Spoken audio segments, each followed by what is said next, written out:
He dodged, you son of a... Wow. It's a little harder.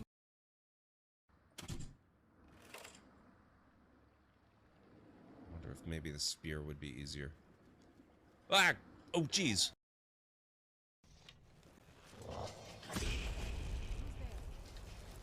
You leave her alone. There you go. Arrow to the knee. Now you can no longer be an adventurer. Sorry, I don't make the rules.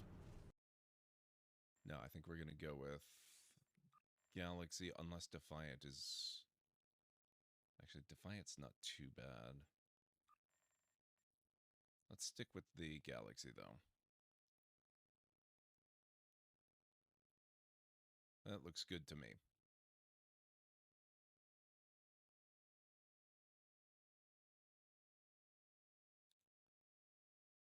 Okay.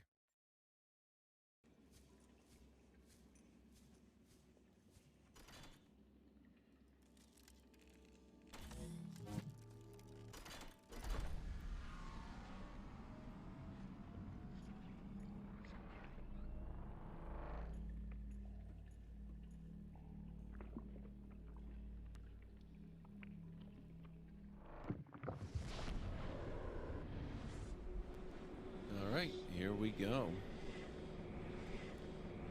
Gate travel begins.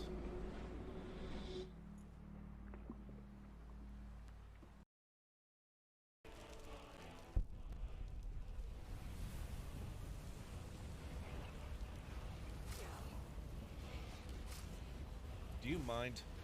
You're interrupting a thing here.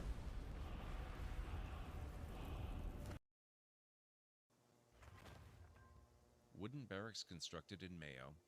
I would normally want to build wooden barracks in the earth rather than in mayonnaise, but, you know, construction techniques were a little more primitive back then. You gotta make...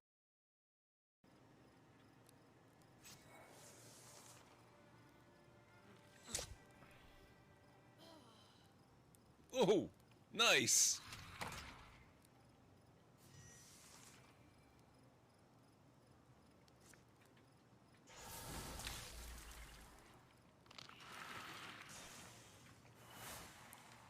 That was awesome!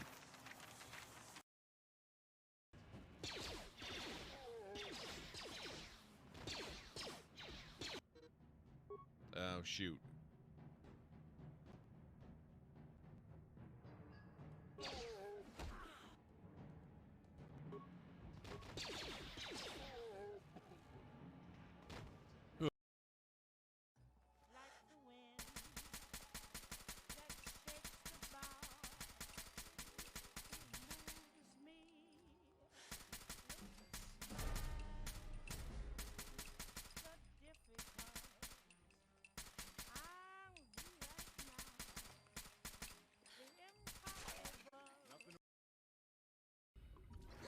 Oxygen. Oh, shoot. Okay, I'm dead. First death.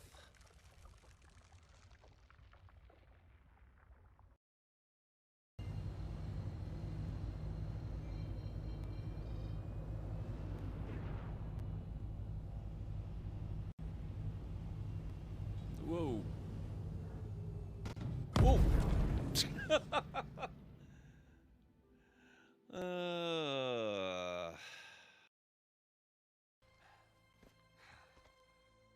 Aloy? Errand.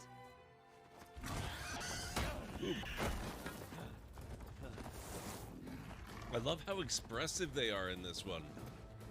The facial animation is so... But I'm still kind of tempted to play them.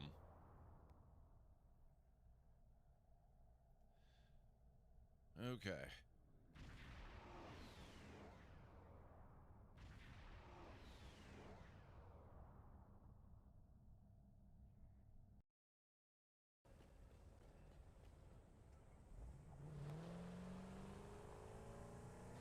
Whoops. This is fine. It's okay. Okay, what do I have to do with this?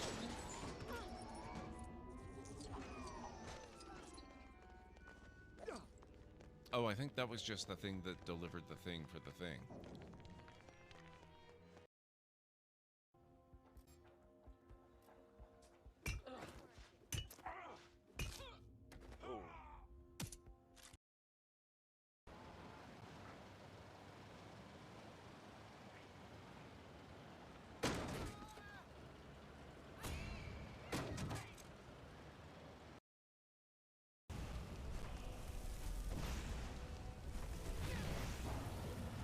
Gotcha.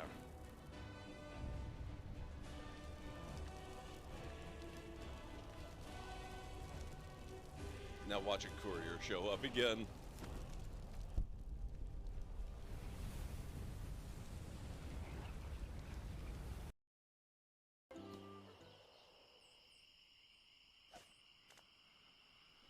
None shall pass. Ah, a red herring. Pass.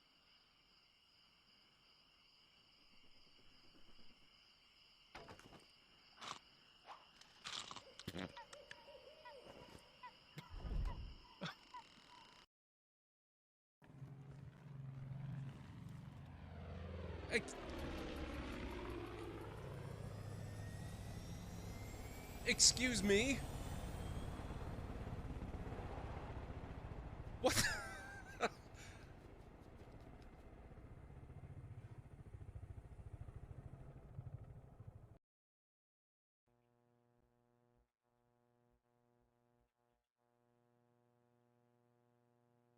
That's not what I was expecting. Way to go, Ace. You blundered your way to within range of the pirate's jello gun. You suffocate in an impenetrable block of jello. And now these guys are back. What the hell? There we go. 2 for 1.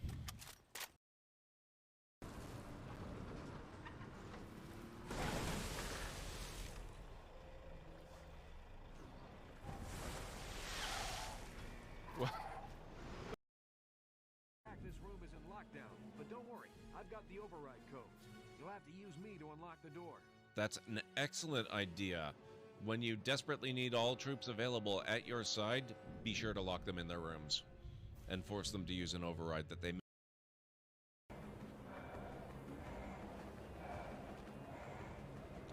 a lot of wolves.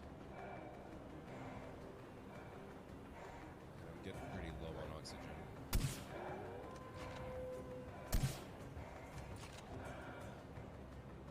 How did...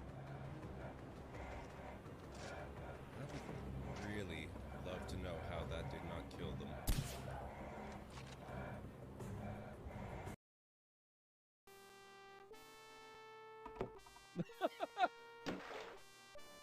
What was that splashing noise? Where has Spunky gone? Let's go to your place. Okay. But finish your trials first. I don't want you to be preoccupied. But I feel this sudden urge to complete the trials. Quickly. What the hell? Not what I was going for, Aloy. I'll save this for a dagger. That's what I wanted. Looks like we've maybe got 3 left.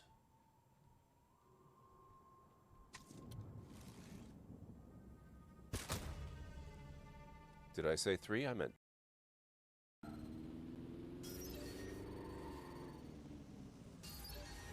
Uh-oh. Auto drive now disabled. I'd better back off.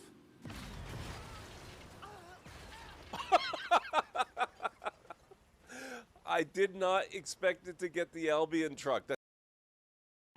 Why does the Alliance hire pilots with brittle bone disease? You're shitting me. The Turian military has one about me? Oh, absolutely. I heard it myself from a private back on Palaven. All right, why does the Alliance hire pilots with brittle bone disease? So their Marines can beat someone in hand-to-hand drills. Damn, you need to tell James that one. Oh Hey, my what's God. the hardest part about treating a Turian who took a rocket to one side of his face? Figuring out which side took the rocket. Oh my God, I've never seen that before. That's what?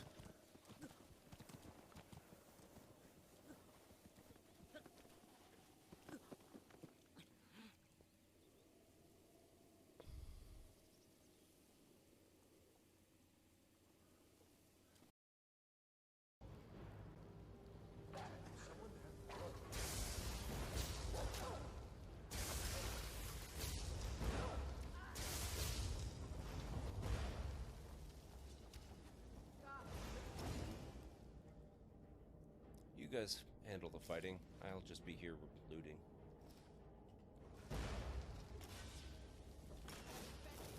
Come on, let's see you put up a fight.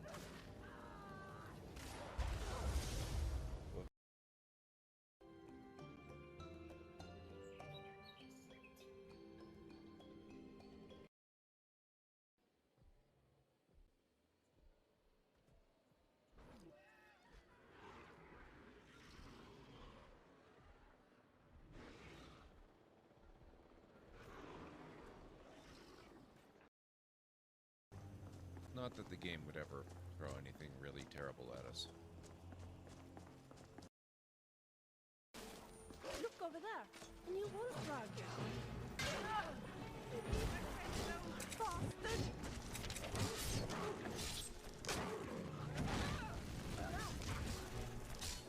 Bastard! Ah!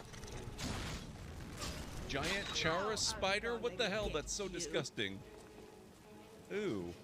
I hate it. Hang on, hang on. We need to examine this area. Oh.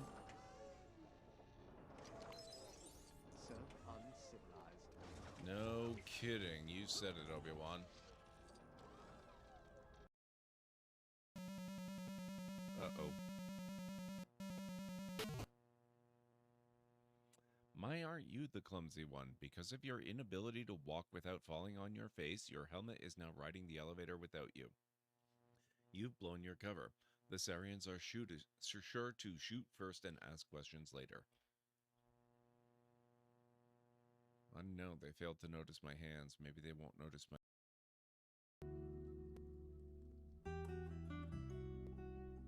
What? What? Besmar Esses Dedok, Sword's dwarf, has been found dead, completely drained. Good evening, folks, and welcome back to the Library of Lore. Tonight we're going to be taking a very first look at Kerbal Space Program 2. California, it's really good to see you. How are you doing tonight? I hope everyone is doing well. Let's get over here. There we go.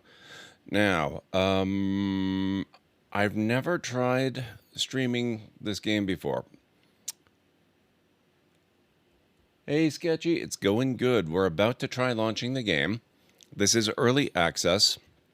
It's kind of unoptimized.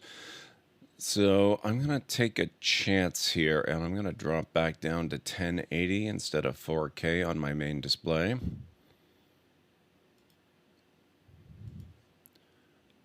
I just can't remember what... I loaded the game up earlier, and I went through some of the tutorial stuff. I don't remember what resolution I have the game set.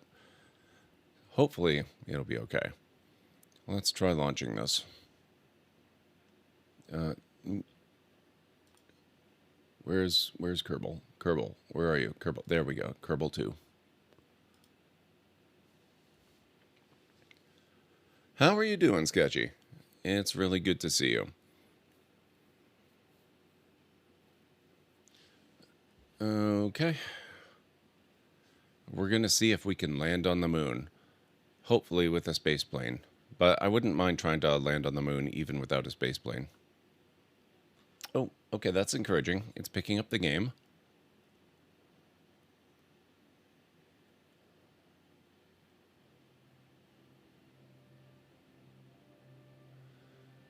All right.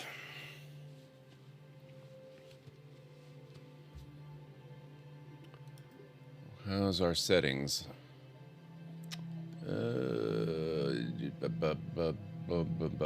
graphics. There we go.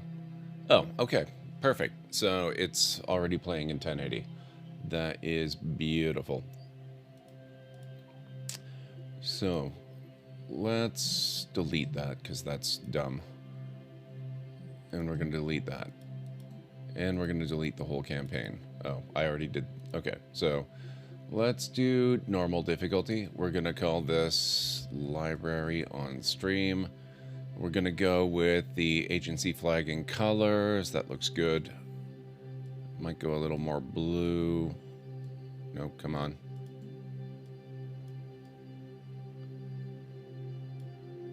And the accent will go a little darker blue.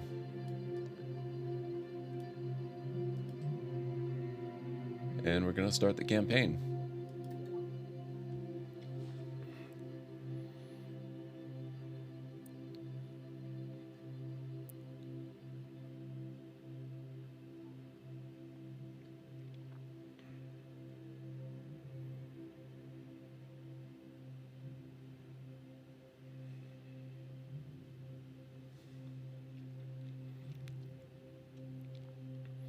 So, like I said, I've done a little bit of the tutorial.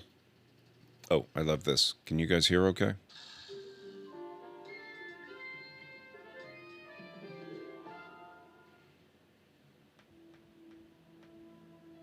Your new space program, leaping forward into the cosmos.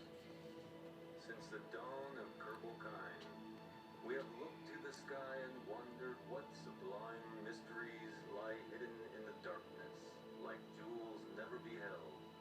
These untold treasures may soon reveal themselves due to the efforts ultimately founded Kerbal Space.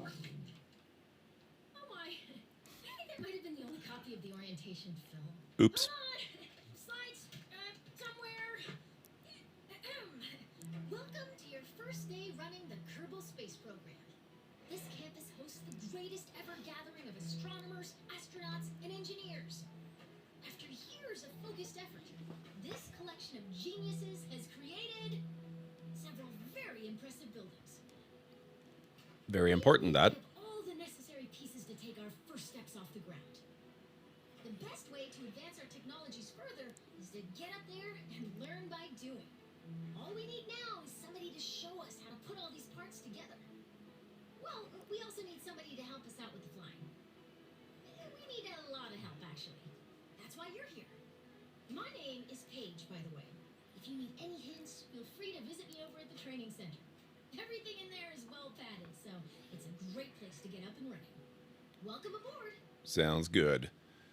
You keep confusing this with Astroneer. Very different game. Very, very different game.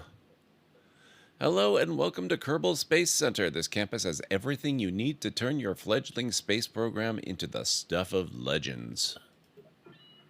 Our engineers have created a training program that will guide you through building and flying your very first rocket. You can go through those lessons here at the training center. If you want to start building right away, the vehicle assembly building is where you want to be. Okay, we're going to actually do the tutorials. The training center is where we go to learn how to build and fly rockets, planes, and rovers. Lessons take place in a simulation, and you can start a lesson at any time, even in the middle of an active flight. When you're done, we'll put you right back where we found you. Okay, space is the place. Build, launch, stage, and land a rocket in a suborbital flight to learn the fundamentals.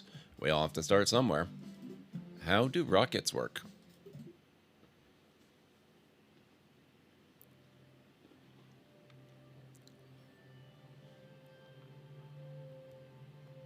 It is indeed. Space is the place.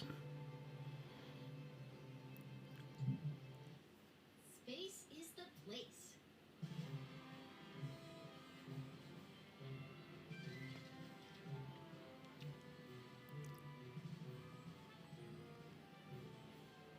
So you want to get to space. Have you tried rockets? Rockets use fuel and engines to create thrust, which propels them forward. When a fuel tank is empty, it is dropped to stay as lightweight as possible, allowing the rocket to go even faster. These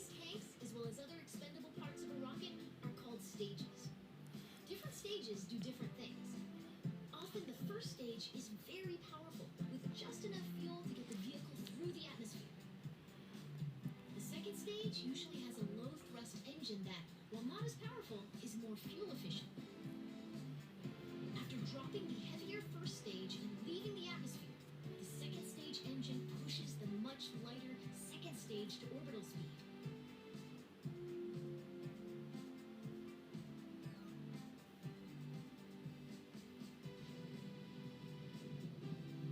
On a flight to space, the final stage parachutes back down to the surface, ideally in one piece. That's asking a lot.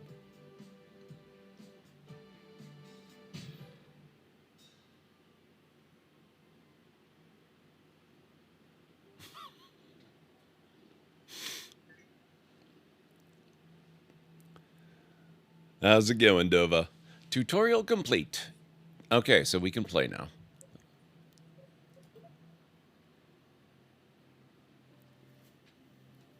I'm glad to hear that.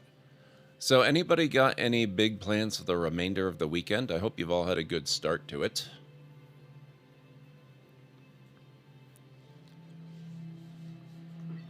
Welcome to the launch pad.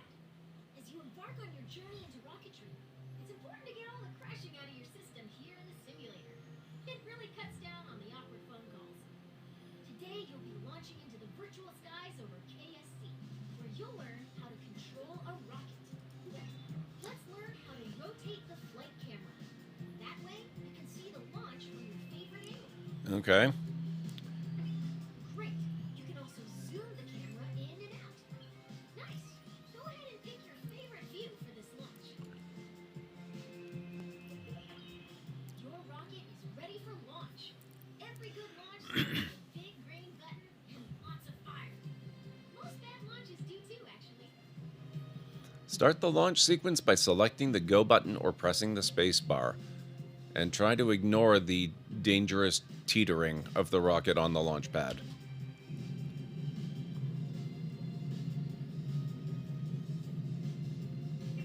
Looking good. Ascend to 1,000 meters, and then we'll learn some controls. I went through the tutorials once last night, Crispy. But I haven't actually done any genuine play. Okay, you're a kilometer up. You can still crash, but you'll have more time to correct your course if you start pointing at the ground. Let's learn some rocket controls. When flying a rocket or a plane, we have specific terms for moving. Pitch tilts your rocket's nose up and down. Okay. Nice pitch. Now pitch up until you're flying straight up. How are you doing, Crispy? It's good to see you, by the way. Come on.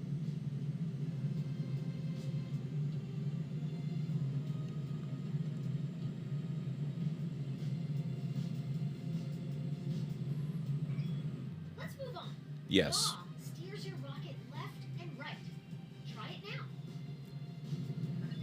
Now yaw to the left to straighten up. Excellent. Now for the final control. Roll rotates your rocket clockwise and counterclockwise. That's the basics of rocket flight. Feel free to experiment with the controls.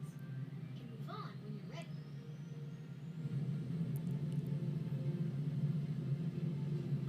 Okay. I think we're good to go on.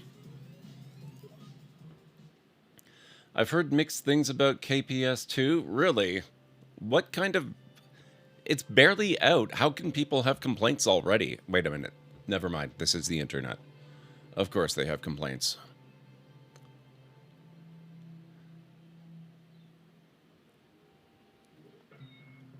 I had to... Oh. It's time to make a rocket. Okay. I pretty much had to play it because Ultrasaurus played it for the very first time last night, and she had never even played the first game before. I would say the vast majority of gamers don't understand early access. A simple rocket requires 4 crucial components: a command module, fuel tank, engine, and parachute. Let's start by learning how to add a command module. Okay. A command module allows us to control our vessel. As long as there is at least one command module on board, our rocket will be operational. This rocket will use a command pod, which can be manned by a Kerbal and is located in the pods category. Or multiple Kerbals. It all depends on the crew capacity of the part. For this lesson, we're going to make a small rocket, so we need a small command pod. Great! It doesn't look like much, but it's a promising start. The next thing our rocket needs is a fuel tank. Fuel, or propellant, is an expendable... How about that one? Rocketry Weekly called... Notice the part is once... Now that's beginning to look like a rocket. Sorry, I'm going too fast. Almost. We need an engine. Here at the KSP, we have 4 different types of engines. Launcher, sustainer, orbital, and deep space engines. Now let's add the sustainer engine to the fuel tank.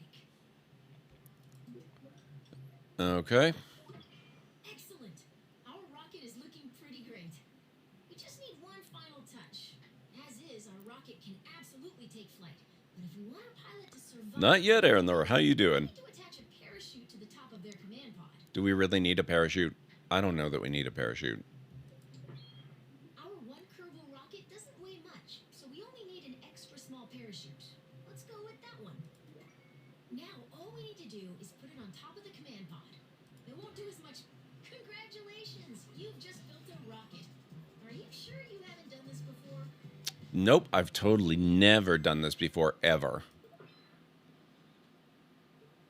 Rocket-powered golf carts? I've done that lots of times.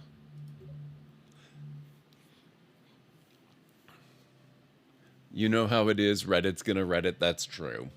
That is true.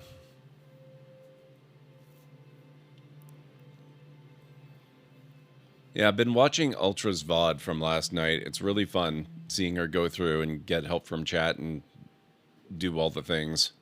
As you start to build rockets, you'll want to see your designs from other angles. Let's learn how to manipulate the camera inside the vehicle assembly building. They're cheating. I did not put that component in. First, let's rotate the camera. Nice. Now let's zoom the camera in and great. Now let's pan the camera up. You can also focus your camera at a specific part.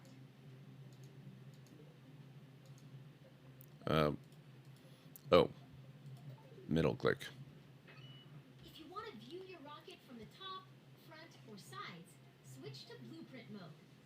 You can change the camera's direction by selecting different sides of the view cube. That sounds both good and bad, Aaron Lar. I hope you're recovering quickly. And fully. If you ever get lost in the VAB, you can always reset the camera. Press the home key to reset to default camera view. Okay.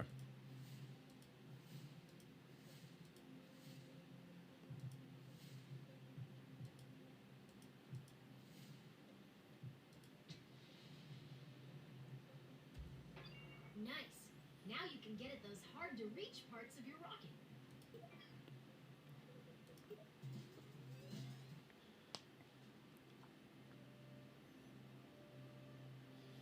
3-minute warning, folks.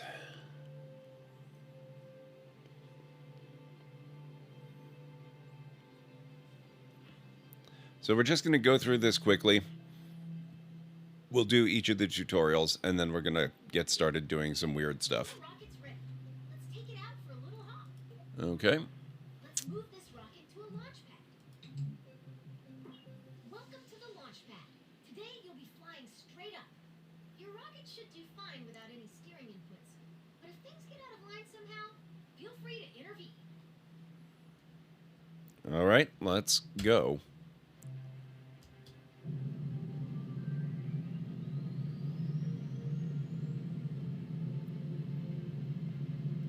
Wow, that's eating fuel really, really quickly. You've cleared the launch tower and your flight is underway. Let's learn about staging. Rockets are constructed in sections called stages. Each stage is designed for a different part of a mission.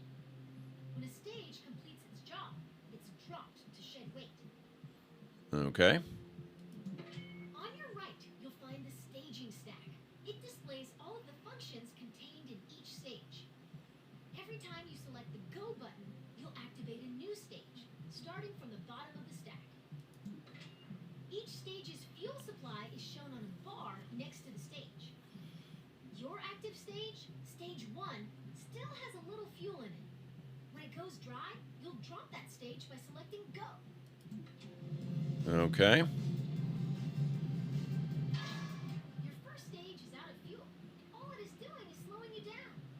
To drop that weight, you're going to activate your next stage. That will activate a decoupler, which will drop your empty stage. It will also activate your next engine. Once you activate a stage, there's no going back. Ready? And go to lose that mass.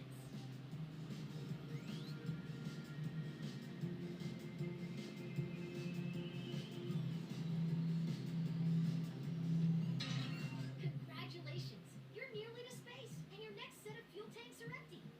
Now is a good time to drop them. Activate the next stage to separate those tanks. Your capsule will now continue coasting up. All that's left to do is gaze back down at Kerbal and wonder if you remembered to lock your car. Nice work! Good time to think about that. Okay. All right, Aaron. I'll check it out as soon as I have to take.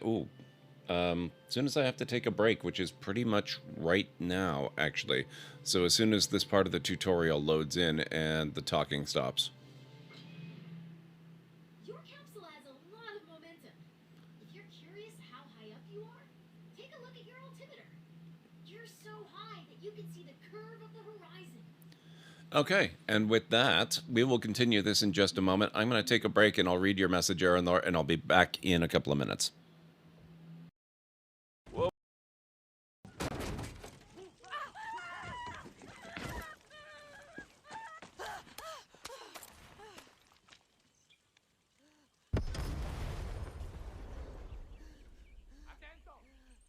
Well, that...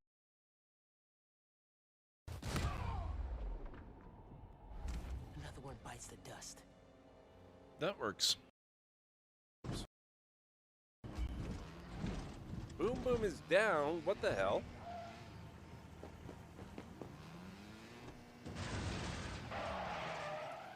Whoops.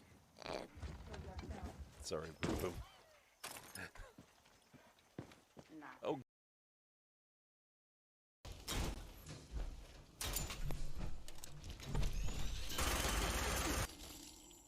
What the hell?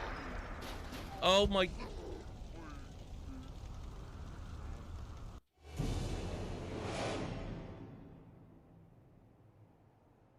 That had to have been the Forged. That's so annoying.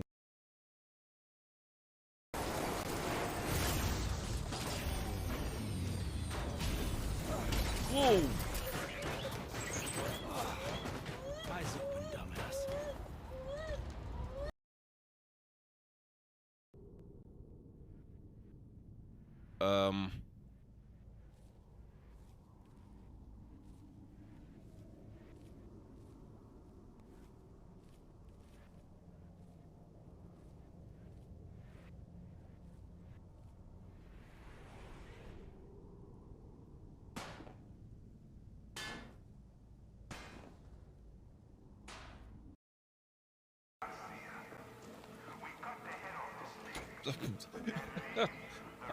Wow. And I thought I had done some parking jobs in this game.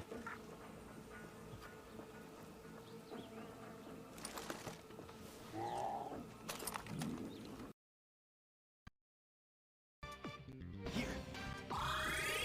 That's the last one. One enemy remains. Please hit! I couldn't defeat it.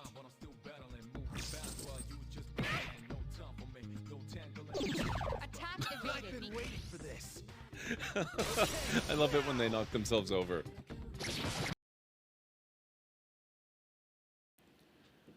Okay, I'm back.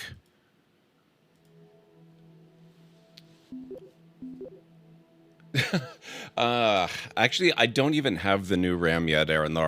I still have to get that taken care of. It's gonna have to be replaced. I should probably get on that. I've just had a lot on my plate. Okay, your capsule has a lot of momentum. If you're curious how high up you are, take a look at your altimeter. If you're so high up you can see the curve of the horizon. Rocketry involves a lot of waiting between the cool explosions. You can speed up time by selecting the time warp controls at the bottom of your screen. Press the period key or select the second arrow in the time warp controls to activate 2x time warp. Check, you're about to start falling back down. Let's slow down and enjoy the view. Great job. You're now a master of time. Try not to use this new power for evil. No promises.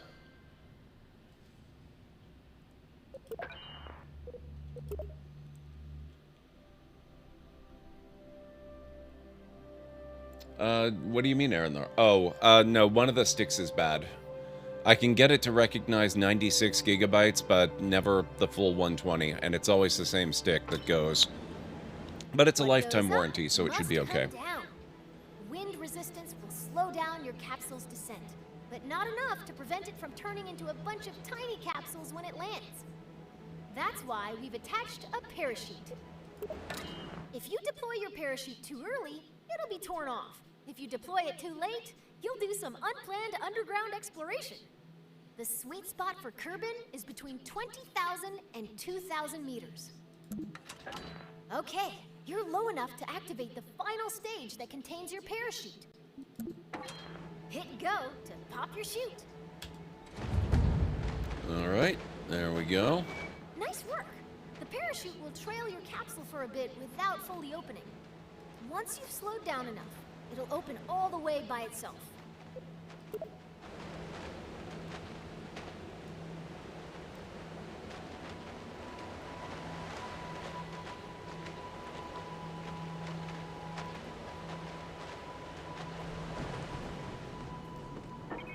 It really does. Your parachute is now fully deployed and slowing the capsule to a safe velocity. Congratulations! If this were real, you'd find celebratory snacks in the VAB kitchen. Okay, that concludes Space is the Place. So I think that was the longest of them, so this is not going to take a terribly long time to go through all the tutorials, and then we'll get into actual play.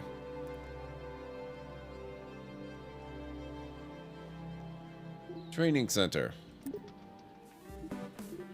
Missing the ground. The goal of any space agency to be to get to space, right? Build and launch a rocket capable of reaching orbit.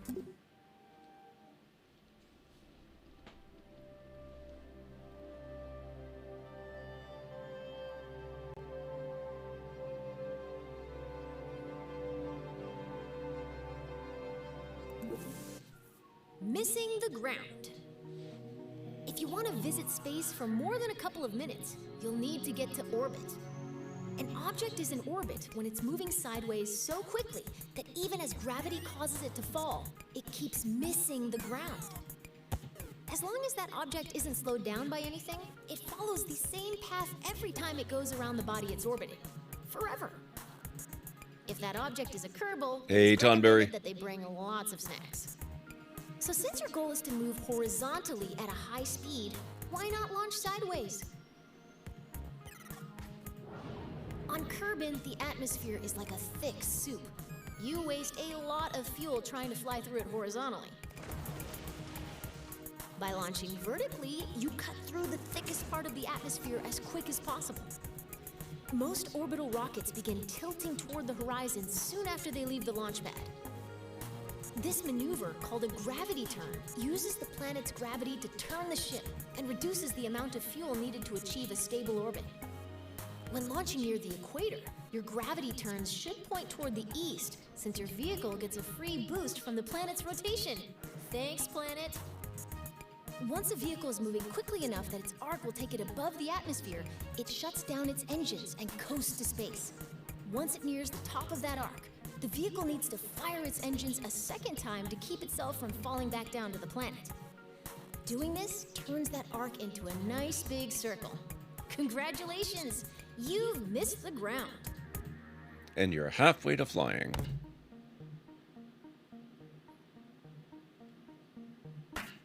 They do, Glader. They do. The tutorials are actually really, really good. I've gone through them once last night after I got the game. Hey, Mr. Soggy Roman. It's going pretty good. How are you doing?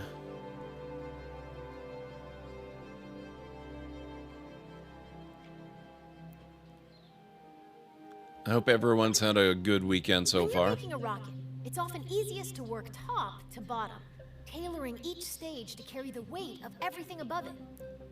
To give you a head start, I've already placed an upper stage, perfect for maneuvering in the vacuum of space.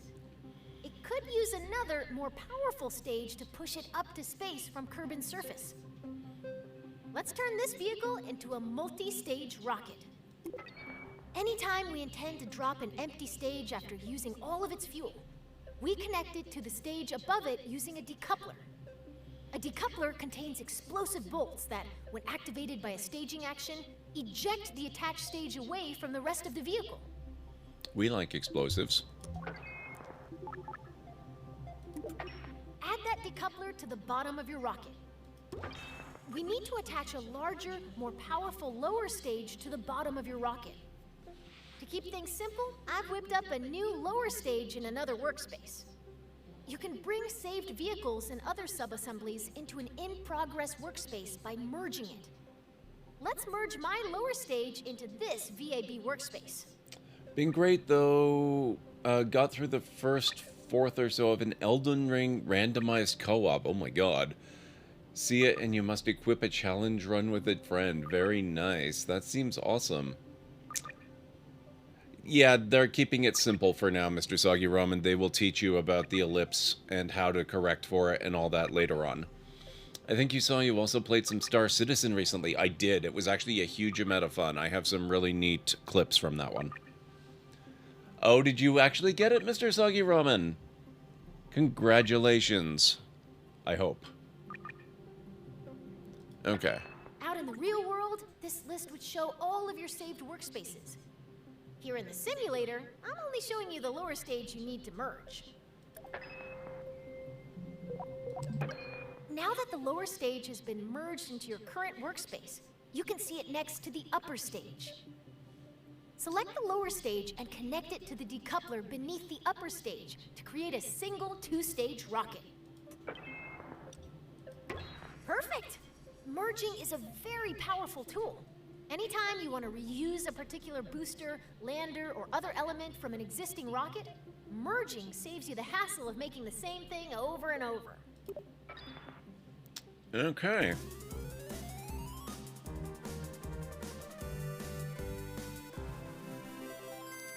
Nobody's figured out how to just go out and buy one of those yet, Aranor. Very nice, Mr. Soggy Ramen. I hope you enjoy it.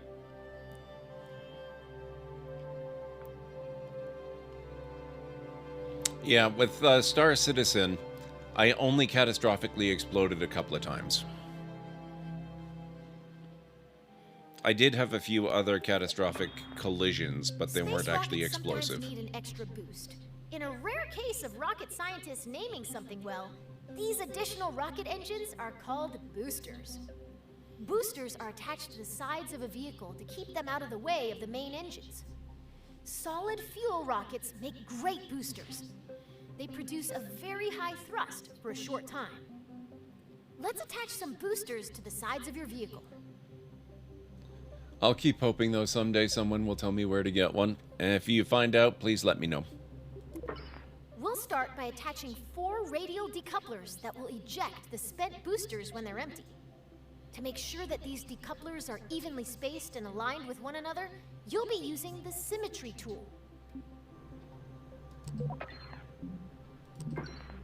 Great! Now when you place a part on one side of your rocket, 3 more evenly spaced duplicates will appear around the rocket. Go ahead and add 4 radial decouplers. Okay. Good. Now attach it as shown. Perfect. Now you've got 4 radial decouplers exactly where they need to be. Let's attach those solid fuel boosters. Scroll down and select RT-10 Hammer Solid Fuel Booster. Okay, so this is a small size solid fuel booster. Since you're still in 4x symmetry mode, simply attach this booster to one of the decouplers you just placed.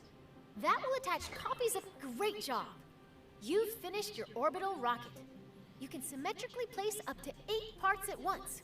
A feat that could until now only be achieved by certain sea creatures.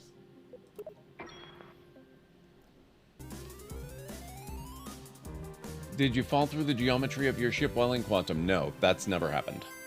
Hey, Watai, how's it going? Buying a life is actually very simple. After all, a dog has a life, and buying a dog can be done in most cities. Wow. Fair, though. That's a point.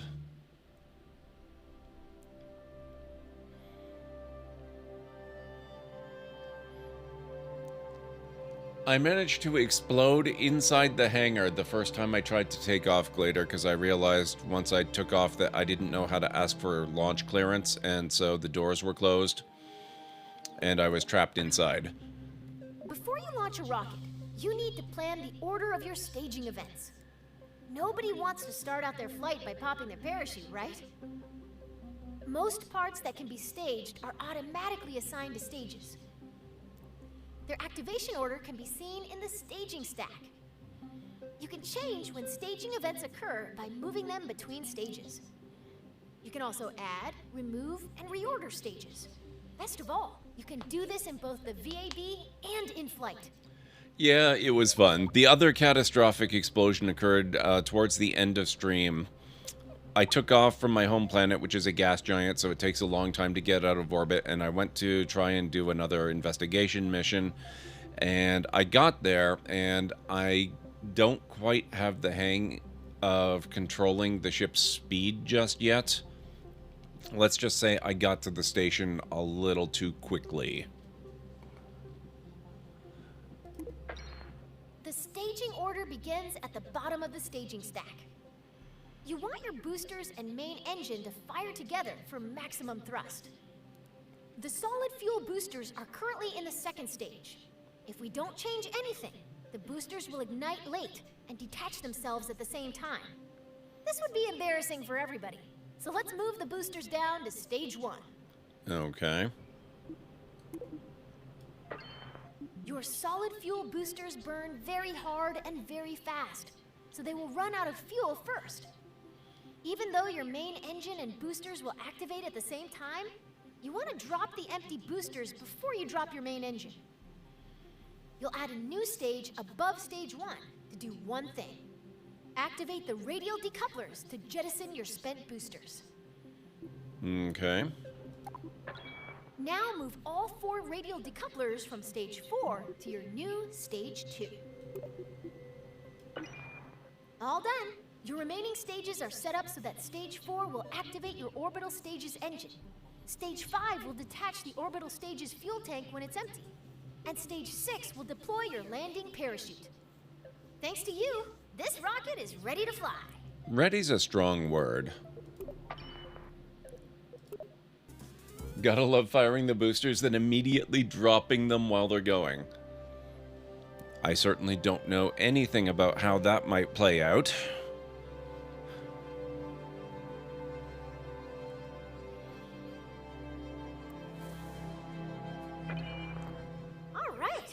Ready to light this candle. In this flight, you're going all the way to orbit.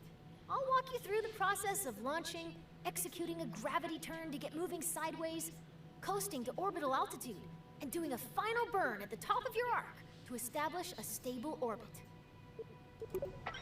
Before we begin, let's talk about the nav ball. The nav ball shows your vehicle's orientation relative to the horizon. The blue half of the ball represents the sky, and the brown half represents the ground. The level indicator at the center shows your vehicle's orientation. When you turn, the ball turns. When you roll, the ball rolls. Assuming you want your rocket pointed at the sky, you'll want to see lots of blue on the nav ball. If you get confused, remember this rhyme. If the nav ball's brown, you're going down. That's a big assumption. What if we want the rocket to go down? At launch, you want all your engines at maximum thrust, which means you need to set your throttle at 100%.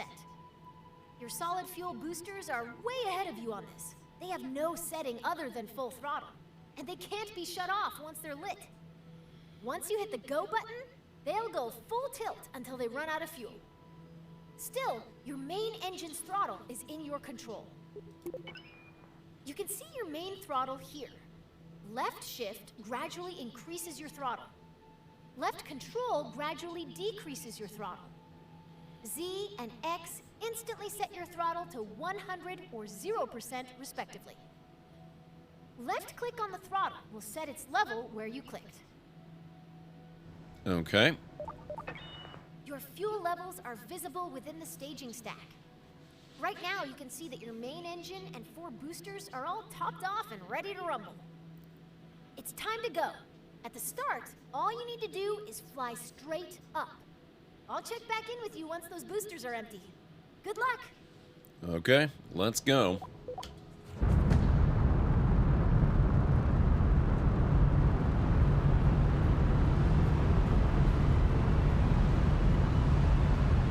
Yeah, that's probably a good idea, Watai.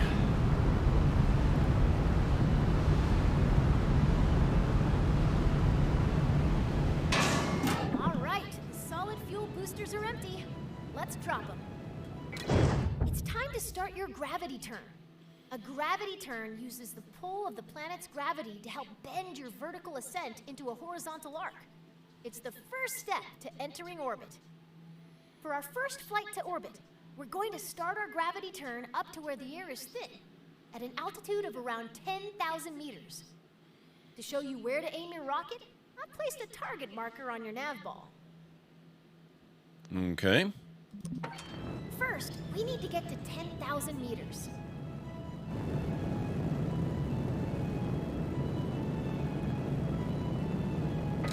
You're going to yaw towards the east so that the target marker is in the center of the nav ball. Your vessel and nav ball should look like this example video if you're performing the gravity turn correctly. All right.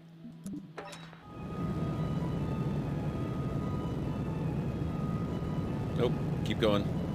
Keep going. Keep going. It doesn't want to turn.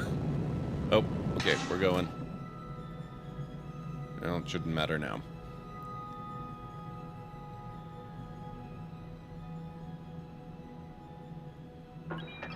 Your current stage's fuel is empty. Let's drop it and activate your deep space engine. Great job! Your rocket is on its way to orbit. As you gain experience, you can make your gravity turns more efficient by starting to tilt your rocket soon after liftoff. Adjusting course with a series of small corrections instead of one big one will leave you with a lot more fuel when you get to orbit. Turning immediately after launch requires a very stable rocket. So if you ever have trouble keeping the pointy end up, you can try the simplified wait and turn method we use today. Strongest shaped rocket? I didn't design it, Mr. Sagirama. That's the tutorial rocket. Okay. Next step.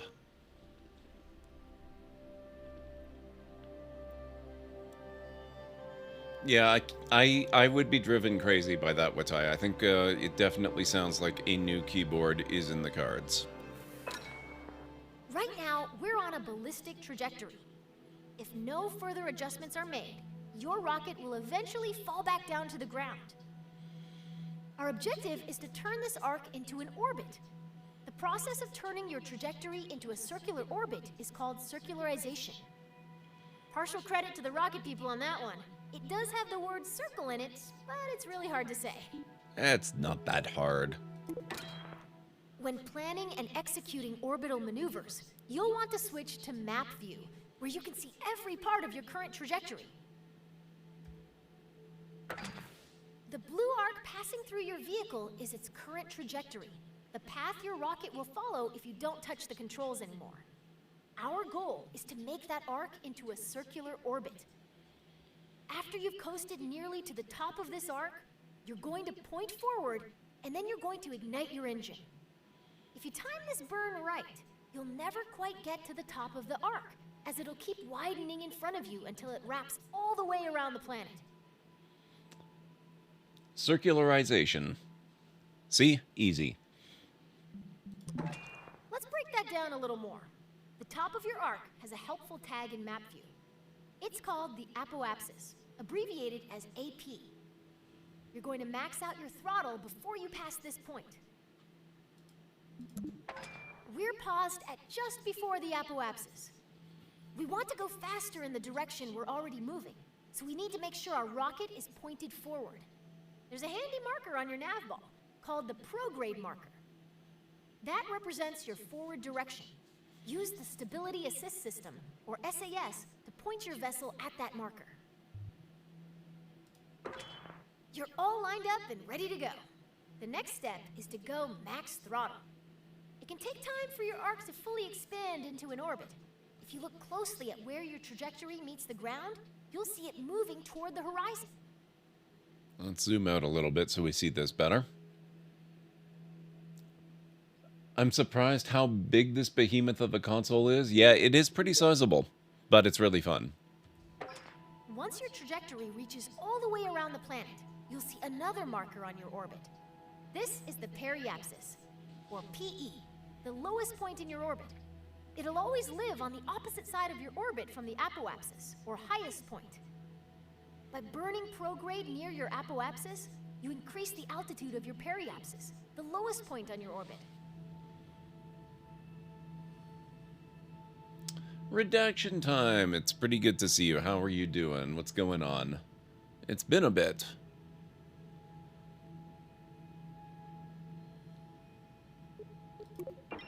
Here's the most important thing to remember about setting up an orbit above an atmosphere.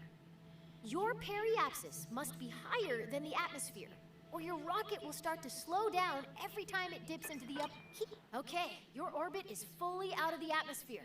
Cut the throttle. You did it! You're in orbit! This is when I'd usually tell you to look under your seat in the simulator, where you'd find a delicious celebratory treat. Sadly, since the vending machine in the astrodynamics lab broke down, it has gotten very difficult to hide snacks anywhere at KSC. Feel free to take a moment to admire your first orbit. In a way, you've given yourself a mind snack, which is way better than the edible kind anyway. Right? Right? Doing great, been doing more and more models. Oh, what kind? Redaction time. Welcome on in, Echo. Okay, so that's tutorial 2 done. Oh, Warhammer 40k models. That's awesome. I keep thinking one of these days I would love to build the Enterprise D as a model kit. Your mom's in... Wow, Aranlar. Those are some strong words. Orbits are weird. So you're in orbit. Now what? Now there are many things to do in orbit. Perform experiments for science, travel to other planets or moons, and when you're ready, return home. They're very optimistic. You have 90 guardsmen that aren't going to paint themselves. They're not very disciplined then. You should train them to do that. Orbits are weird. Remember your orbiting baseball?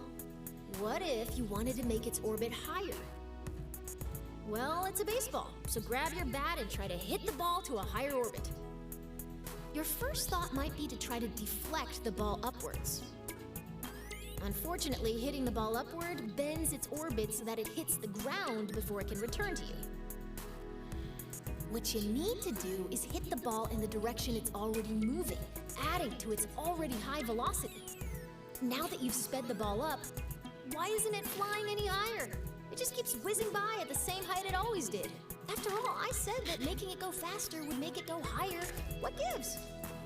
The ball is actually going higher, but it's going higher on the opposite side of the planet from where you're standing. You've raised its orbit, and you've learned the first lesson of orbital maneuvering. Your actions affect the opposite side of your orbit. Weird, huh? So your ball is moving faster, but it's still passing you at the same height. How do you get its orbit higher on this side of the planet? Now that you know how changes in velocity affect the other side of your orbit, you've got all you need.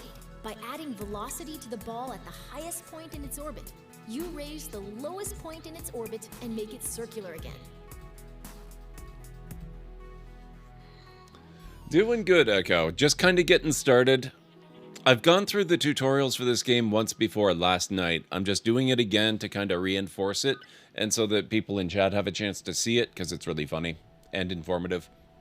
And then we're going to be trying probably weird stuff in the actual game itself. Sounds like effort. That's true, redaction time. But painting sounds like effort too. But you can get your playing cards to paint your roses red. That's true. I've seen that done. That's a thing you can do. Yeah, actually KSP had a tutorial, but it was nothing like this one, and I believe it was added much, much later. For most of its life cycle, it did not have tutorials. How's it going, Tianmar? Equatorial orbit is good, but if you want to travel beyond Kerbin, you'll need to manipulate your orbit. Let's start with something simple, expanding an orbit. We do that by increasing the value of our apoapsis. Let's get a good view. Okay. Remember how you circularized your orbit by increasing your forward velocity? To raise your orbit, you'll just do more of the same. It's time to burn prograde. I don't know if you can actually rename the Kerbals in this one, redaction time. I know you could in the first game. I'm not certain that it's possible in this one. That may be a thing that they do later. It probably wasn't the first thing on their must-do list for launch. But maybe eventually. Unless you guys happen to know of a way to do it in Kerbal Space Program 2, in which case, yes. But as far as I know, that's not a thing we can do yet. Now that we're pointed the right way, we can increase the throttle and watch our orbit expand. Okay. Ooh, cut the throttle. If you nice. That maneuver raised our orbit on the other side of Kerbin, so we will enter high orbit there. Waiting to reach a specific point can be as eventful as watching the neon stripes on your rover dry. The paint job will be worth it, but isn't it better to rush to the end? Skip ahead to the good stuff using a time warp. Like I said earlier, the highest point of our orbit is called the apoapsis. The lowest point of our orbit is known as the periapsis. By default, your camera is focused on your vessel, so if you can't see either of these points, adjust your camera. Okay, we can see both. Oh, shoot. Ads in progress, guys. I'll be right back.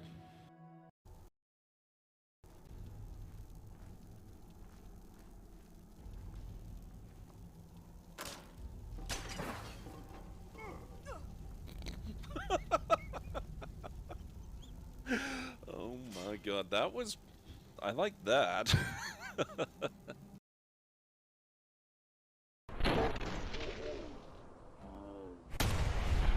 Oh, she's not dead. Interesting.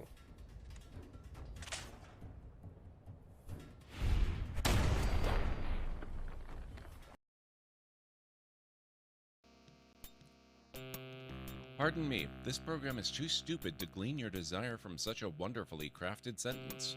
Please try something else.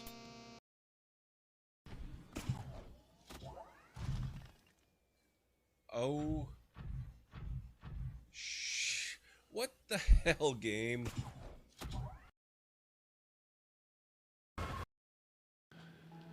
Sorry about that, folks. We're back. Okay, yeah, they're doing an insane amount for this game. The next thing they're going to add to early access is, I believe they're doing science and the tech tree progression mode, which right now there is no such concept. You just have access to everything right off the bat. So we have all the toys to play with. I'm looking forward to that, though. I really enjoy working for the science and building your way up. Scroll the middle mouse wheel to zoom in and out. Double-click an object to center your camera on it. Click the middle mouse. Excellent!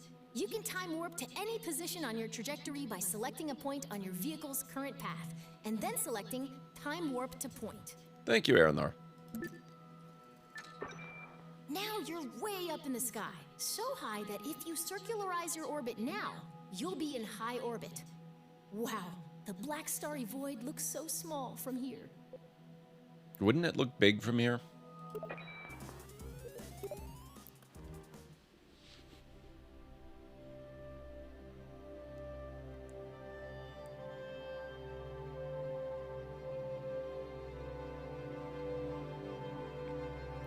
I'm really looking forward to when they add all the stuff like colonies and stuff like that. Space probe cores, a lot of critical rocket parts use electric charge. You'll want to design your rocket so it can generate and store EC. Cockpit, well, that's true. That's true redaction time. Most rocket engines generate electric charge while active, but we'll still need a way to keep our batteries full while coasting between maneuvers. Solar panels convert Kerbal's light into EC for our rockets. Small solar panels can just be placed, but large solar panels are delicate and must only be deployed once we're out of the atmosphere.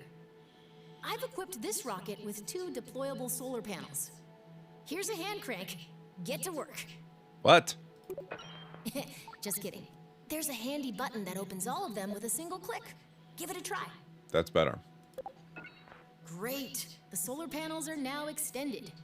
Light tracking solar panels only rotate on one axis, so we may need to reorient our ship to point them fully at the sun. Hey, Ultra, how's it going? Getting direct sunlight by rolling our ship a little bit.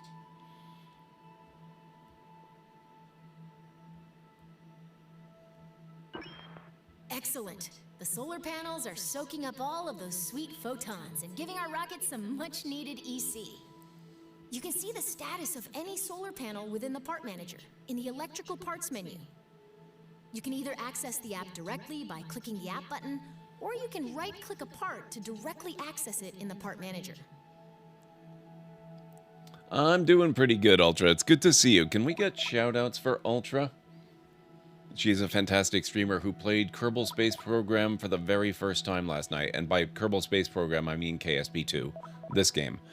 She had never played the first one before, and I've been going through her VOD, and it's actually really, really fun watching her experience it for the very first time ever, without doing the tutorials. Oh, thank you very much, Aranor. I appreciate that. Okay, let's see. Getting EC is one thing, and storing it is another. Most command pods have a small battery. Not yet, Ultra. I'm getting to that one. EC storage. When we're traveling far from the sun or going to the dark side of a planet, more batteries means more peace of mind. I'm only like maybe 2 hours in at this point, so I've still got quite a bit of the stream left to go. I just got a little bit past where I had popped in during one of my breaks to say hi.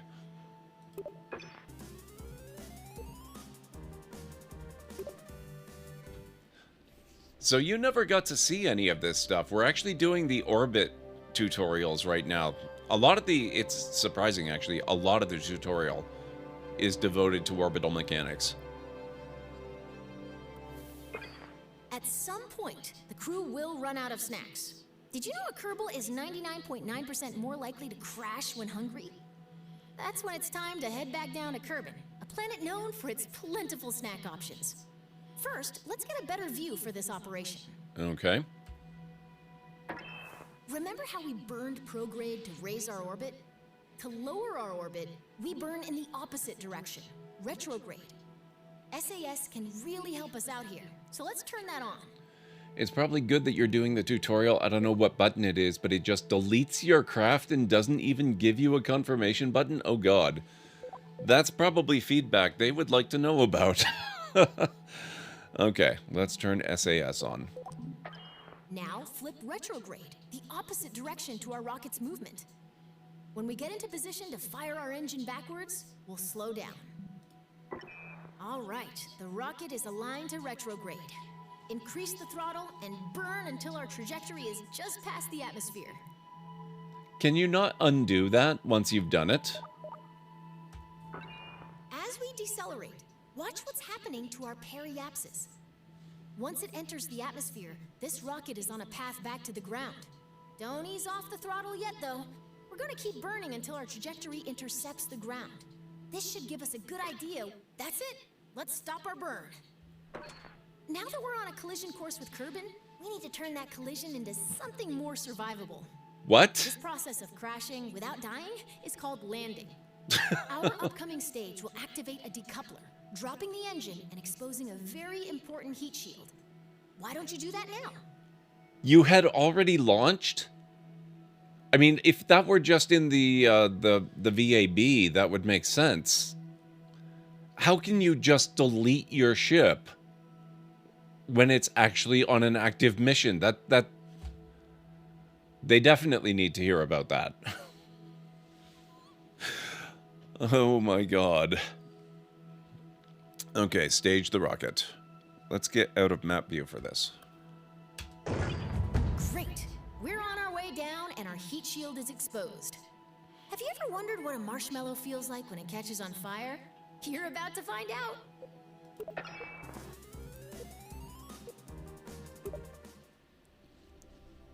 Chat said you couldn't get it back. Oh man. I'm so sorry. That had to have been heartbreaking. And probably pretty traumatizing for whichever Kerbal you happen to have in there.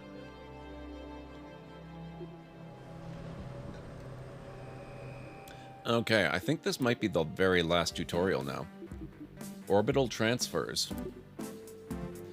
You've mastered orbits around Kerbin, and now the universe beckons. It is so aliens don't get their hands on your superior technology, just delete everything. Well, I guess that makes sense. It was equal parts heartbreaking and hilarious. I can see that. Orbital transfers. Learn what is involved in traveling to another celestial body.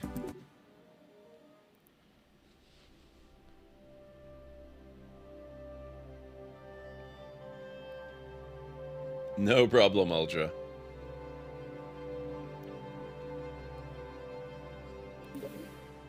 Orbital transfers. As you know, the faster you go, the higher your orbit gets. If you get moving fast enough, your orbit may cross the orbit of some other object, like a moon or a planet. The closest celestial body to Kerbin is the Mun. If you're looking for somewhere else to fly a rocket, the Mun is a good choice. The real trick to getting there is timing your departure so that the Mun captures your vehicle at its highest point. If you mistime your departure, you may miss the Mun entirely, which creates a lot of paperwork. Let's assume you've left at the right time and the Mun is there to meet you. As your vessel approaches the Mun, it enters a zone in which the Mun's gravitational influence on your orbit is stronger than Kerbin's. This zone is called the Mun's sphere of influence. You've had to go very quickly to escape Kerbin's gravity, much too fast for the Mun's low gravity to capture you. If you don't slow down, your vehicle will speed past the Mun and be flung farther into space. Remember what I said about paperwork? Once you're in the Mun's gravity well, the best way to slow down is to fire your engines backwards until your trajectory becomes a nice, stable orbit. Now you're a moon of the Mun! What does it mean for your horoscope when Kerbals are in retrograde? Oh man. That depends a great deal on whether they've been drinking any Gatorade. How else would you pronounce Mun? Obviously it's Mun. That poor Kerbal, it was pixelated on Crash. That's true. It was pretty messy.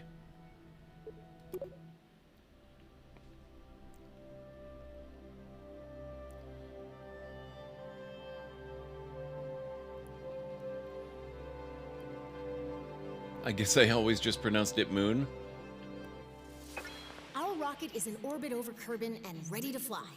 The mission today is to, drumroll please, intercept and orbit the Mun. To be captured by the Mun's gravity, our vessel must cross into the Mun's sphere of influence, or SOI, the zone in which its gravity is stronger than any other celestial body around it. Okay. We're going to create a maneuver plan to figure out when and how long we need to fire our engines to intercept the Mun. Enter map view. All right. Great! Now here's a new trick. We can select any object as a target in map view. Targeting gives us useful information and enables new tools. Once we've targeted a celestial body or other object in space, our maneuver will provide closest paths and plane angle information. This can be very helpful for meeting up with someone or something in space. Right now, our camera is following our vessel as it orbits Kerbal. Let's adjust our camera until we can see the MUN. Then, right-click to target it. Okay, there's MUN. We want to place this maneuver plan with two things in mind. First, the MUN is in motion. We can't aim our spacecraft where the MUN is right now. Instead, we have to aim where the MUN will be after our vehicle has coasted all the way from Kerbal.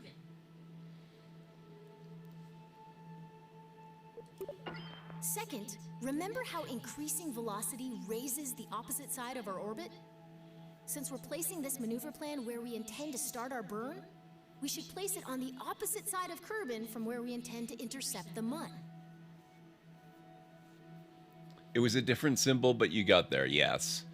I made the actual assumption it was meant to be, and they just didn't include the umlaut for whatever reason. Placing a maneuver plan usually involves making a best guess, and then fiddling with the maneuver until you get an intercept. Fortunately, you've got a crack navigator with you today. By my calculations, we'll want to put our maneuver here. Okay. Left-clicking the point near the periapsis. Excellent. We've just created a maneuver plan. While we could find out if our departure timing is correct by just picking a direction and maxing the throttle, a maneuver plan tells us in advance how much delta V we'll need, how long we'll need to burn, and in what direction our vessel will need to point during the maneuver. Grab and pull the arrows to plan a burn along that direction. This maneuver is pretty simple. We want to burn prograde and expand our orbit. All right, so here. Nice! That maneuver event towards the end of your trajectory is exactly what we're looking for. It tells that if we execute this plan, we'll intercept the MUN. That looks weird to me, but okay. I'm not sure I understand the line language they're using, but I'm going to take its word for it. If a maneuver looks right, but we're not getting the intercept we expect, we can change the starting position of the maneuver by grabbing and dragging the middle of the maneuver plan along our orbit. It's very common to refine a maneuver plan by adjusting both the position of the maneuver and the direction of the planned burn. See, mine doesn't look anything like this.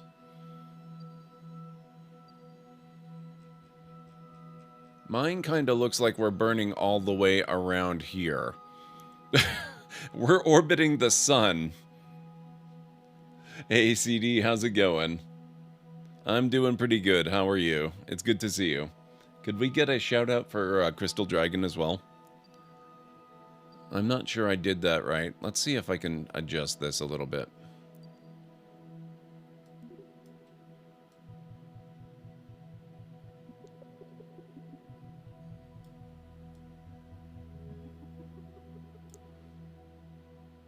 Oh, okay. I think that makes it make a little bit more sense.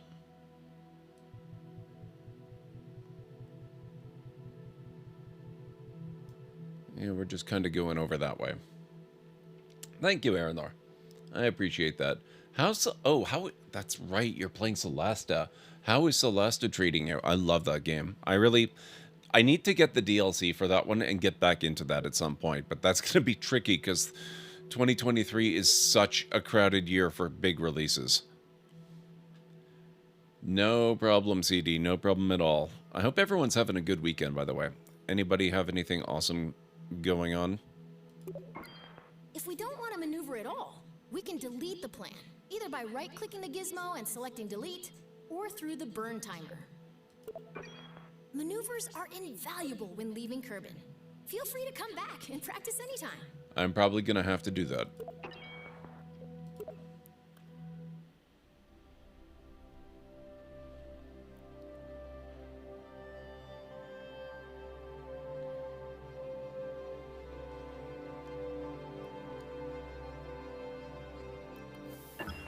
We've got a maneuver plan that intercepts the Mun.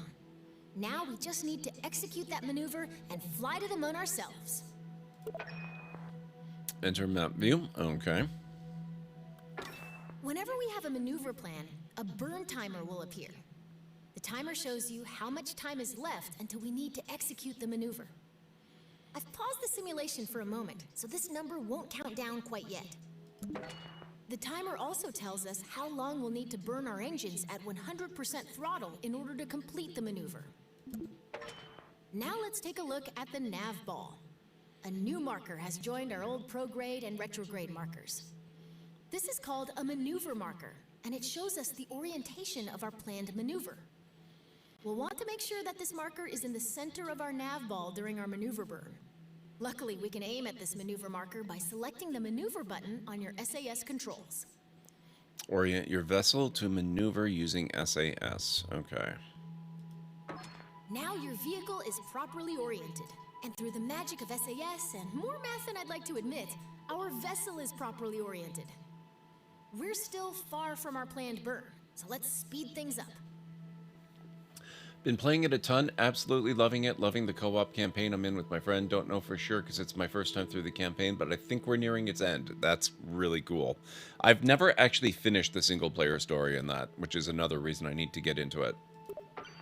While we could rely on our reflexes to time warp at the perfect moment, a less stressful alternative is warping to a specific point in our orbit. See this button?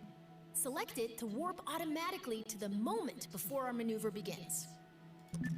Departure burn, here we come. Okay. Great! We've exited just before our maneuver burn, and I've paused the simulation once more. After we select continue, remember to wait until the countdown reaches 0. Then we'll go full throttle until our burn timer reaches 0. Then cut the throttle quickly to avoid overshooting our target. We're probably going to have a while to wait on that, Glader. I don't think multiplayer is coming anytime soon, although it is still planned for early access as far as I understand it. It's just a later stage of early access. Okay, let's see. Remember to wait till the countdown reaches 0. Again, full throttle till our burn timer reaches 0. Then cut the throttle quickly. Okay. Okay, get ready to hit the throttle. Ready. So we've got 30 seconds. 20. 15. 10, 9, 8, 7, 6, 5, 4, 3, 2, 1. Watch the burn timer. We want to stop our burn once it reaches 0. And then we've got 40 some odd seconds for that one.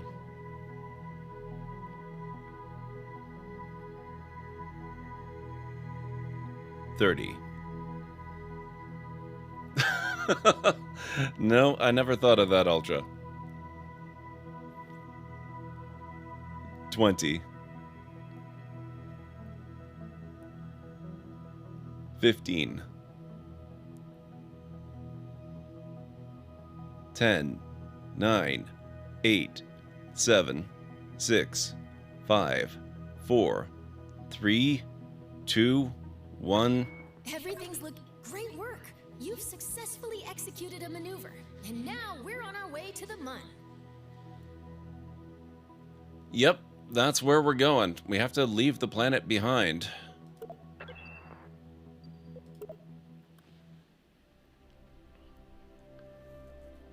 That's an intercept path to get captured by the moon's gravity. Or sorry, the Mun's gravity.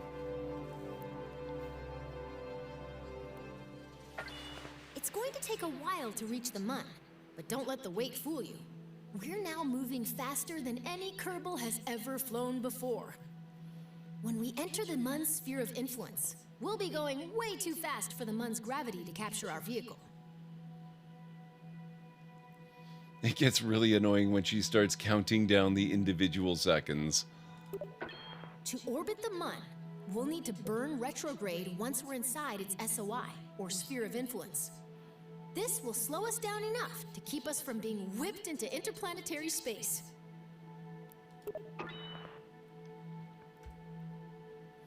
Let's start by time warping until we're within the Mun sphere of influence. That's the sphere within which the Mun is the primary gravitational influence on your vehicle. Let's get a little bolder with our time warp this time. Select 1,000 times time warp. Farewell, Kerbal. We'll miss you.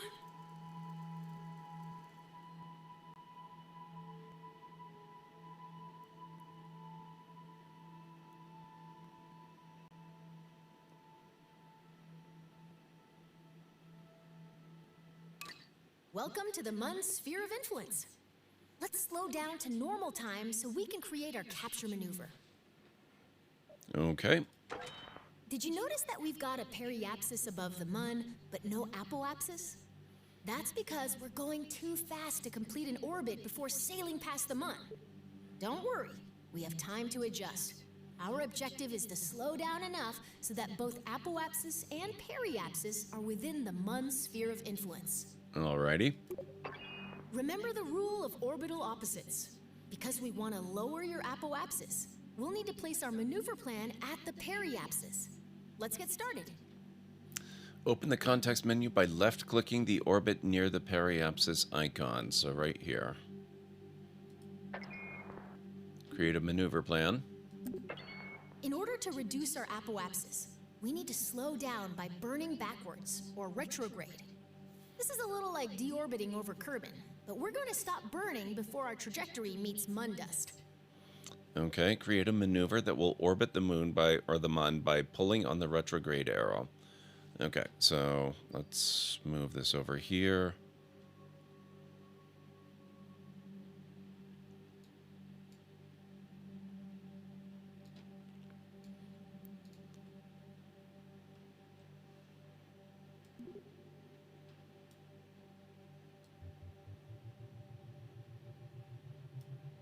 Whoa, okay.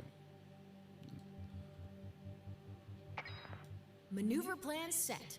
Next up, let's make sure we're pointed where we need to be. Okay. If the maneuver is right and we're pointed in the right direction, now we need to time warp to the right position. Warp to our maneuver by selecting maneuver warp. Now I want to see a team stream a Kerbal to Mun flight in real time. Oh god. Oh, you're right. We've lost our Stream Elements name again. That's weird. I'll have to fix that at some point. And we're on our way.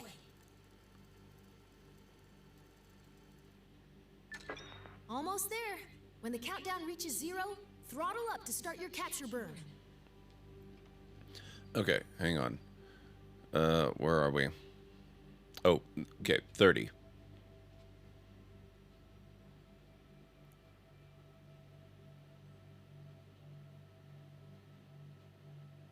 $20. I won't count down from 10 this time.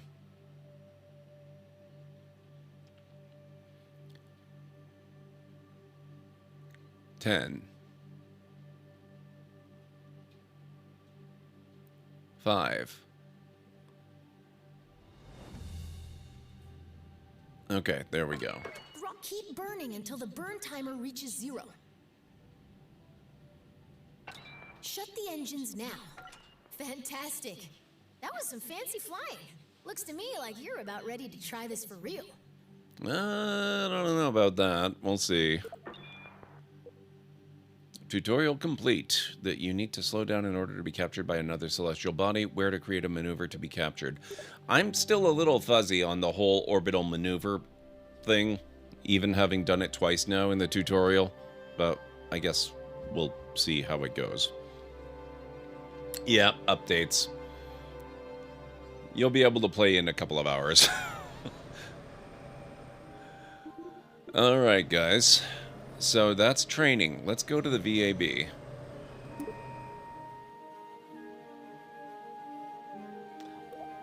Two minutes. 2-minute warning. Thank you, Aranlar. So we're going to try creating a actually, we'll keep it simple. Ish. We're gonna start with that. No.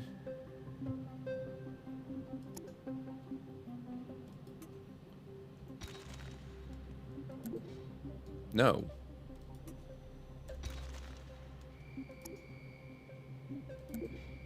Stop that.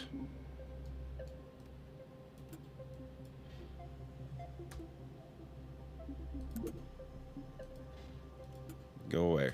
There we are. Thank you. Oh, that's the colors that I chose. They actually paint the rocket. Or the other vehicle.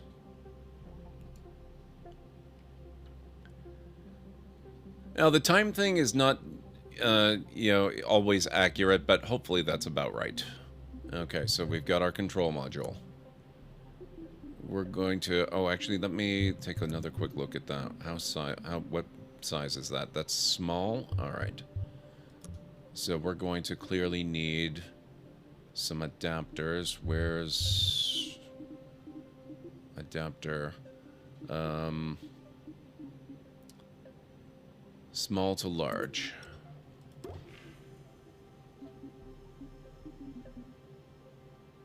Large to extra large. If it doesn't update multiple times in a row. True. Okay, so now we need an extra large Methalox fuel tank. Is it at Methalox we want? Or let's go solid fuel. What is Methalox? We're gonna try it. We'll see if it works. That doesn't quite fit. Oh, and I guess we're probably gonna want decouplers too. That would probably help. Small decoupler. Where's large to extra large on the adapters?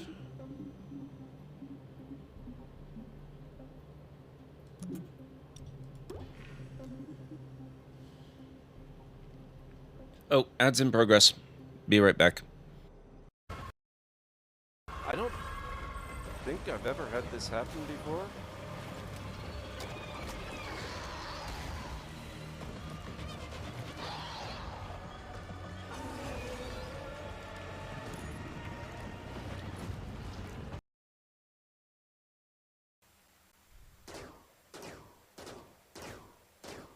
Don't hunt Loki. Oh my god,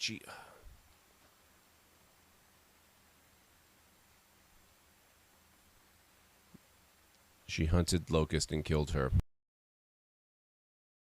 Portal on your mark.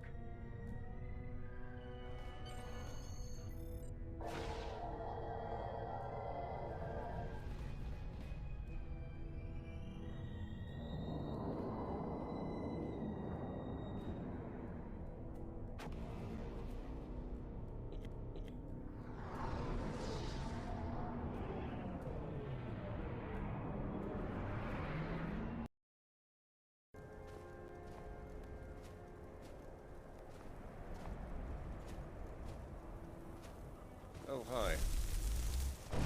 Oh. Sorry, I'll...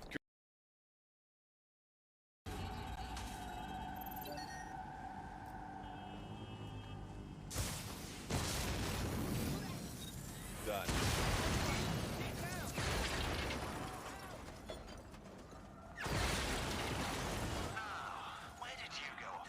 Let's hear it. Oh, That drone was assigned to an Albion detention center somewhere in the borough. According to what I could pass, it was used to interrogate high-value local insurgents. This is one less weapon in their arsenal. I can't believe this was actually useful for something. Okay, we're back. Okay, so we need fuel tanks. We're gonna go Methalox, I think. Gotta watch that, actually. I'm second guessing my choice of agency colors, but we'll go with it for now. Okay, let's see. Orbital Methalox engine. Oh, that's where the solid fuel boosters are. Do they not have any extra large?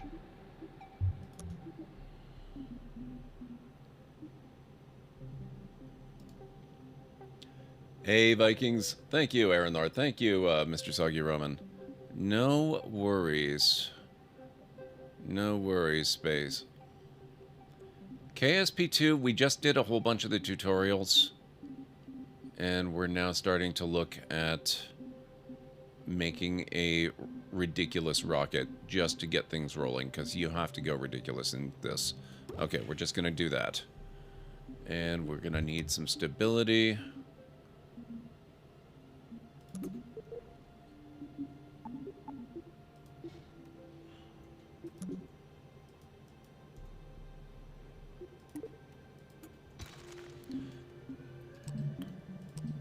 With some symmetry, I think. That looks too big.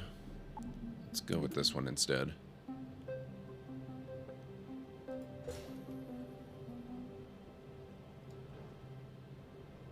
Okay. Now, we probably want to consider the possibility of bringing our astronauts back alive. So I guess we ought to think about maybe giving a parachute or something. We can't really use this one.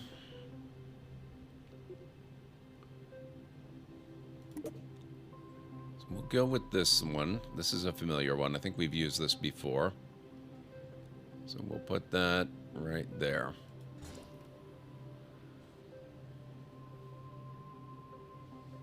I always forget that our microwave interferes with the Wi-Fi. Oof. I am sorry.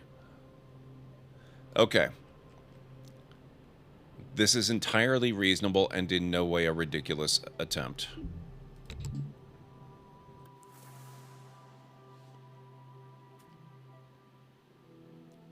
That doesn't look like the launch pad. It put me on the runway. Okay. Oh, you know what? I probably need an extra stage here. Let's go there. So stage 1, stage 2, and then parachute.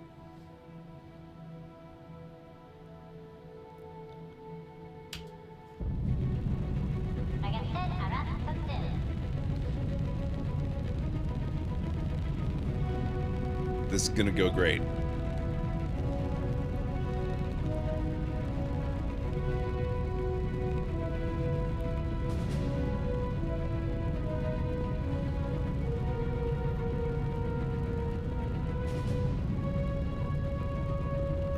Are we...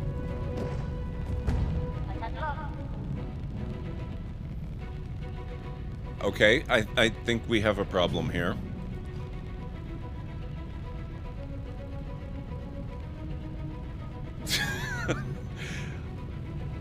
I don't think that worked quite the way we wanted. No, that should be doable later. In fact, they used this specific cockpit in one of the tutorial missions on an actual rocket. All right. Let's revert to VAB. We might need to look at the engineer's report.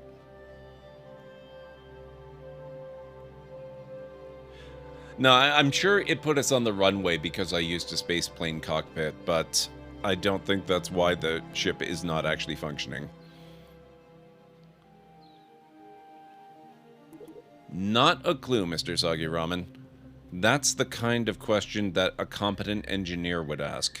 We do not ask these questions. Alright. Thrust to weight ratio is less than 1. Vessel will not leave the launch pad. Alright, so we might be a little bit too ridiculous. Clearly, we need to drop some unnecessary weight.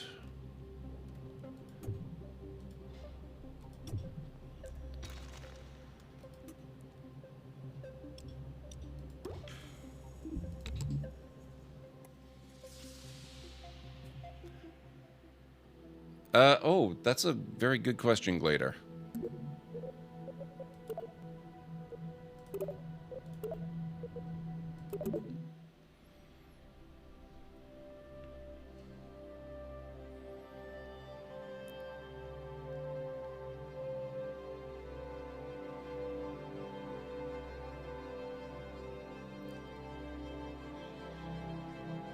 What problem?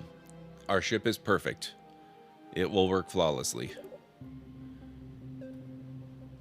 It's an elegant thing of grace and beauty. Okay, so where are we launching to? Where did... Oh, runway 1. Oh, that's so cool. I didn't realize they had all kinds of different launch pads. 2 different one... A boat launch? What? Wow. They've changed more than I expected they would. We're going to go to launch pad 1.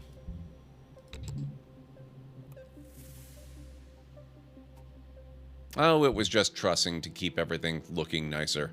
But we don't need it to look nice, we just need it to go. Okay, I think we still need that. There we go.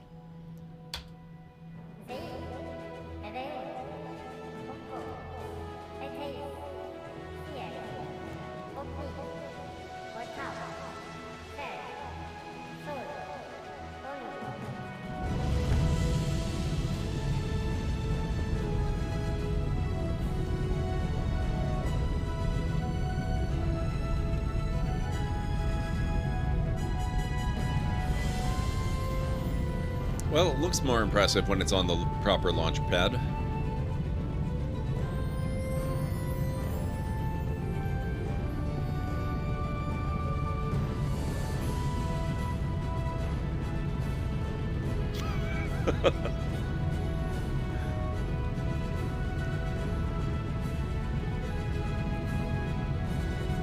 That's actually a ridiculous amount of fuel.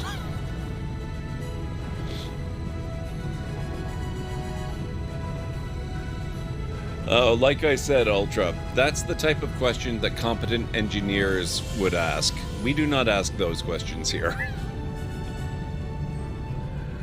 Okay.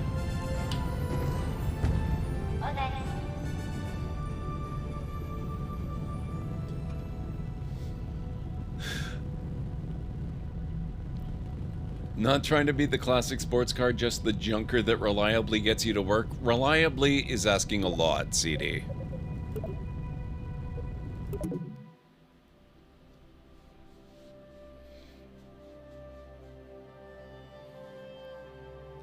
Okay, so maybe there might be 1 or 2 small issues with that particular design.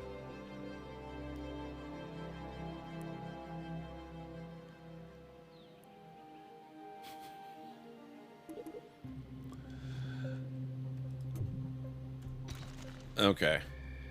We're going to keep the cockpit and we're going to keep the parachute. We'll try being slightly more reasonable with our choice of rockets, though.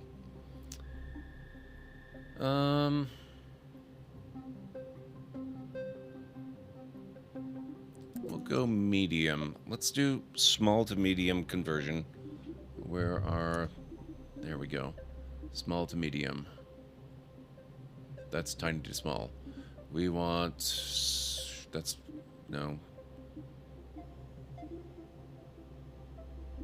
What the heck?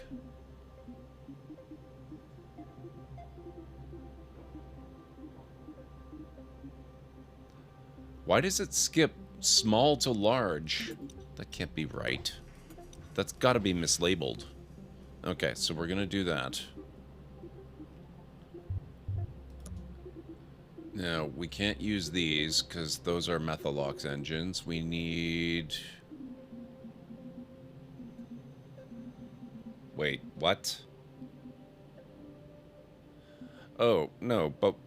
Hang on.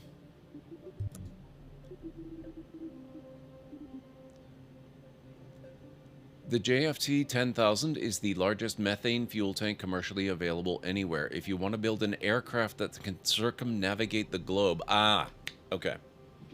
So that's a plane engine. So this is perfect, because it's silly to use a plane engine to power a rocket, so we're going to give it a try. So we need to use a jet engine.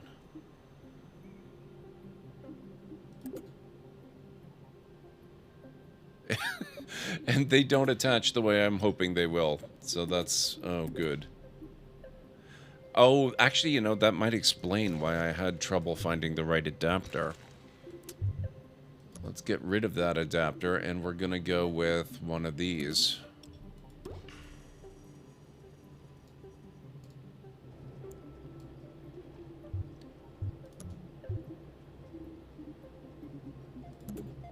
Nope, not those.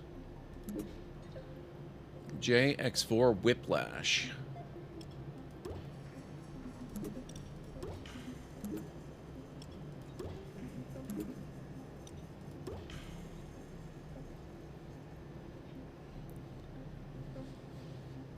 I was trying to show Faith that you would indeed succeed. I appreciate it, CD. You like the nubbin? My 4 years of failing to get a BS physics degree can't prevent Gord from ignoring all of my advice and YOLOing it anyway. That is correct, Mr. Soggy Ramen. Oh, just occurs to me.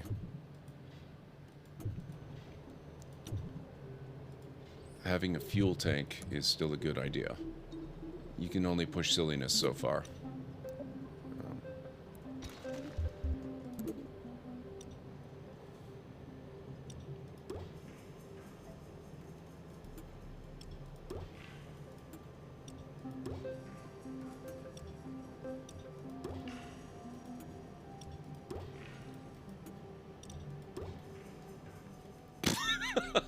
This is gonna be great.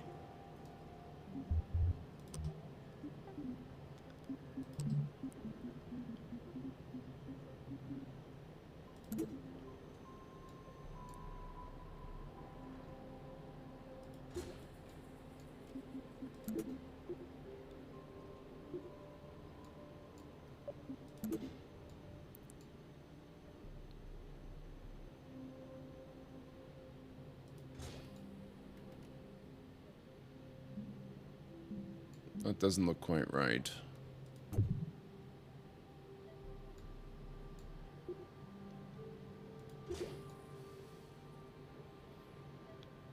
Okay.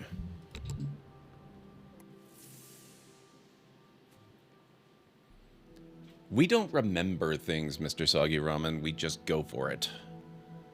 Oh, we probably don't want all that extra staging, though. We want all these firing at the same time.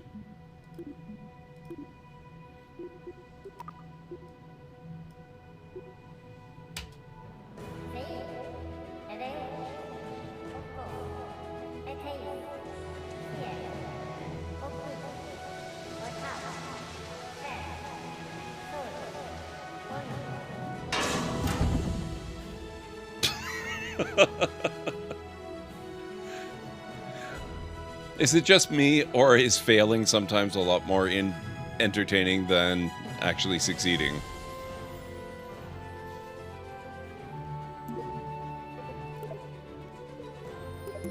I like learning the hard way. It demonstrates exactly why the idea won't work.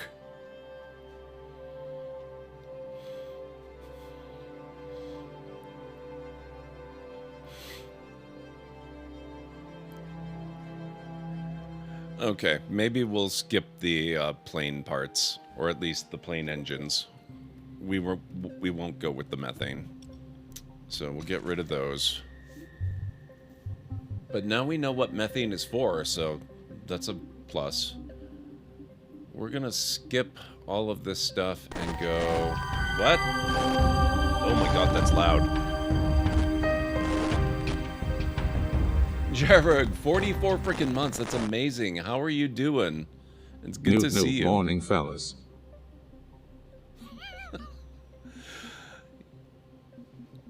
It could. It could. How are you doing, Jarrod? It's good to see you. Right, okay. Let's do... one of these.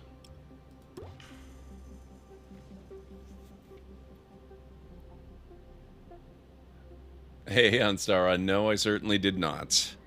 How are you doing?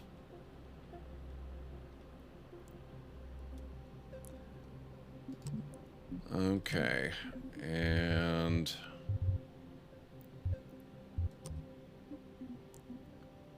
these are the intakes, so you can pull in air,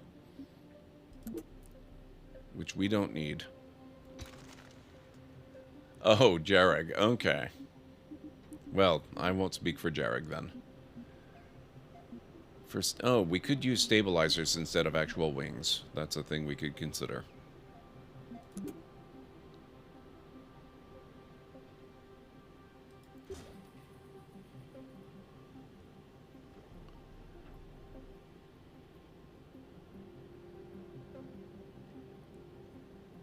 Okay.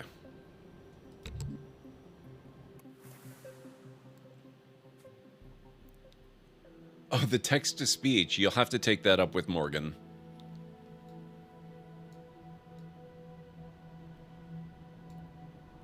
Now, how's our staging? We don't want empty stages. We want that to go, then we want that to go.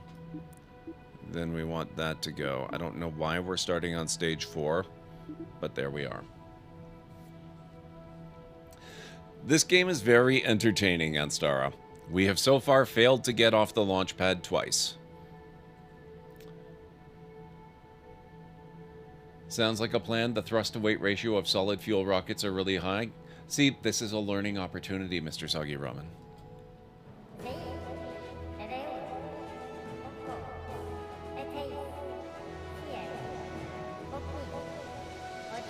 You have to try all these things to see why it doesn't work. Or why it does work, since this actually seems to be going fairly well.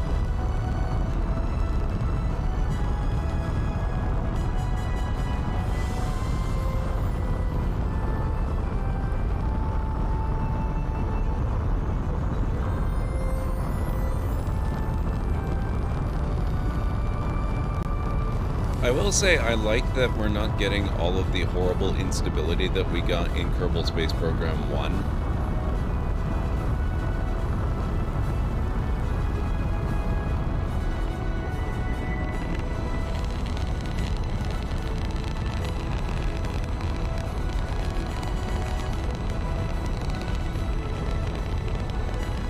I will also say, though, I miss the science. I'm really looking forward to them adding the science.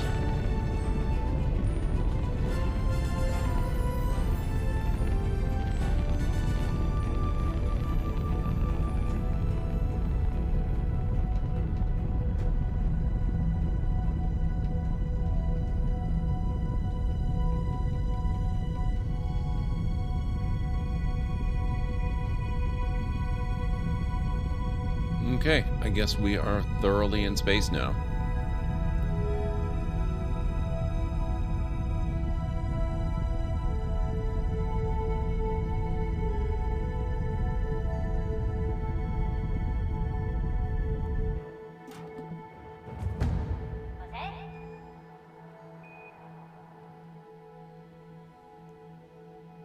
And that's it. Now we're gonna coast forever. Let's see how that looks. Oh my god,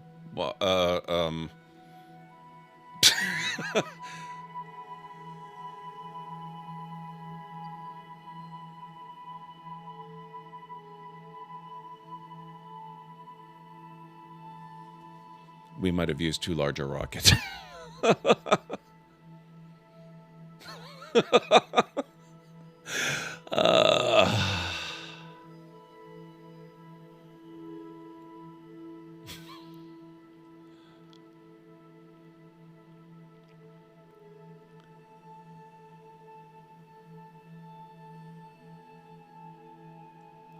Oh boy. Okay.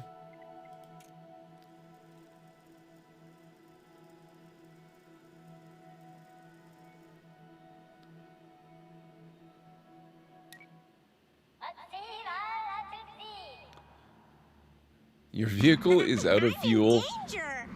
You can no longer change its course, and you are so not wrong.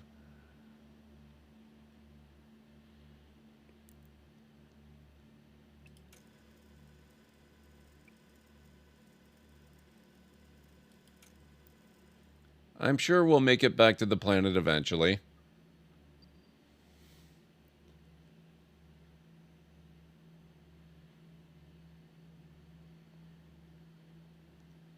See, it's catching up with us, right? There's no way we'll miss it again.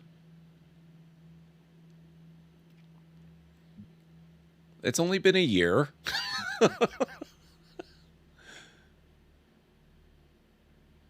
Oh, we might actually get to... Oh my god, are we gonna...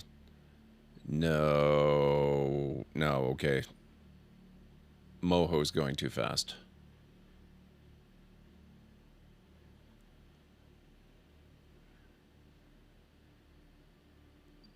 Oh, we're crossing inside of... What's this planet?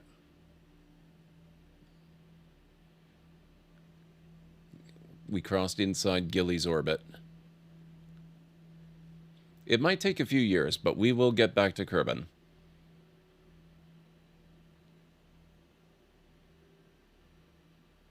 And he's not seeming to suffer any ill effects. I guess he's got lots of snacks with him.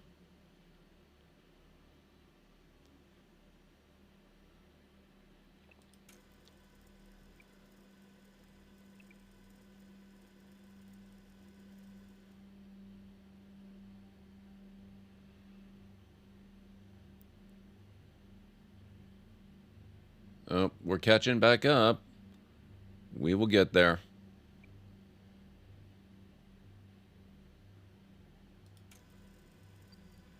Come on. You can do it. It's only a planet. You can move faster.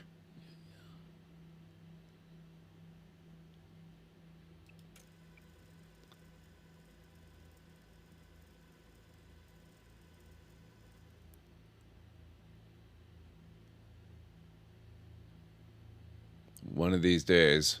I think right now it's basically a race to see which planet we intercept first.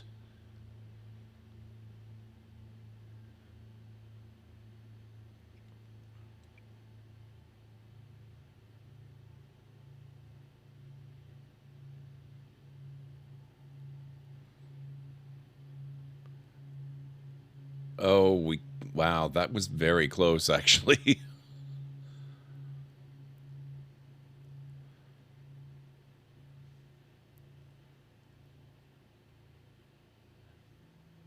Oh, there's no playing. We only had the one rocket. We burned that up. Now there's no control. Oh my god.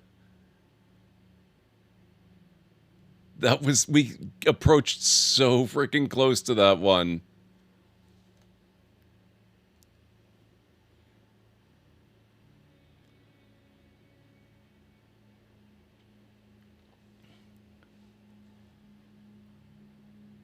Oh, look at that. Wow. Oh. Hang on. Okay.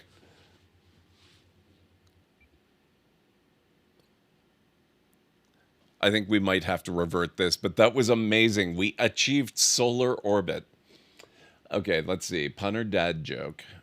The other day, I was asking a friend of mine if they knew about the project scientists were trying to do growing herbs in space after the first one failed. Pretty sure they called it Herbal Space Program 2. Wow. Wow, delicious. Okay. Okay. Terrible pun or dad joke.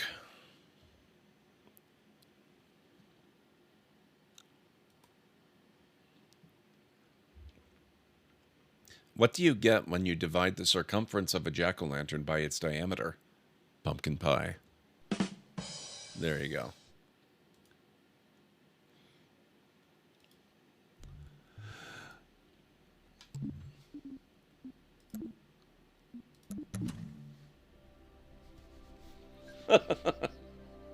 Sorry, Ultra. That was better than usual. then I feel like I have failed and I should do another one to make sure that it's properly bad. 1.5 minute warning, by the way, folks. Okay, so we might have used maybe too much solid fuel. And it might not be the worst idea in the world to have some sort of backup engine so that we can maneuver once we get out there. Much better than the... Actually, I like the joke you came up with, for all that I give you crap about it. It was fun. Let's see. A little more seriously. We want...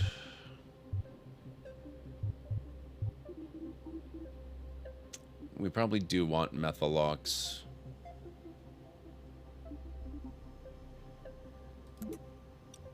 No, that's too big.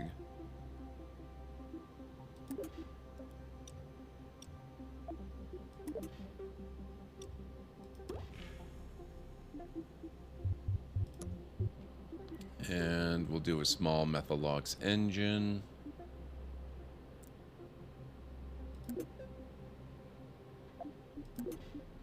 Oh. Oh, that's interesting. You know what? Let's do 2 of those.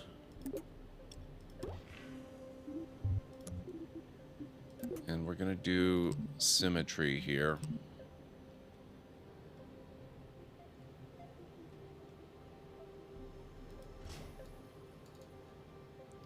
We'll put 2 of those on there. And then what we're going to do is, where's coupling? We're going to do...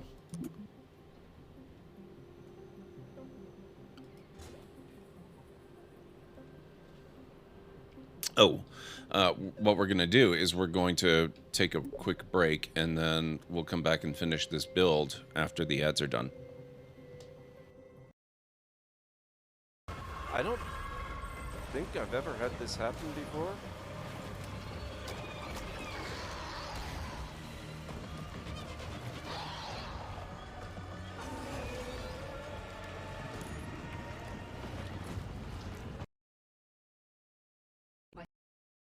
Assistance in calculating whether the mass effect is a phenomenon that occurs only in our universe, or in all possible universes.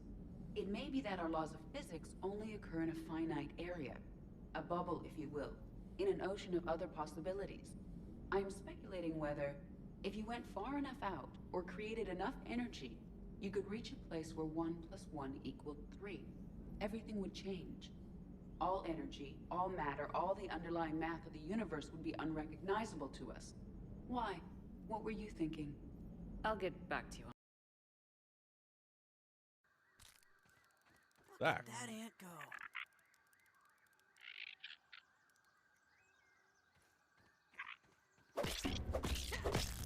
I like that their eyes start glowing red as soon as you go hostile on them.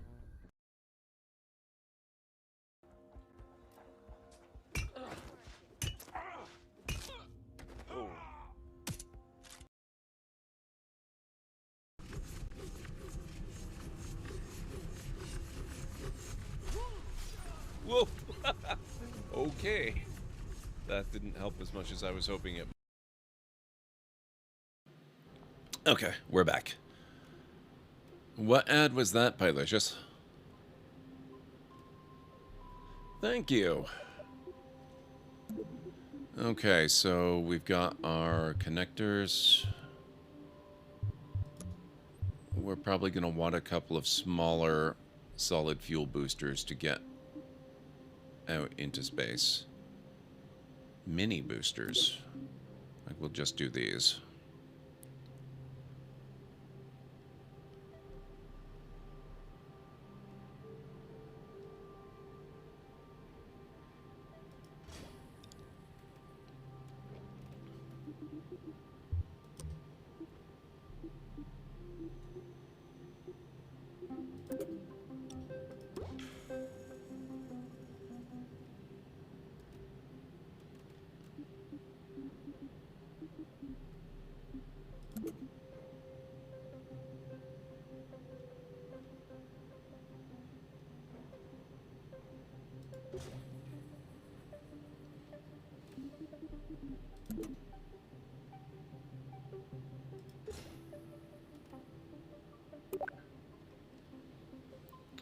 Ad about drinking chocolate milk. It's one of the drinks you drink frequently. Okay, fair. Thank you, Kellen Ray. How's it going, Kellen Ray?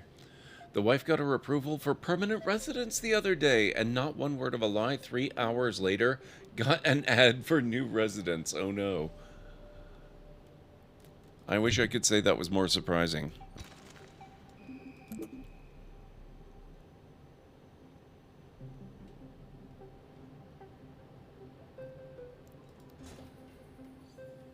Okay, we'll go with that.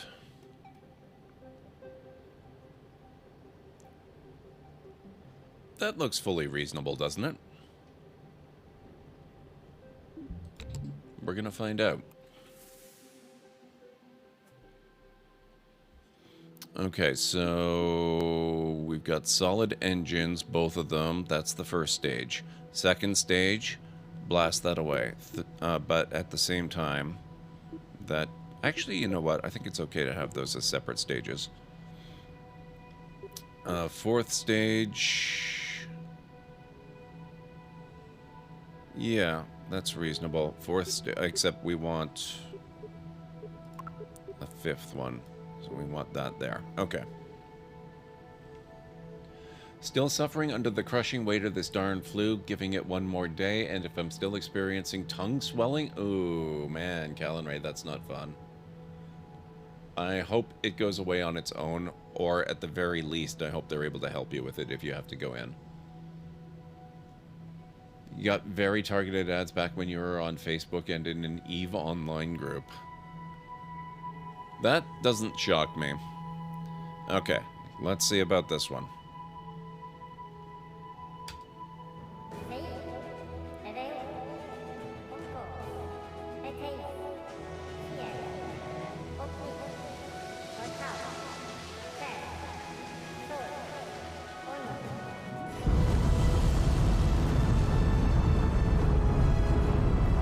So far, so good.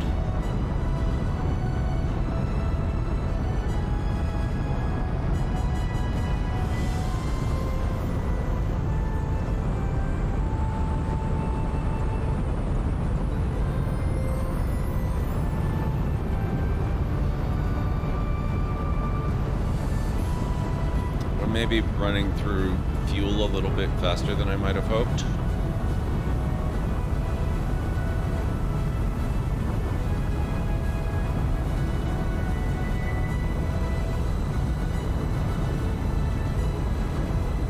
But we're getting up there. Might actually be okay.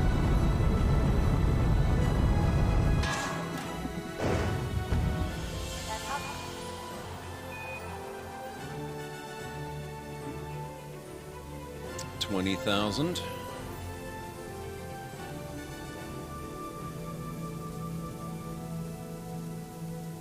What on earth is that? Oh, okay. We're in space, and I haven't even started the other stage yet.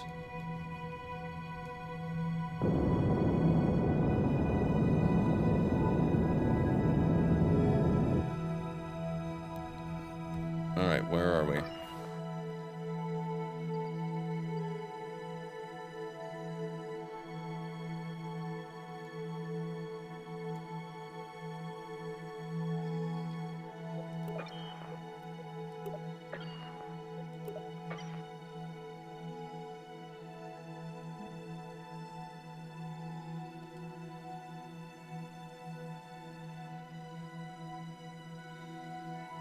Okay, this is the part I don't remember. If you're curious about... Oh, nope.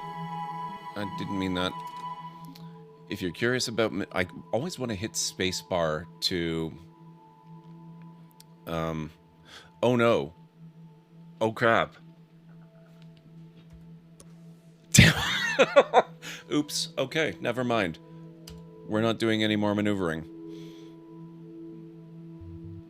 Oh, and I just hit spacebar again.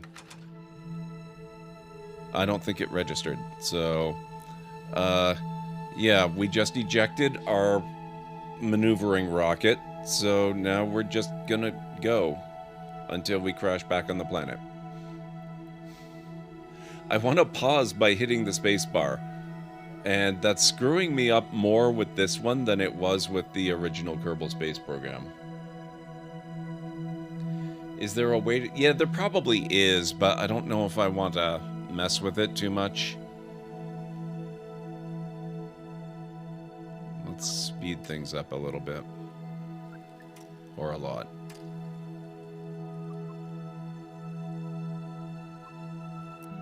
We got pretty out there, though. We made it pretty well into space proper. Oh, and look at that. We're coming right back down on the Kerbal Space Center, too. That's impressive stuff. Oh, oh, geez. I did release the parachute.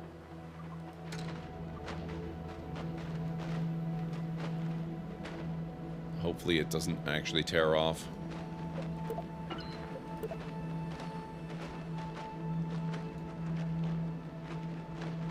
It really does, Kragan. It looks gorgeous. It's amazing. And I love the layout of the KSP this time around. And I like that they've apparently added boats, which I was not aware of previously. They've even got a little dock over here.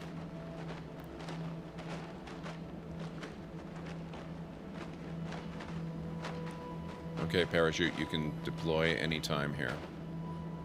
Anytime.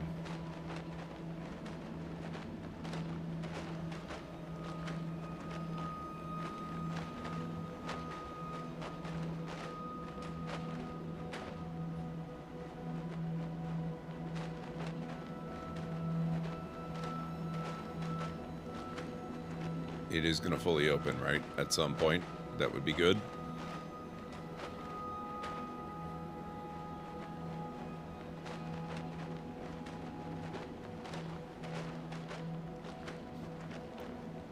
Don't want to spoil too much before you get it? No worries.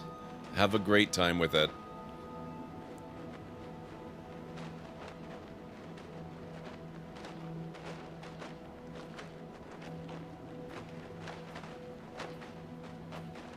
The ground is getting kind of close. Ah, there we go. Okay. We should be safe.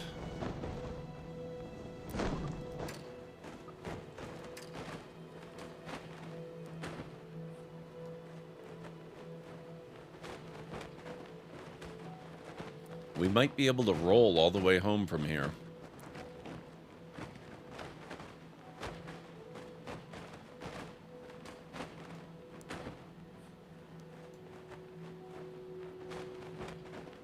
Gonna call it a night. Head to hoof equipment all over the office. Oh, we're on the wrong slope of the hill. Okay.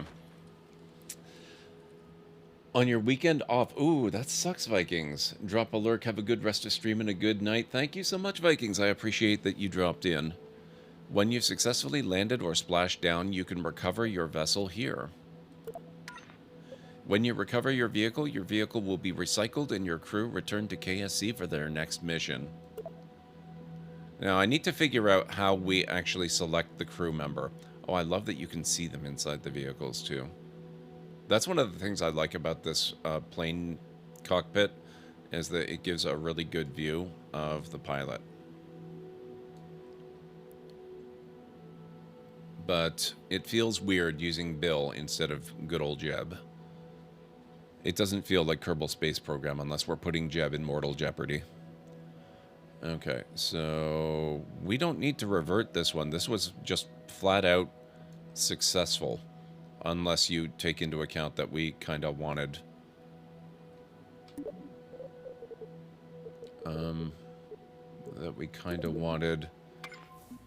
to do a little maneuvering.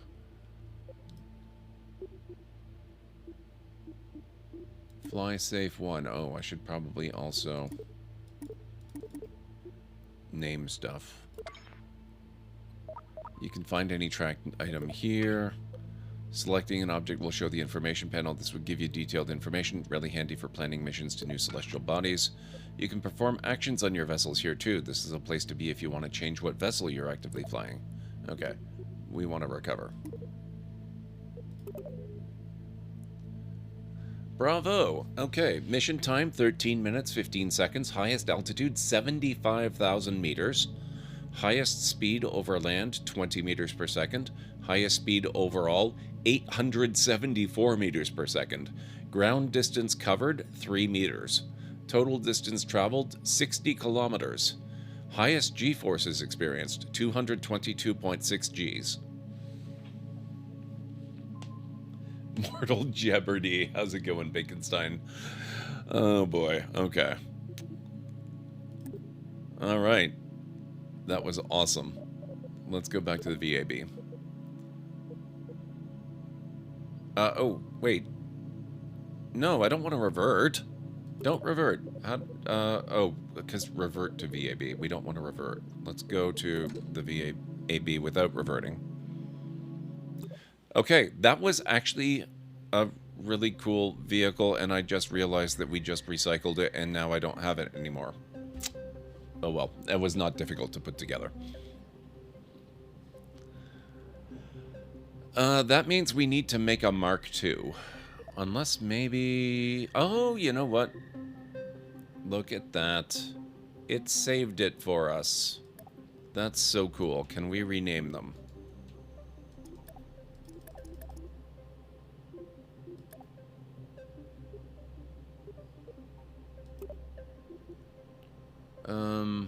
I'm not sure.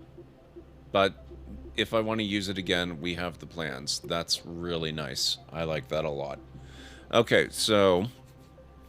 Actually, maybe we will use that again.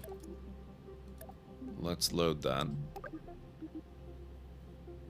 Let's verify that it's the correct design, because that's actually not correct. We got rid of these. Flight controls now in docking mode? What are you talking about? We had switched out those larger wings for smaller stabilizers.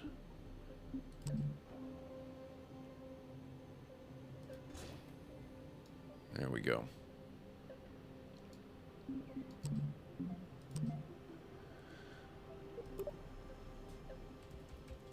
Just going to creatively call it the Mark II, even though it's functionally identical to the Mark I.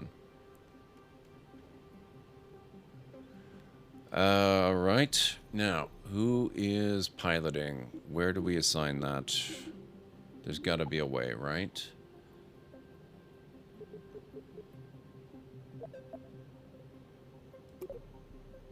No, let's not do that. Cancel.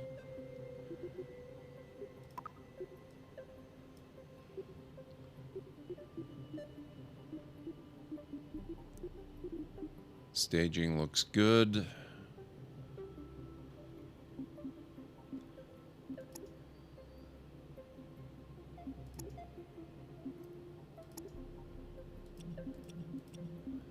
Okay.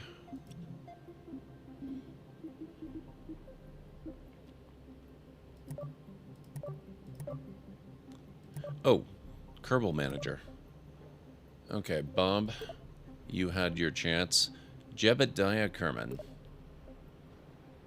There you go. Okay.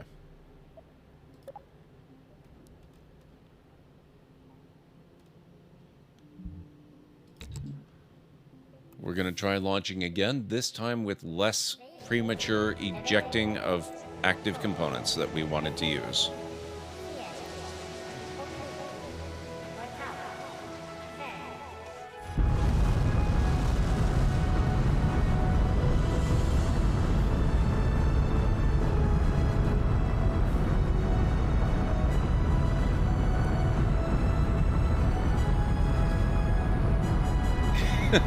It actually kind of does. Oh, thank you, California. We can raise the desk while the ship also raises.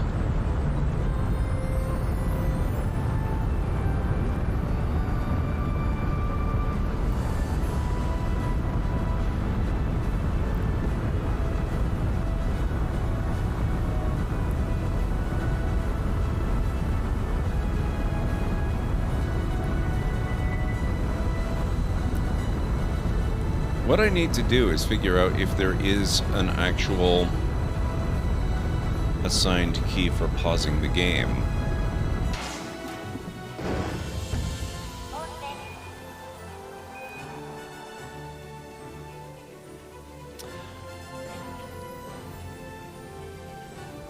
What camera do you have again? Oh, that's a good question. What even is it called? It's the Logitech Brio.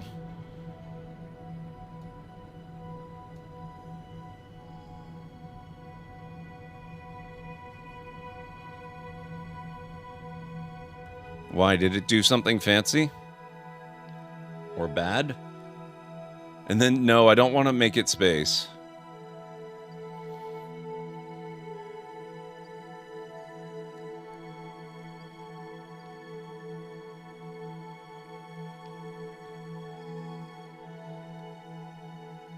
It followed me when I seriously? Are you sure that wasn't just the fact that the camera is mounted on the desk, which was raising? Okay. Keeping my hands away from the spacebar. Now, what do we need to do? I want to go prograde, and then I guess I do want to actually start firing the engine.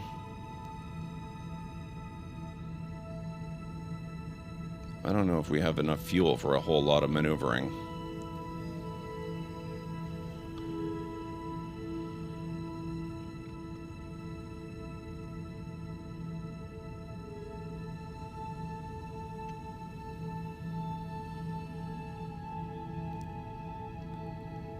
I might need a Mark III with extra fuel tanks.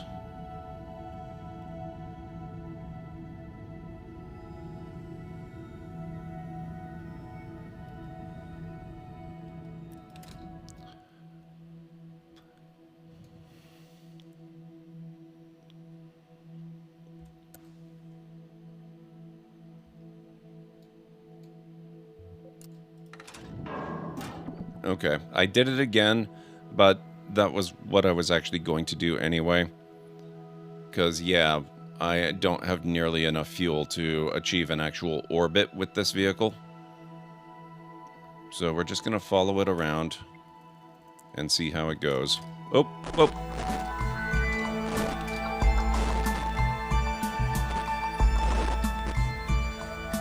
Thank you so much for the follow. I really appreciate that.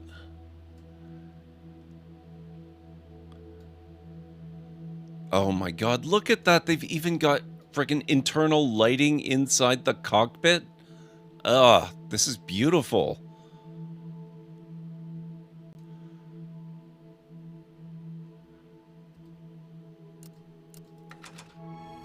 And I keep trying to unpause by hitting spacebar again, so we've deployed the parachute even though it's way too early.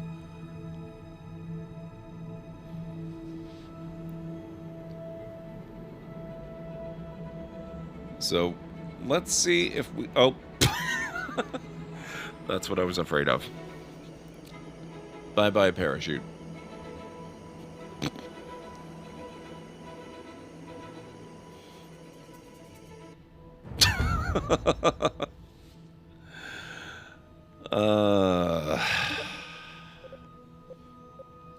Let's revert to launch.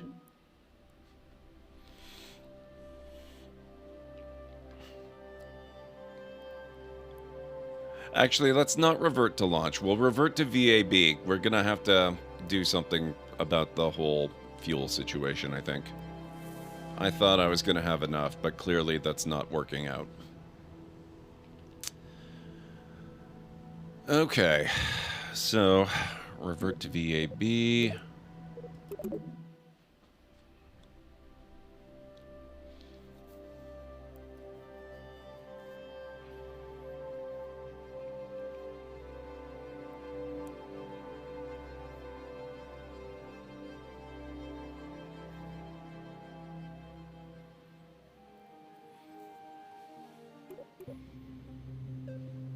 All right, so let's see here. We're gonna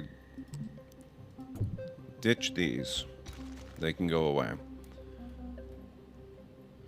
I think... Oh, we actually do have the 2 tanks. Like, we could maybe do with more than 2, though. So what are those? Those are...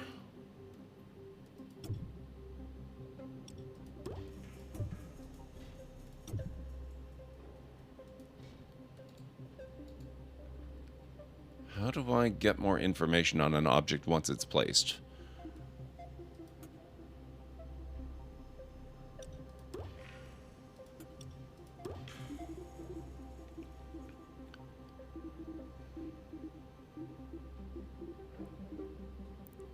We haven't played with hydrogen yet. A small but significant amount of liquid hydrogen. Rumors that this tank also floats slightly off the ground when full are completely unfounded. That's good to know.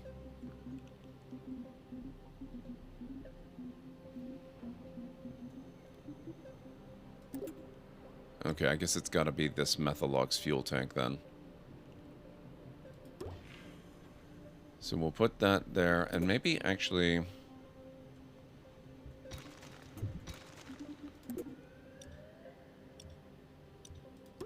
maybe we'll put a larger one.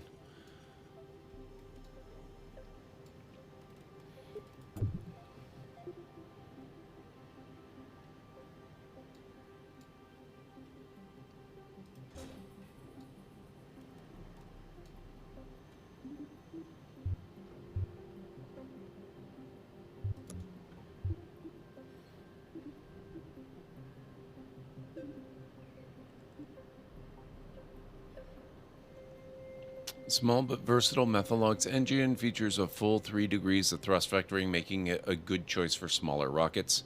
Inspired when a barbecue grill tipped.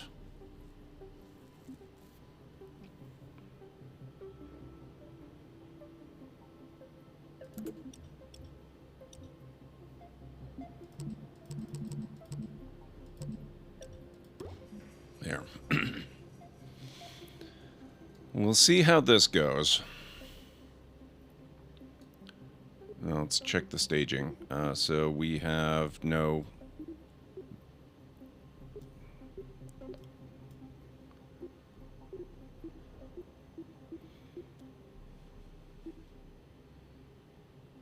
So those first, then those, then that, then parachute. Okay, so that's fine.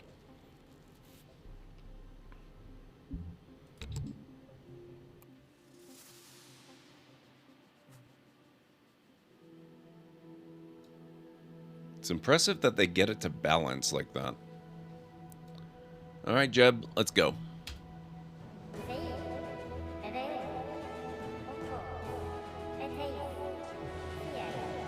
I love the countdown and the music. It feels very suitably epic.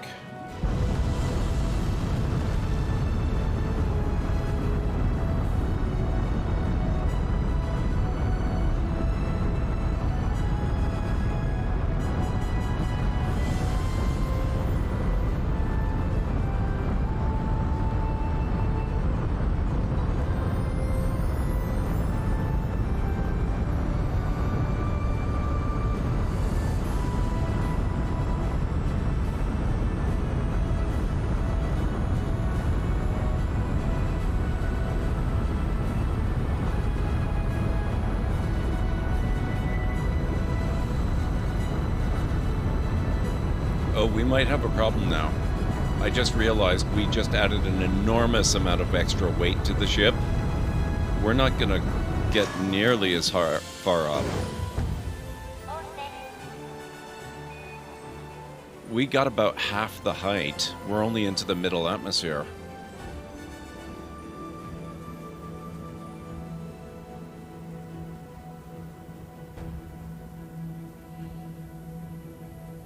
Upper atmosphere, crossing over.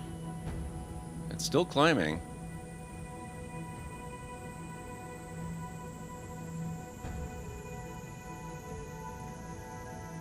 Oh, but the climb is starting to slow. Okay. Let's boost. We want to get to space again.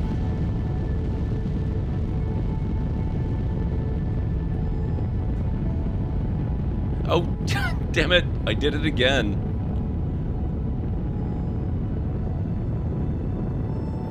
Sorry, Jeb.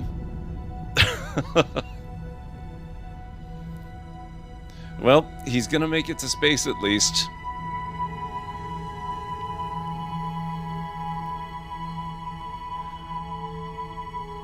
Okay, we'll just revert back to launch again, because that was very close to working. I just need to... I need to keep the commands in my head.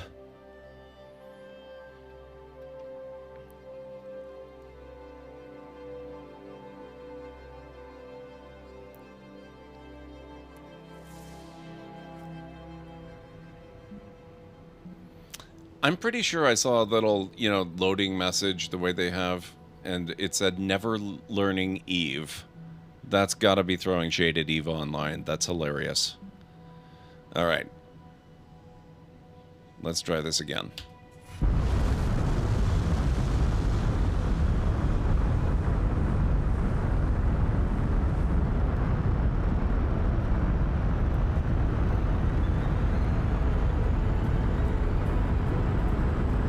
That's weird. Is it just me, or do those look like they are at different heights? I wonder if that's just... No, it doesn't matter the angle. They still look like they're at different heights. Which is weird since I placed them with symmetry.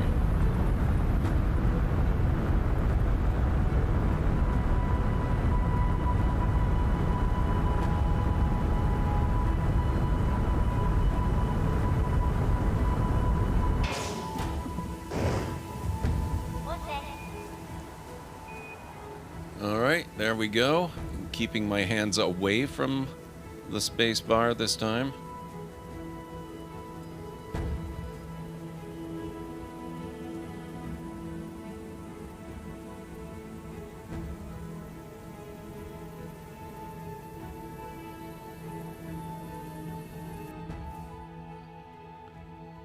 Yeah, we're not going to get too terribly high up. So we're going to engage the thruster. Now let's see what we can do about this.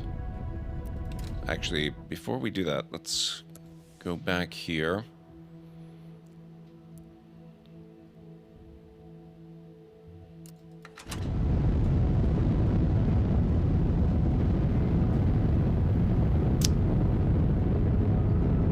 Okay. I'm starting to see one of the problems of using the airplane nose instead of a proper command capsule, and that is the command capsule includes the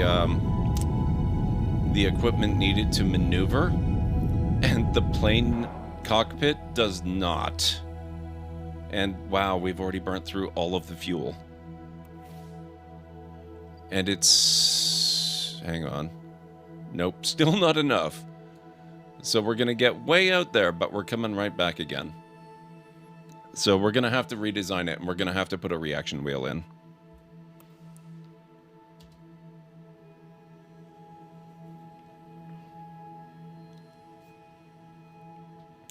And I just noticed. Welcome back, people who had ads. Sorry about that. I completely missed it until we were 6 seconds from the end of the ad break.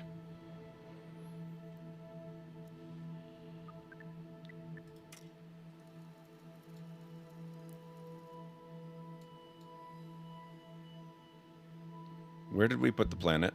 Oh, there it is.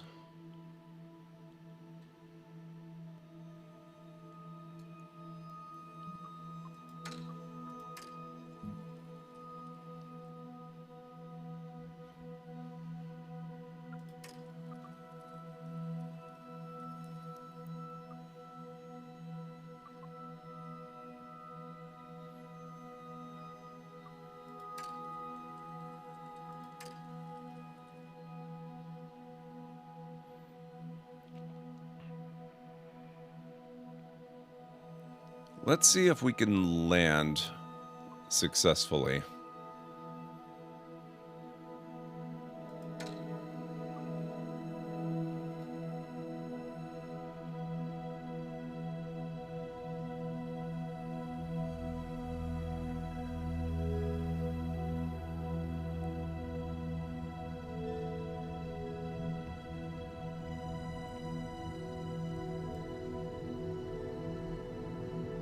Nope, starting to hit the atmosphere.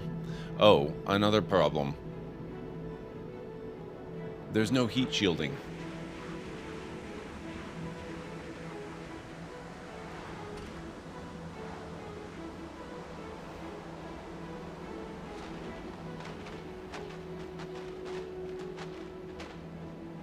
Which, lucky for Jeb, doesn't appear to be a problem yet, but you can bet that's going to be coming.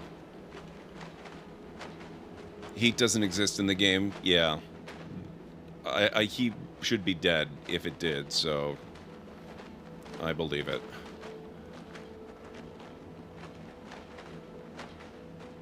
But it is another thing to keep in mind for later.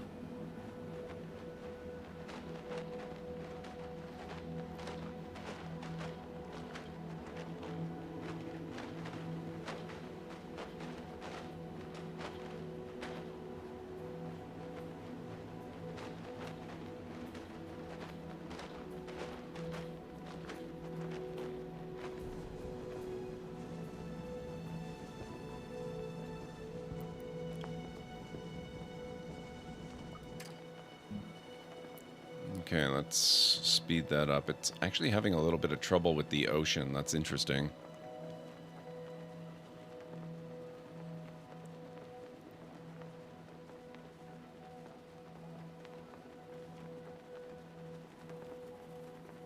Well, it's better when you just angle straight down on it.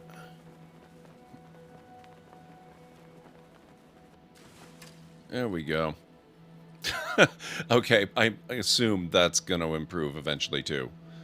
But for now, that looks pretty good. That looks pretty weird, but it's good. Okay, so where are we? Gear, brakes. Brakes? What are brakes? We don't need brakes.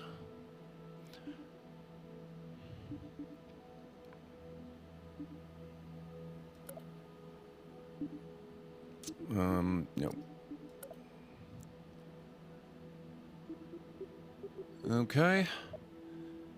38 minutes, vessel launched, vessel landed. Oh, that one actually took an hour and a half. That's not bad. He went way out there. What was his highest speed? 14 meters per second over land, 2,221. 8 meters covered in ground distance. 133 kilometers total. Not as many Gs this time, I guess, because the ship weighed more. Nope, it's just an ocean. Early access, Haggis. It's early access.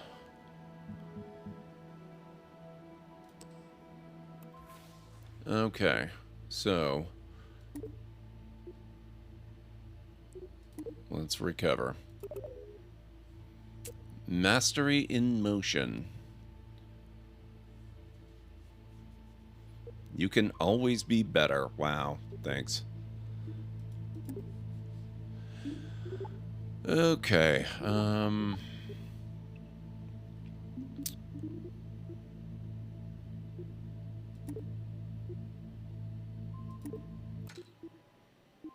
let's go back to the VAB.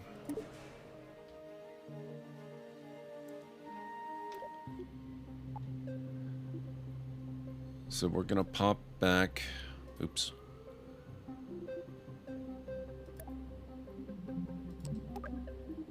Oh, it's still the same one. Okay.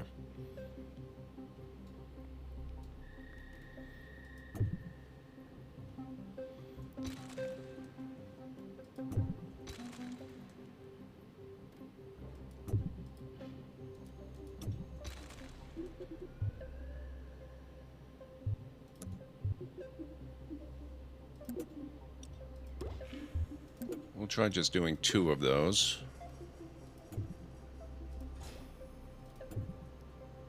Ooh, that's not what I wanted.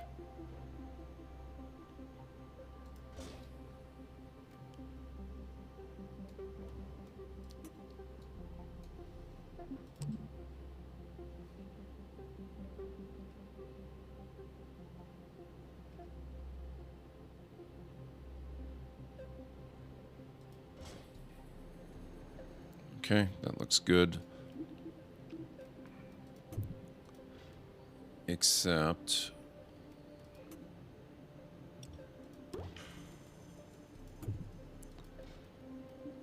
we need... Where is... No, that's ground. Thermal's not a bad idea, though. I know heat doesn't exist at the moment, but even so.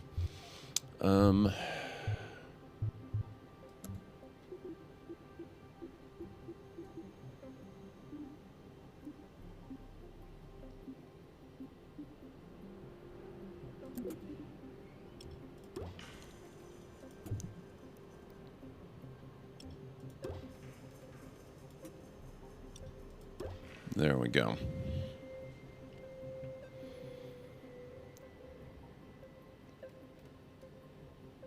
It's probably okay if the control unit gets fried. Oop. Nope. Oop. That's the control. Let's swamp that around.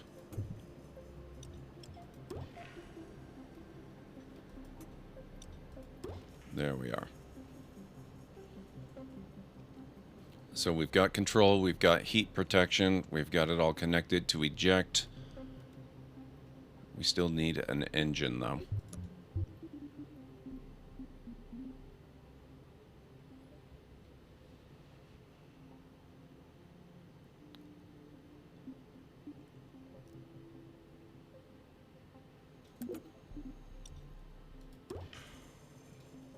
We'll try that one this time and see how it goes. And then we wanted our stabilizers too.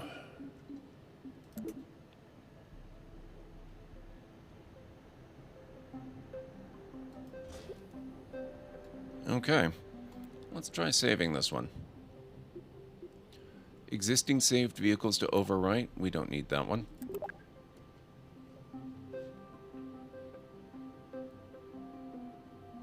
What? Ultra? That's really bizarre. I would ask if anyone else was thrown into another stream, but if they were, then they probably can't hear me.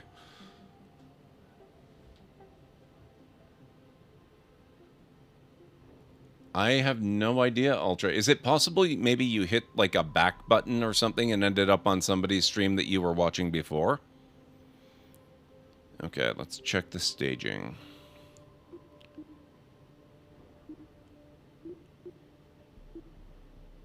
Okay, we want these two at the same time. We don't want that there.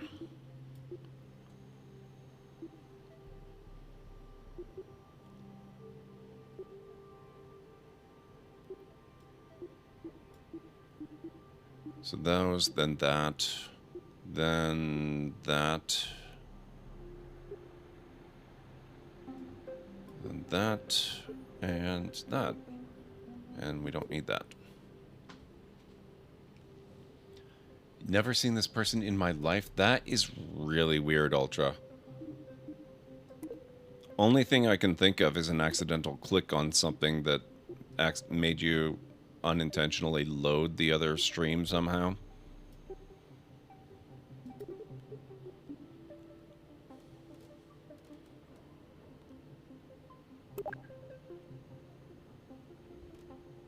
Okay. So maybe now we'll be able to actually turn and maneuver once we're in space.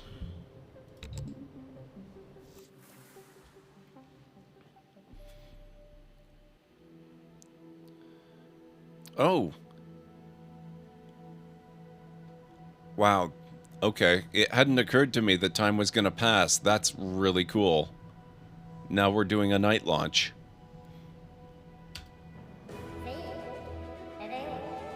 Oh, we're back with Bob. I guess that's okay. Bob can make this trip.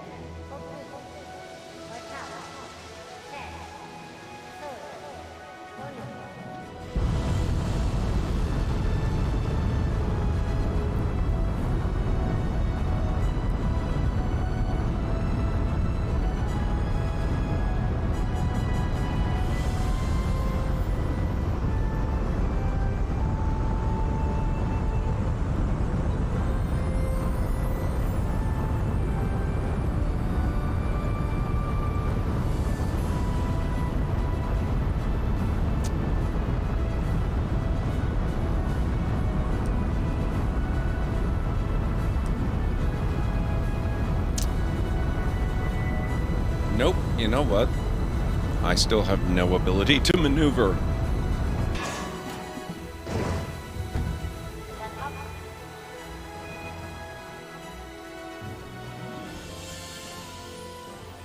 This is why I like to screw around. I learn very well this way.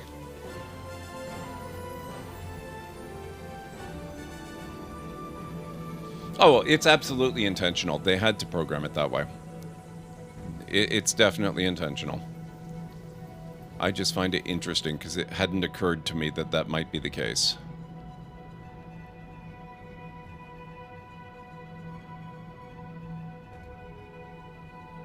Still climbing. Nice.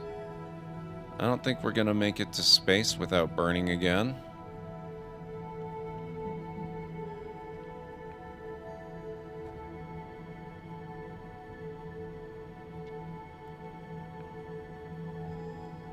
Well, you know, actually...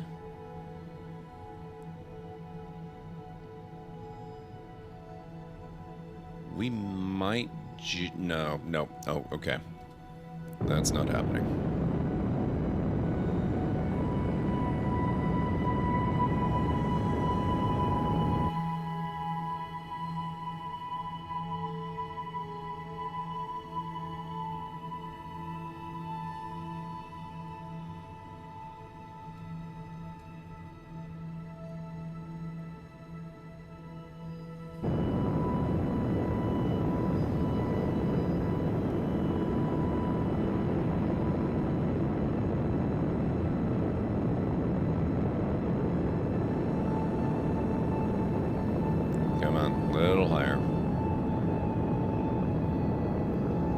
See if it's the atmosphere that's keeping me from being able to maneuver.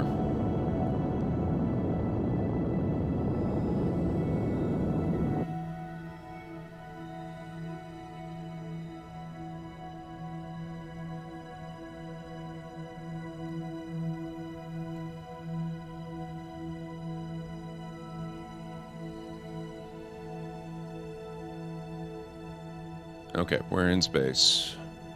And I still can't do anything. So I think we're going to revert back to the VAB.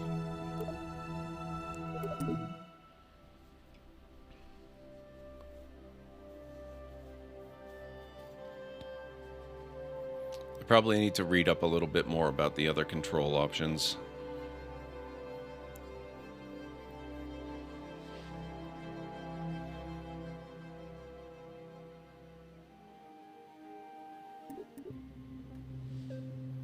Okay, so control stuff.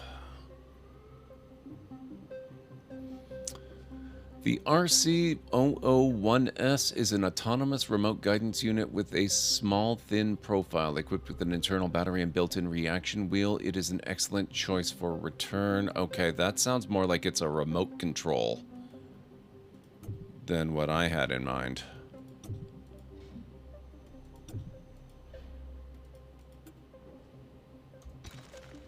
Which maybe would not be such a bad idea for, you know, Jeb and Bill. But it's not really what I had in mind. I might just bite the bullet and go with a proper actual cockpit for a rocket instead of using the plain one, as much as I really love the plain one. Let's get rid of these. And we won't need that.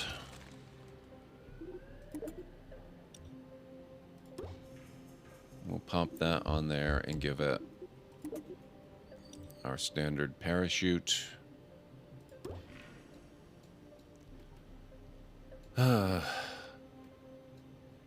looked so much nicer with the other one. Oh well. Okay, so what else do we need? We have no sciencey stuff we can do.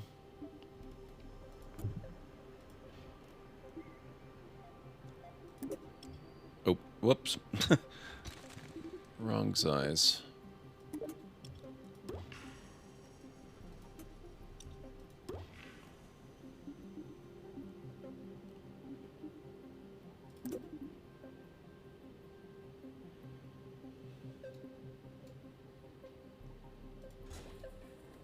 Oh, that's not going to do it.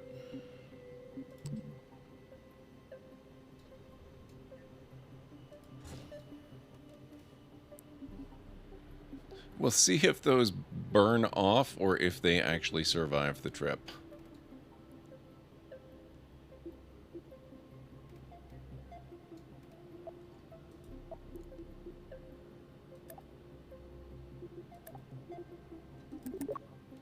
Okay. Bob just had a turn. Let's let Valentina go. We haven't sent her up yet. And we're going to try Launchpad 2. For no specific reason other than I'm curious to see what the difference is.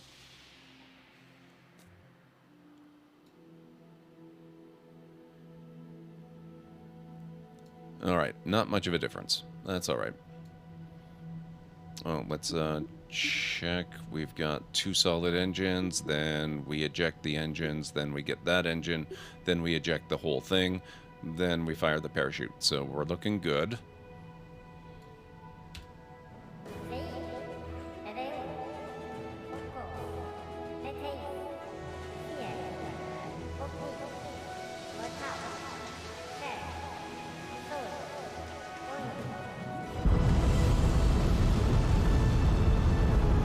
A night launch is maybe not the most convenient time to launch when our power is solar powered, but I guess we'll find out.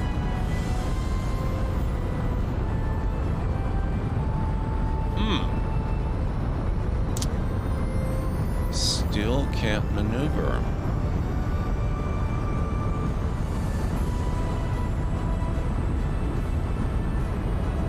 Trying to put those lessons about gravity turns to use, and it's not happening.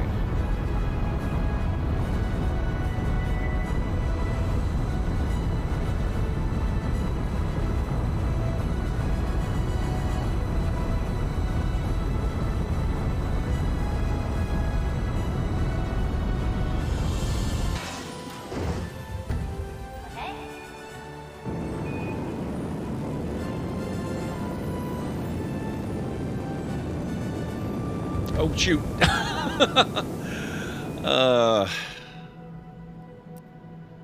I hit spacebar again accidentally. Well, can we maneuver the capsule at least? Oh, actually, I wonder... Oh, no, I can't maneuver the capsule. Maybe that... I wonder if that's a power issue, though. Also, I think I ejected the battery along with the rest of the ship, which is maybe not my best option anyway.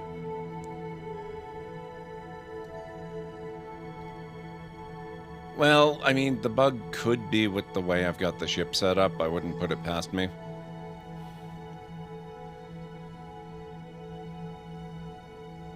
Because the WASD, they all worked fine in the tutorial. It's only now that I'm in the game itself that I'm having this issue.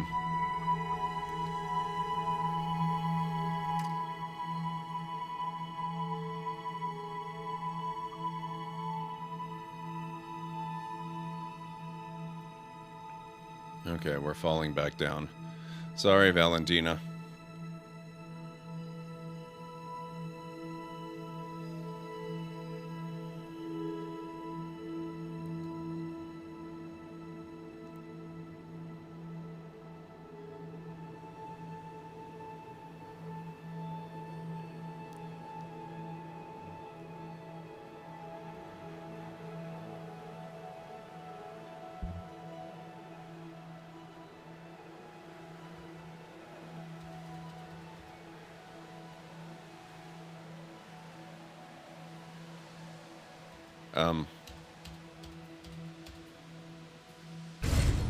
Okay. It wasn't responding to my command to do the stage separation either, to do the parachute. That's concerning.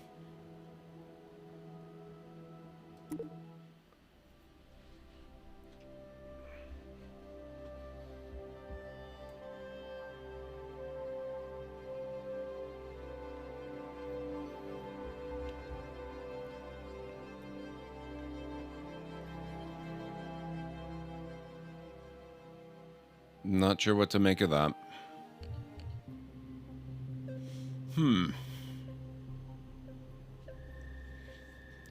Okay.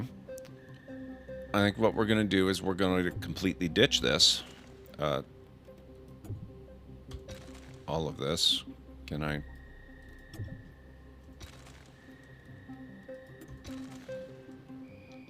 And I'm going to see if some of their designs work as intended.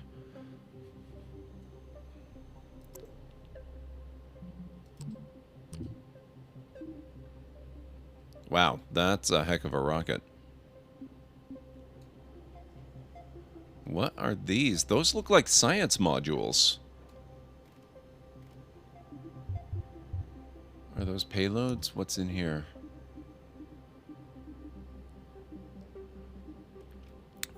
Am I wrong? That looks very much like it might be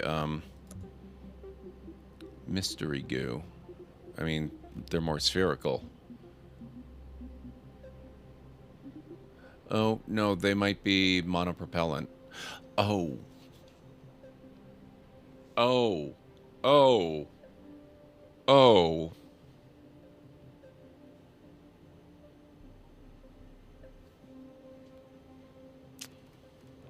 Monopropellant and maneuvering thrusters. I wonder if that's what I needed.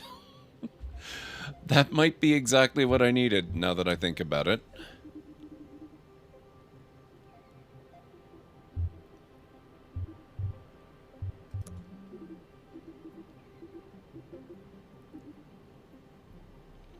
Monopropellant, deep space engine, xenon rather.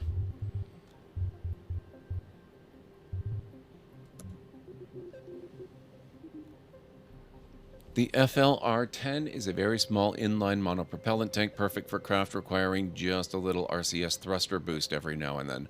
We're told they make excellent kettle drums.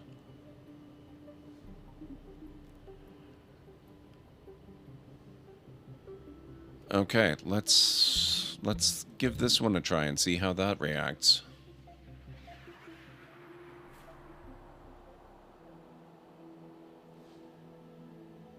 This is not at all concerning. I'm sure that's perfectly fine. All right, Bob, you ready to go? I'm going to assume he's ready to go.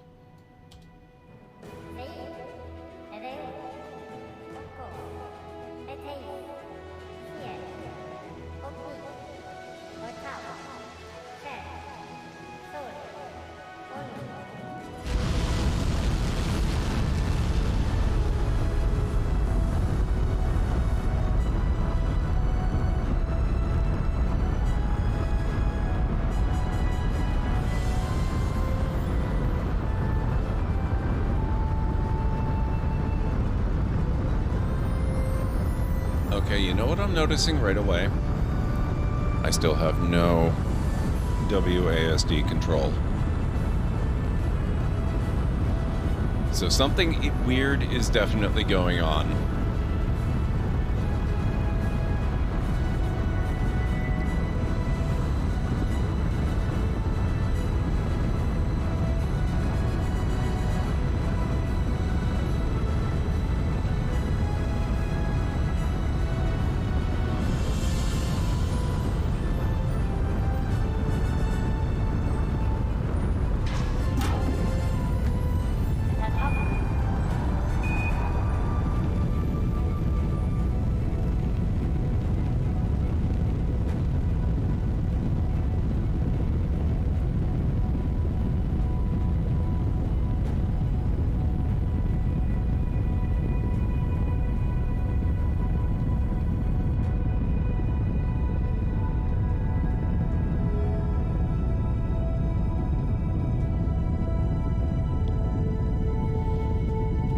Let's just see where this takes us.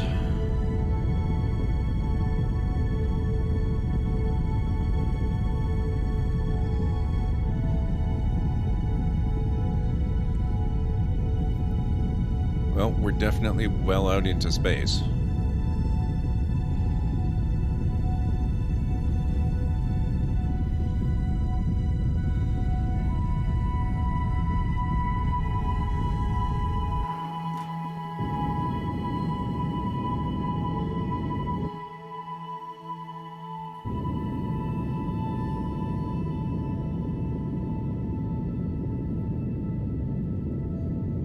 still have no direct control, unless... I wonder if that's why. Nope.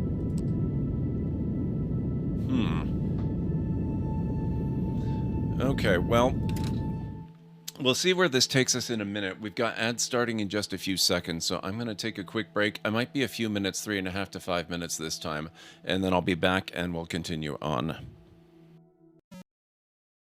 Uh-oh. My, aren't you the clumsy one? Because of your inability to walk without falling on your face, your helmet is now riding the elevator without you. You've blown your cover. The Sarians are sure to shoot first and ask questions later. I don't know, they failed to notice my hands. Maybe they won't notice my...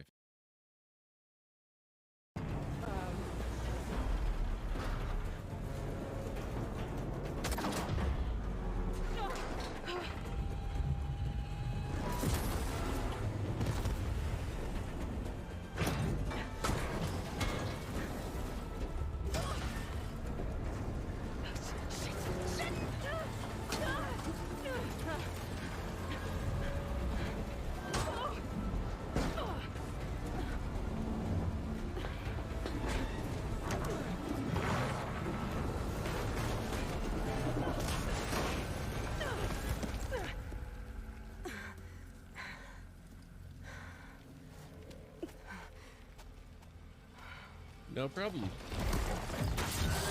Going anywhere, are you?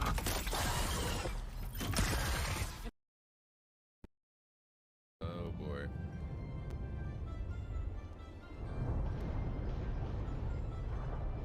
A meteor strike has occurred. Avoid the impact site and head to shelter if any is available.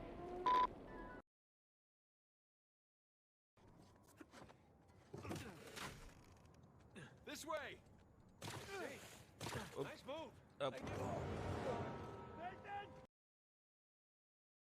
I mean, I don't need to understand everything, but I can say I'm plenty confused. Did a compy just knock my Jeep back? What the what happened there?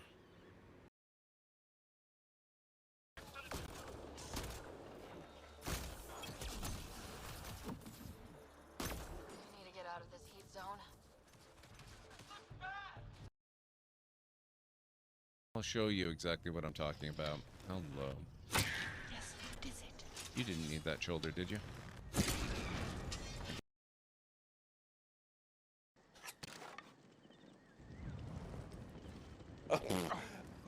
Oh, shit. Whoops. Oh no!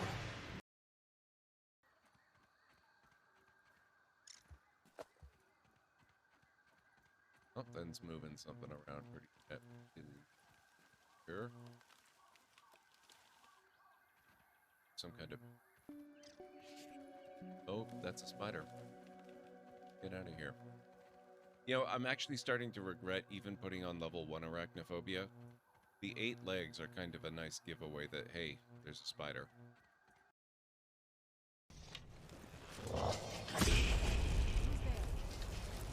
You leave her alone. There you go. Arrow to the knee. Now you can no longer be an adventurer. Sorry, I don't make the rules.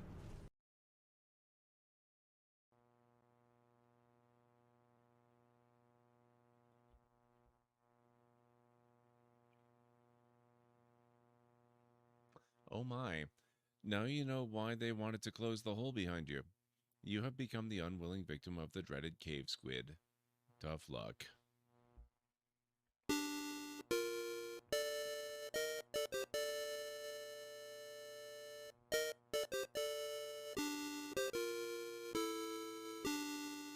You know, I think that might very well be the very first time I have ever... Mass Effect is much bigger than just Shepard.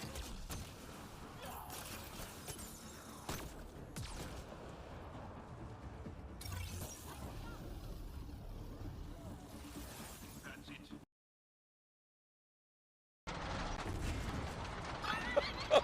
Wow!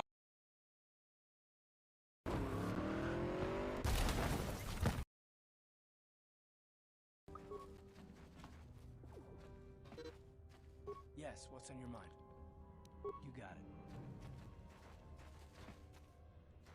Out of the way, mission. There we go.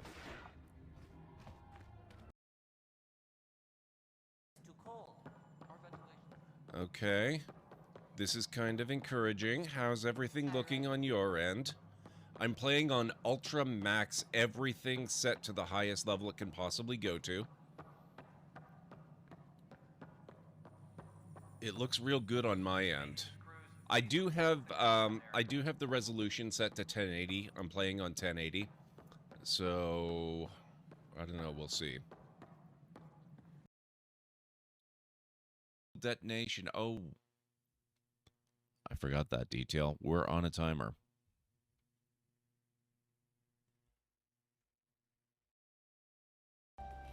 Let's turn that on. Whoa!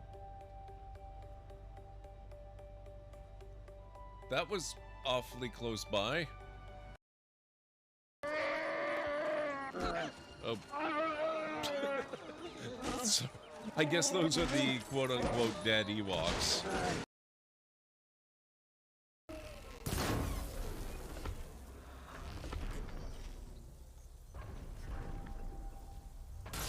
Oh, you...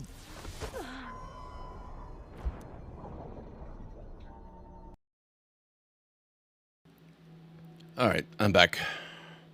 Are we winning space? Sort of. We're encountering some early access issues, honestly. I don't seem to have any ability to really control the ship. I mean, I can launch it and I can do the staging, but... Oh, shoot. Speaking of staging, I just...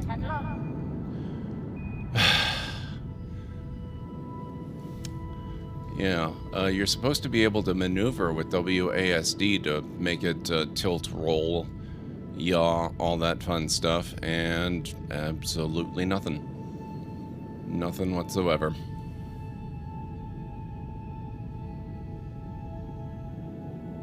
Press T? No.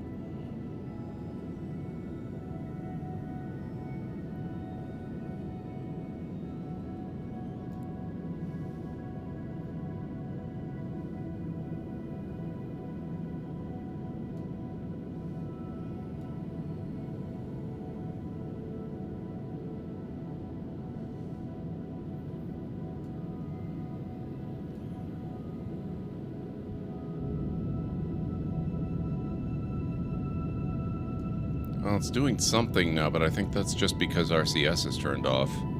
I'm not actually hitting any buttons anymore.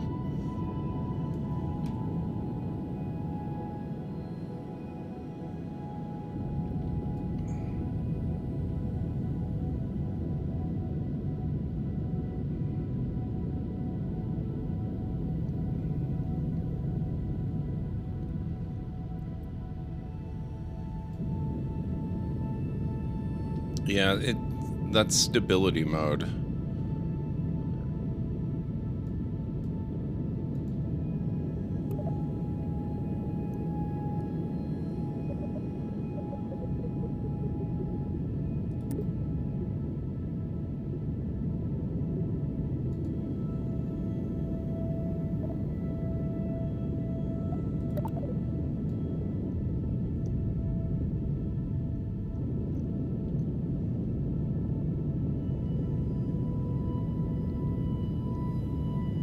Yeah, I'm not sure what's going on. Also not sure why it seems to be locked to this component, which shouldn't really still be attached.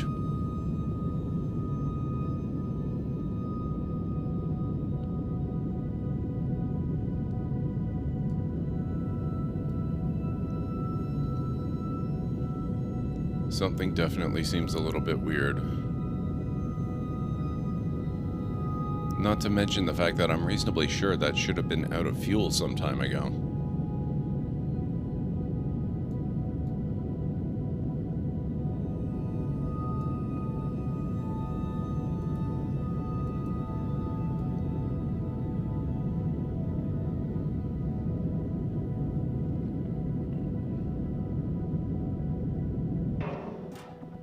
Oh, well, okay.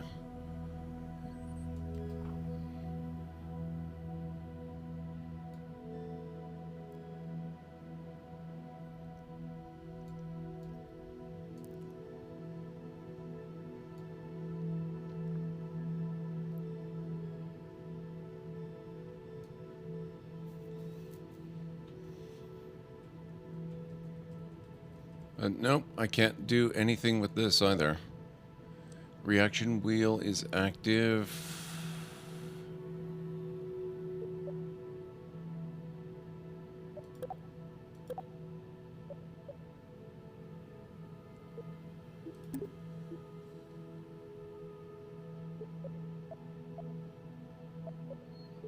I don't know.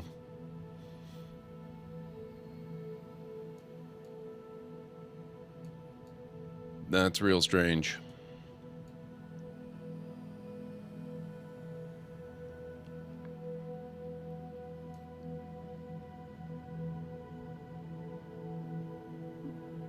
We're still actually moving farther away from the planet. I have to check map mode. See what's going on here. Okay.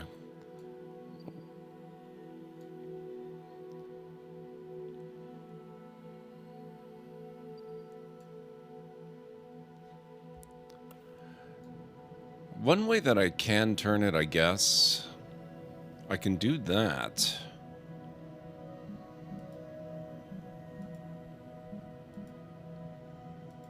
I just can't do it with the keyboard, which is very weird and kind of awkward.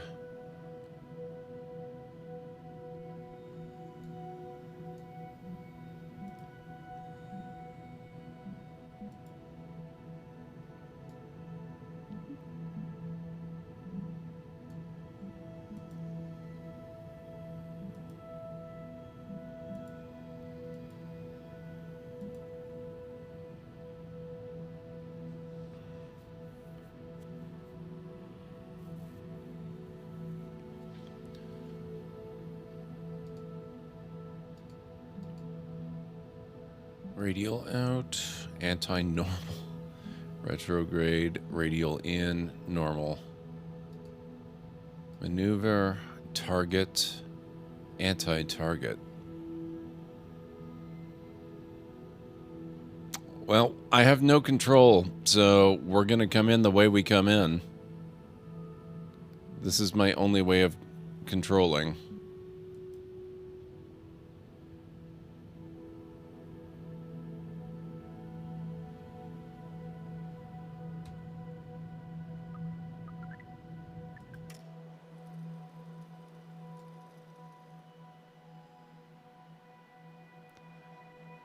And once we get close enough, gravity's going to take over anyway.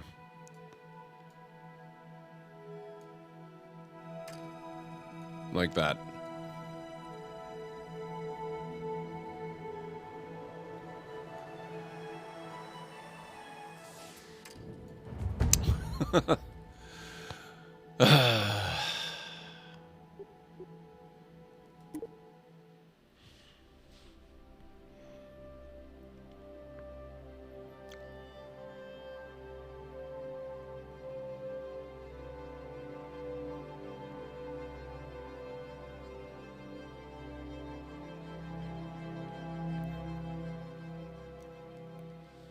Well, when I tweeted out that I was going live, I speculated about space planes. Maybe we should investigate those, see if they control any better than the spacecraft do. I think I even saw one here.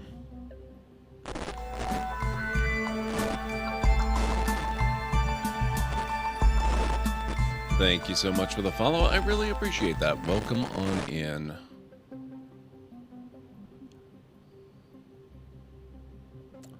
The Ares K2 is a modernized version of the ever-popular Ares family of jets. Compact, sleek, maneuverable, and really fun to fly. Oh, and they've got... Oh, they have a ground car. It's probably better than the ones I typically make. Jumping Flea. It was originally named after the carnival ride that we salvaged most of its parts from. It might not get us all the way to space, but it will definitely get us started. I wish we could read the rest of this. Scaled-up version of the Curlington model rocket's wildly popular children's RC toy modified for exploration and scientific research. Try to keep the late-night drone racing around the KSC to a minimum. I want to try that one. Let's load that. No, load. Come on. There we go.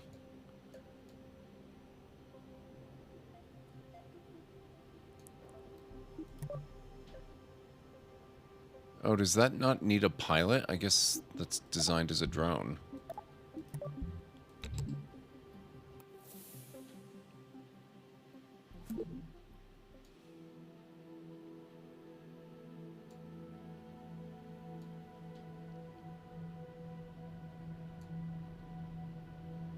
Hey, whoa, I didn't tell you to go. But go.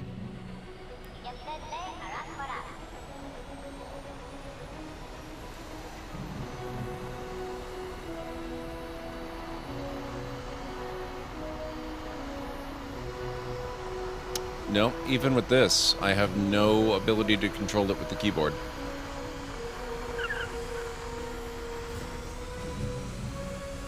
We didn't need that wing. It was optional.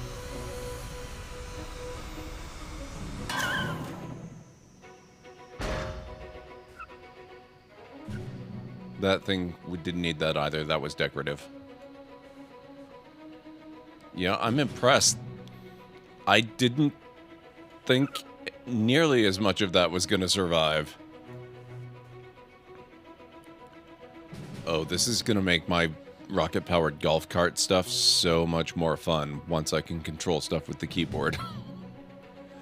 Yeah, I was actually thinking that might be my next step, Mr. Soggy Ramen. I think we're going to revert to VAB, then quit the game and come back. These vehicles are so much more durable. Can you imagine in KSP1 any of my creations surviving at that speed? Just the smallest little bump? They exploded at the slightest touch. That thing survived mostly intact. This is gonna revolutionize the rocket-powered golf cart industry. Okay, let's quit without saving. We saved all the stuff that we meant to save. Controller plugged in Bill. Hello. Do you know me? We're talking about keyboards here. And keyboard is working. I just verified in Discord. We don't play with controllers. My God. Controllers are always inferior in every circumstance to keyboard and mouse. This is known scientific fact.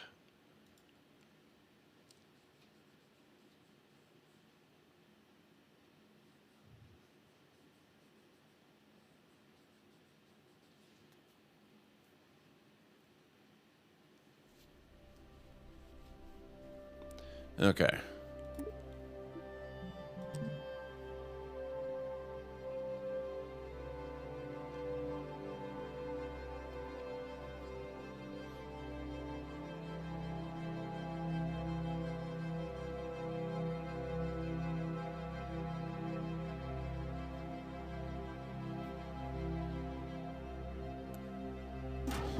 Okay. I can be reasonable. I can respect that clarification, Callan, right? That's true. Oh, wow. Why are we... Okay. So now we know the game autosaves periodically. Oh, hey, there you go. It was a temporary problem. I can do things.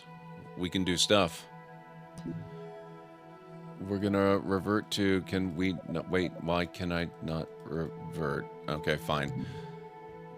Let's speed things up.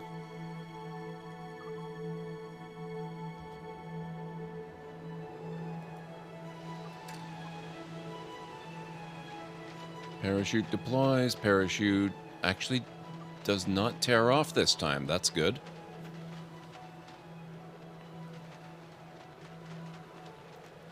Then it is customized for you. Yeah, see, that makes sense to me. I could accept that, Callan. I've never had a controller customized to me, though. Unless it happened to be a, you know, a remapped keyboard and mouse setup.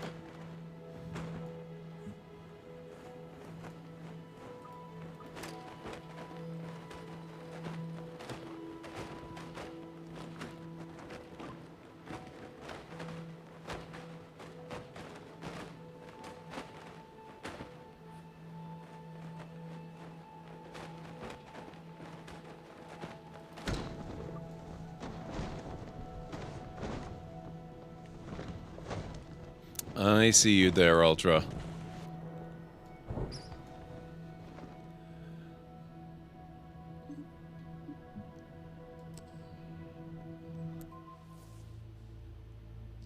When you make the ramen anything but al dente, there is a disturbance in the ether and things stop working correctly.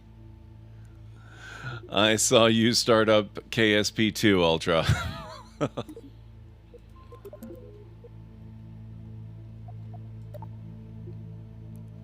Okay, let's see. Let's go back to KSC.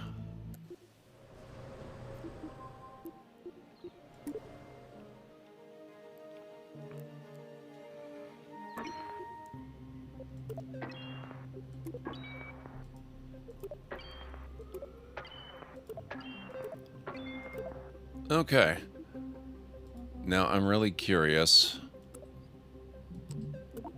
I want to try this one. Because this thing looks sick. I love it. We're launching it. Oh no, multiplayer is going to come in quite late in the game, along with interstellar stuff, I'm sure.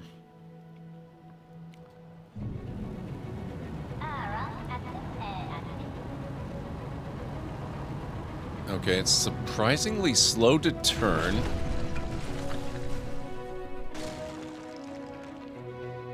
Come on. Oh, semi-self-righting. Now, how did you do... There we go.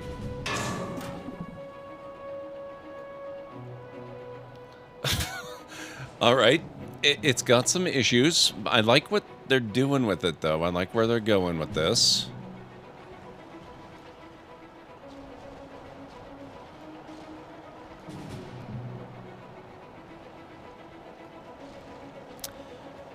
One crucial oversight, they don't seem to have applied any lights anywhere.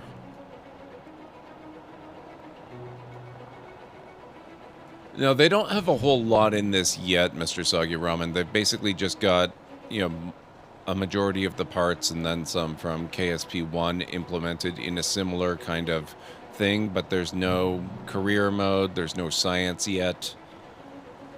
You can make stuff and you can fly it around and drive it around and apparently sail it around because they've now got boats, but that's about it.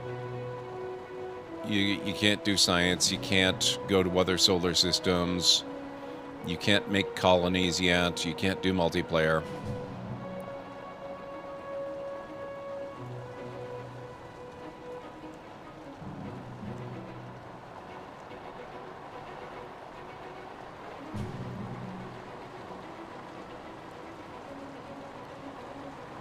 This is so freaking cool. What are these components?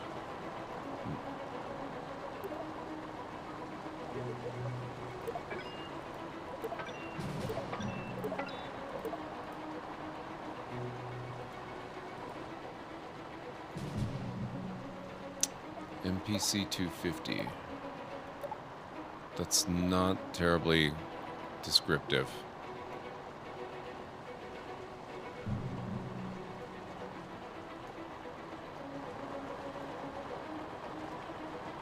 I'm sure there's probably a button for it in this too, but they don't seem to have actually installed lights, is the problem.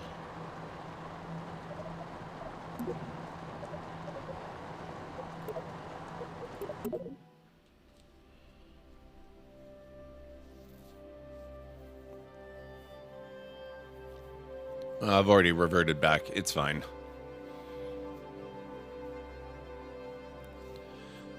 But the thing now is we can load up my other design and we can try it and see if I can actually do something with it the way I intended to before this whole problem cropped up. So we're gonna see about loading that.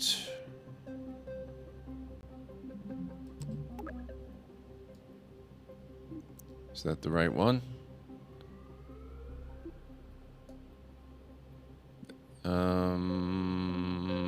Actually, no. Let's go to an earlier version of it. How's that one?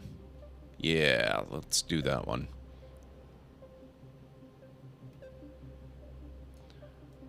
Let me just make a few small corrections, because some of the observations I made are still valid. Oh, no, wait. I already added the reaction wheel. Okay, so we're good.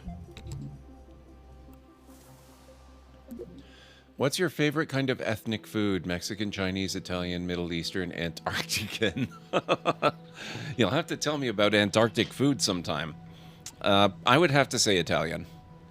I like a lot of different ones. Like, I love Mexican and I love Indian as well, but give me spaghetti or lasagna and I'm pretty damn happy. To say nothing of pizza.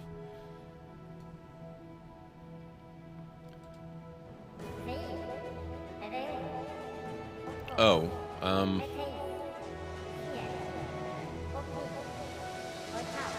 I feel like something may be missing here.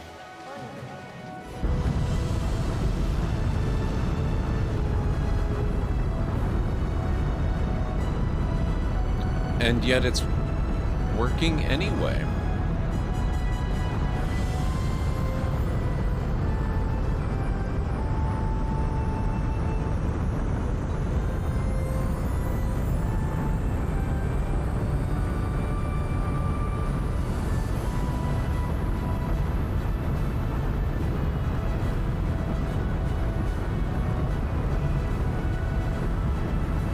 How about you, California? And anyone else who feels like answering, what kind of food are you folks into? Your game keeps crashing. Oh, that sucks. Oop!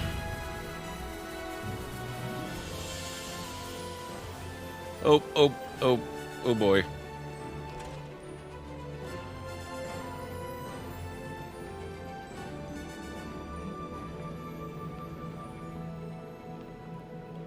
Jello and ice chips. Oh no. Yeah, that makes sense.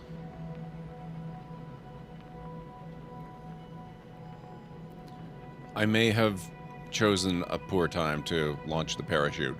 Fortunately, the problem that I noticed is that nobody seems to be in the cockpit, so I don't know that we really need the parachute.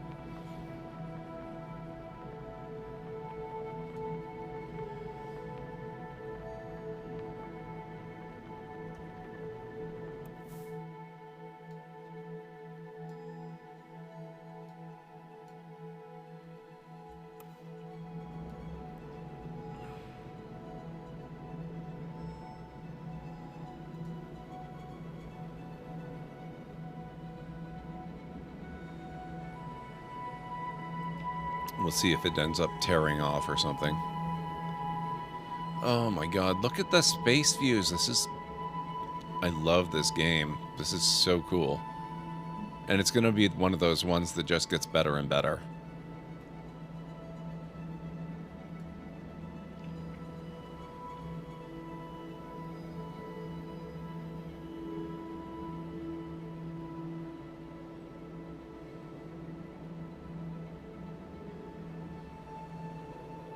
So I gotta do something about the way that the engines eject.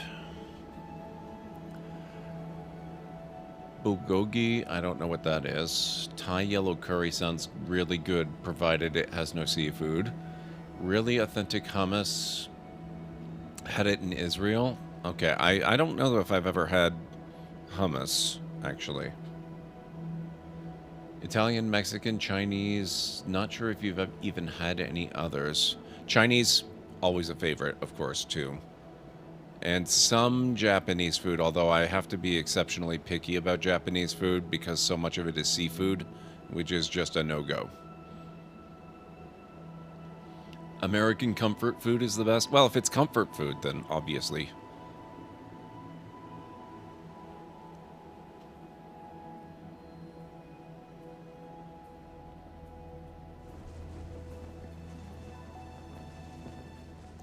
Yeah, I tend to like those, Ultra. I used to get unbelievably sick of Japanese food when I used to work in the game industry, though, because people always wanted to go to the Japanese restaurants, and my selections were so limited. So I always ended up getting the, like the, what do they call it? I don't even remember now, but basically I had one thing that I could eat. Korean marinated beef. That sounds really good.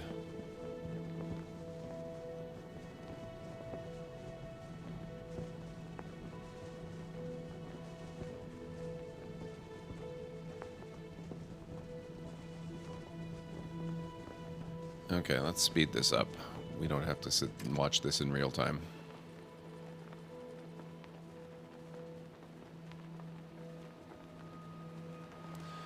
Like pretty much any cuisine, but Moroccan is your favorite. Been on a French kick recently, though. Interesting. Had it in a hole in the wall when you were stationed in South Korea several years ago. It was amazing. Oh, that sounds really good. I haven't had a whole lot of Korean food. I've tried pho, and I honestly really was not a fan. Although, it's always possible, of course, that it was just the way that particular place did it. I've only had it the one time, so I can't really say for sure that I just don't like it, period. Okay. Oh, ads, right.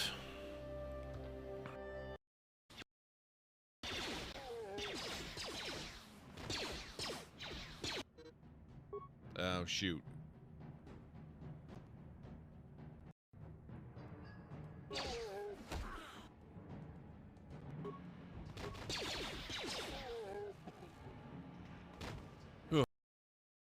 You for a little while.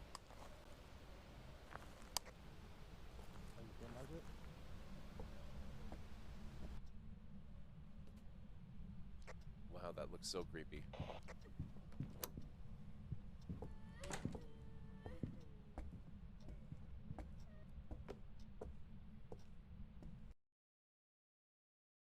Sniper now. ambush. Oh, God damn it. Oh, shit. Not now. Add snipers to the list, apparently. You can do it. Make your forebears proud.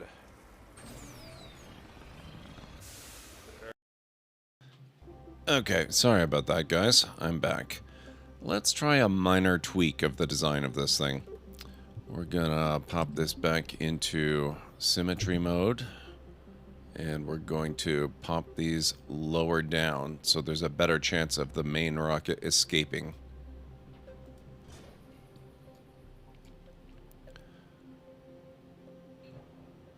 We are also going to take these off.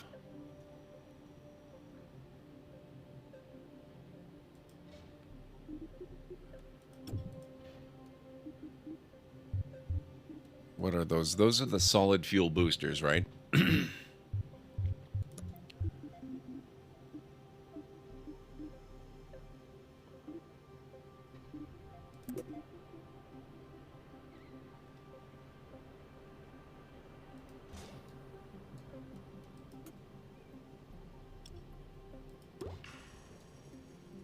That doesn't look right.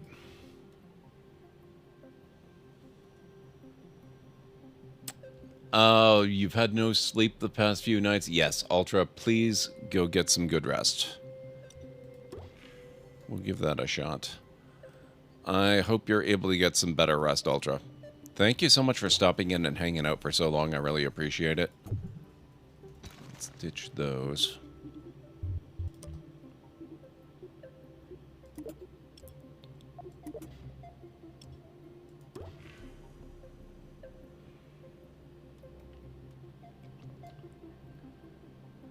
Have a fantastic night, and I will hopefully catch you again real soon.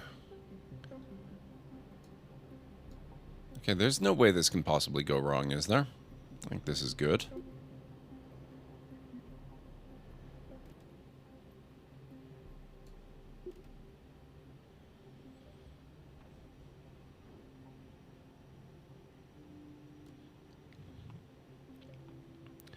Now, we do have to check this, because... yeah, we need another stage there. And actually, I guess, technically speaking, I should probably decouple those.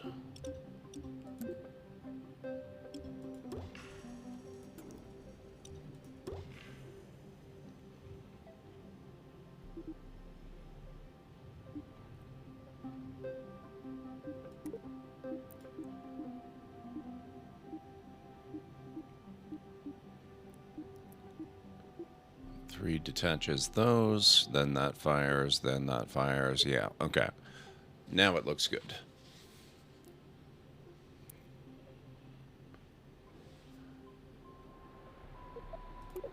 Oh, no, no.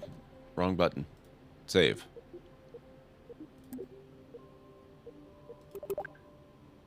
Launch.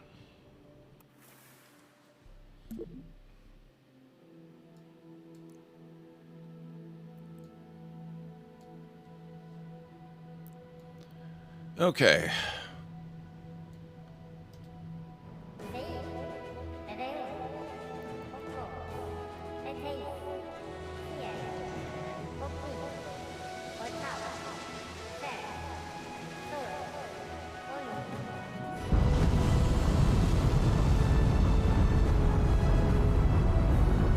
Well, we haven't exploded. This is a plus. We did forget. We don't have a pilot, but we don't seem to need one. Somehow.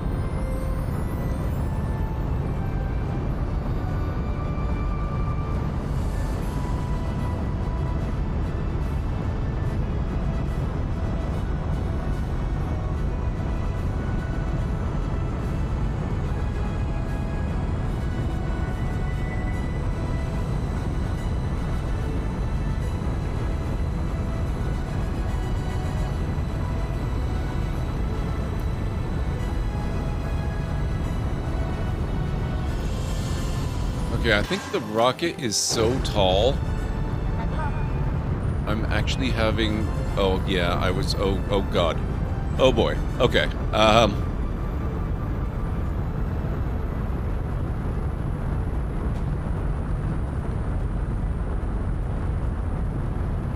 I do have the ability to control it, just really not well. I think I've made a design that really wants to go straight up, and if you turn it in any other direction, you're taking your life in your own hands.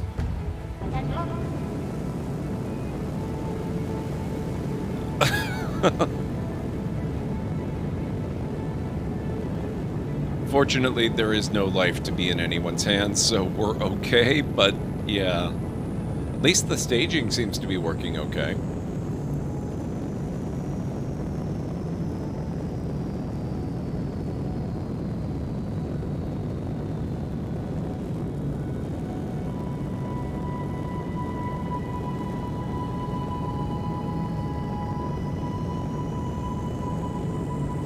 I almost wonder if I should give it small wings with the ability to adjust the lift and whatnot.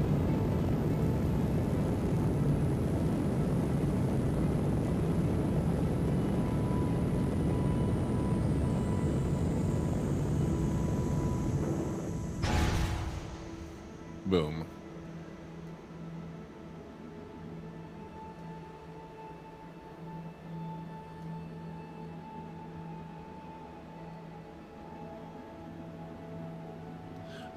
Oh. Okay, well, it's a good thing there's nobody on board, because we lost our parachute.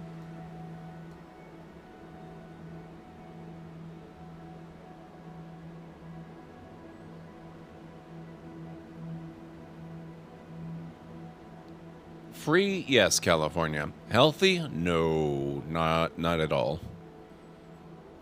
Not at all.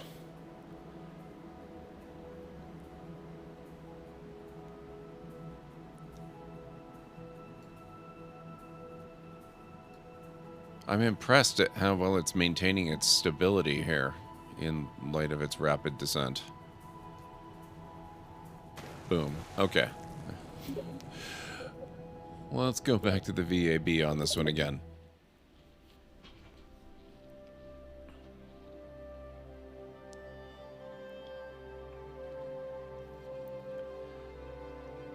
I wonder if that maybe could be because I don't have a pilot. Give that a try.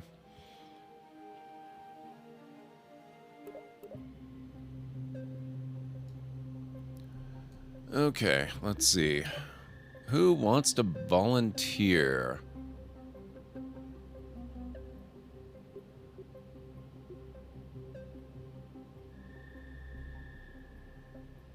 Oh no. What happened to Bob and all the others? Where is Jeb? They can't be dead. Alright, Tim C. Kerman, I guess you're up. Wow.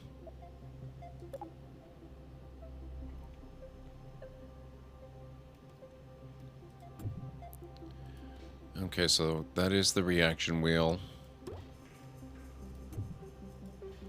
Heat shield, decoupler. So that all looks right.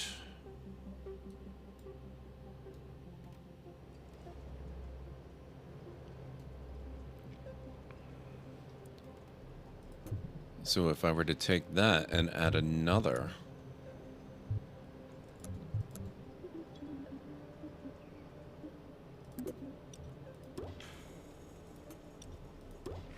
I wonder if that would help with maneuverability at all.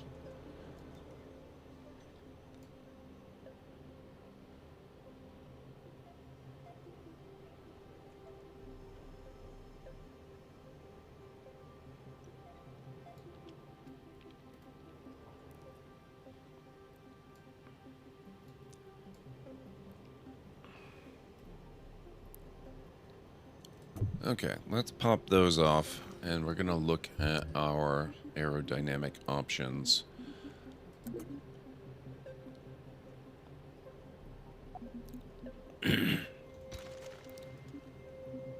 Control surface wings.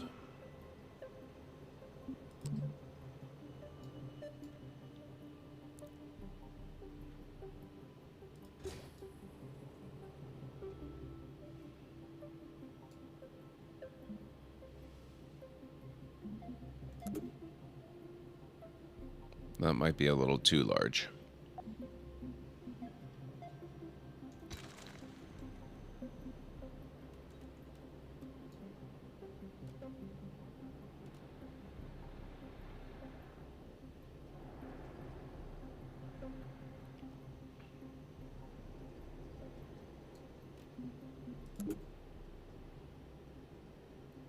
It's probably, yeah, not really ideal.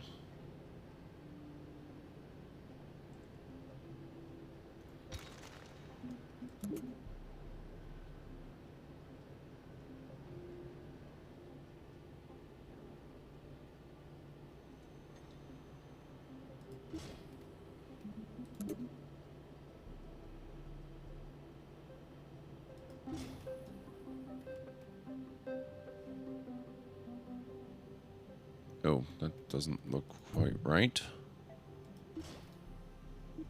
That's better.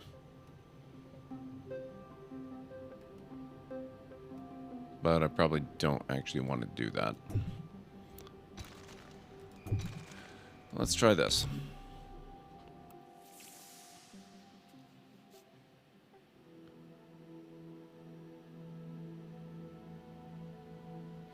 Oh, that's what they were using on the other ship, the one I loaded in. It's because those are control surfaces. All right.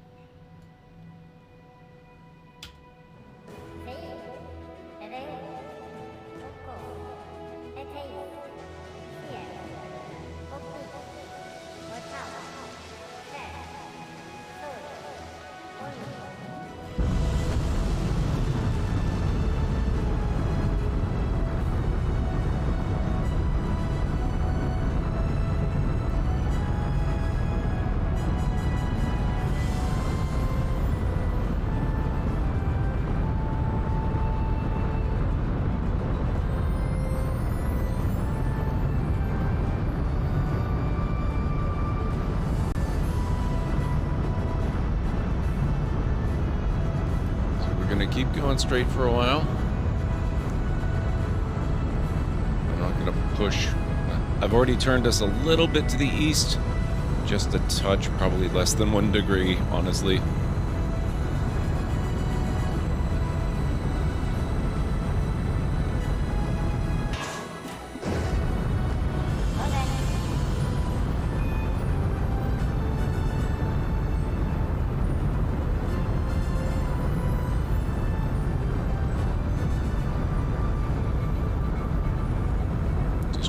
very, very careful.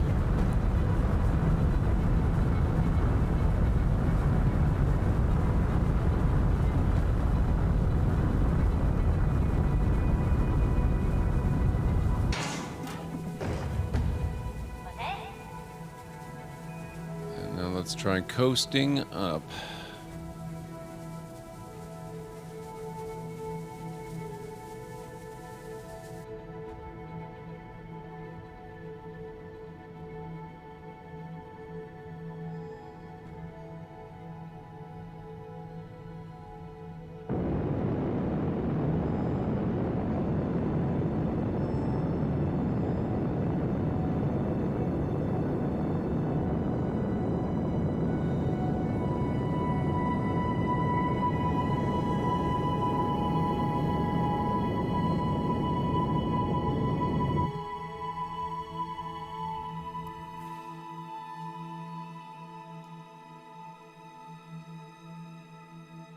Oh, damn it.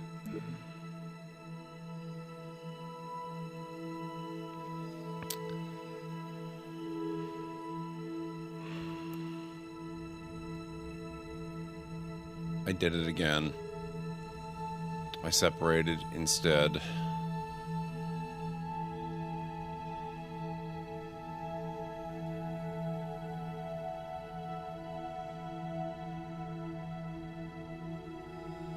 But that worked a lot better. I was able to do a little bit of a gravity turn. Not very much, because I lost my piece too quickly.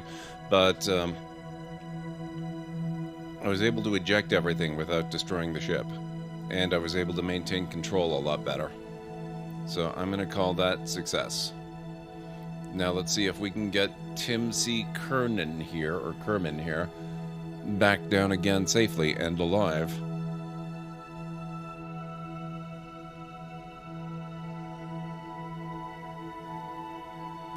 Nope, the middle thruster is liquid fuel for orbital maneuvering and stuff. That's why we have the side thrusters. They're the lift to get us into space, or at least the vast majority of the way.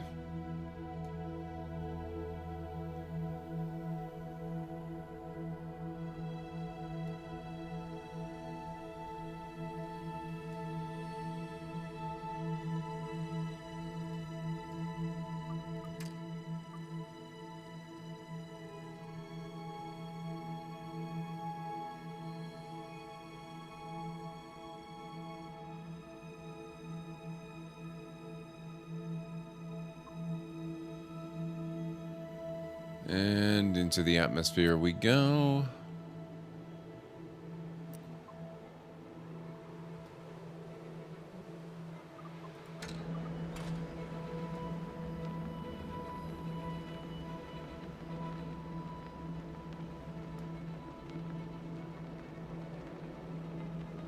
Gord has separation anxiety. Wow.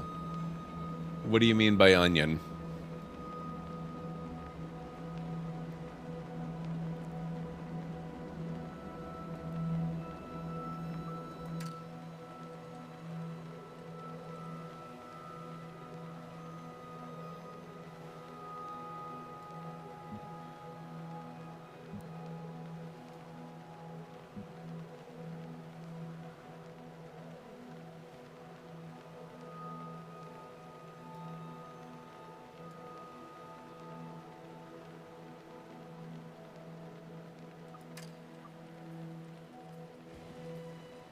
There we go.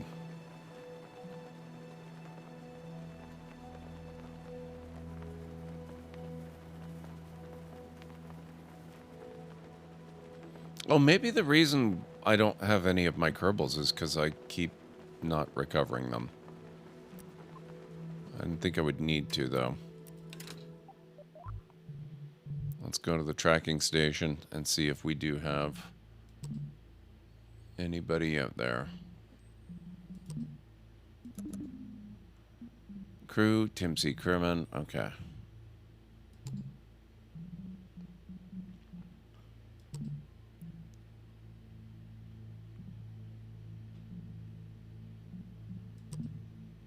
Even as rockets and probes escape its atmosphere for deep space exploration, there is still much to appreciate about this vibrant world. Its vast oceans, deserts, forests, and plains coat the surface in lively beauty. Its moons, Noon and Minmus. There's 2 moons? I didn't know that. Swirl silently above it. Kerbal kind is fortunate to call this pale blue planet their home.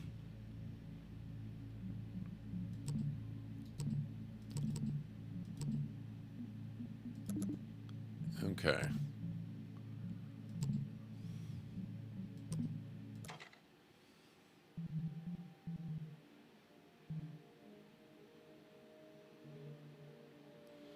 Onioning is layering the thrusters. It involves using fuel pipes. I don't know if you even can do that in 2. It's quite possible you can, but I would not know.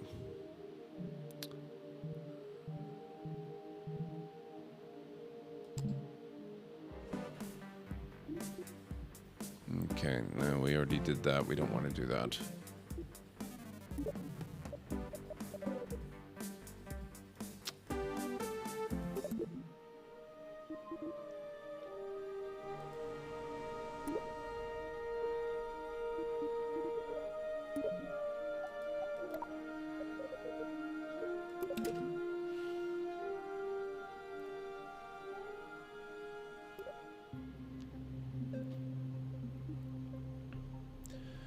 Okay, now let's have a look at that little plane that we tested with before. Let's see how that one works.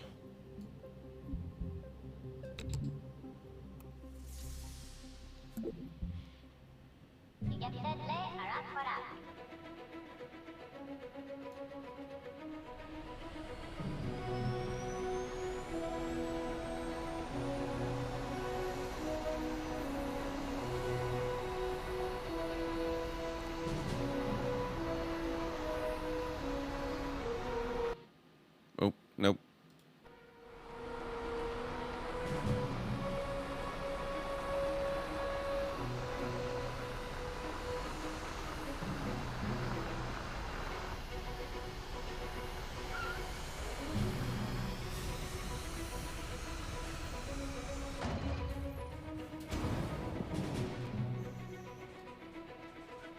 Well, that was a pretty spectacular explosion.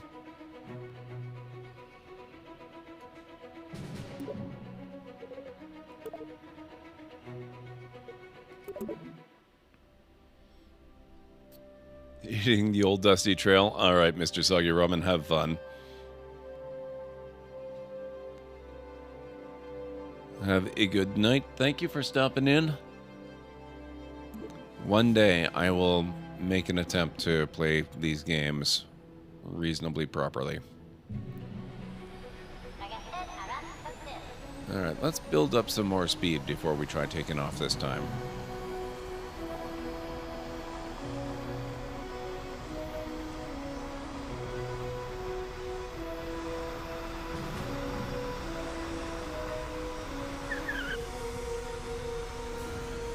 Or maybe this is just a cursed design that we shouldn't try using.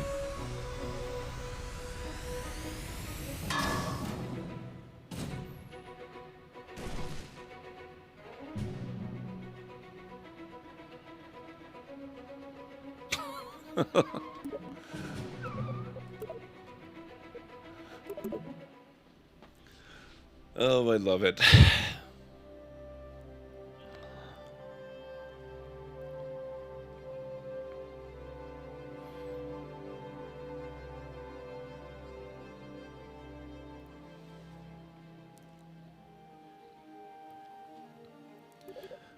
All right, well, let's clear this away.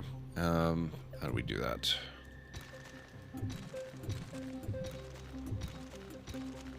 There we are.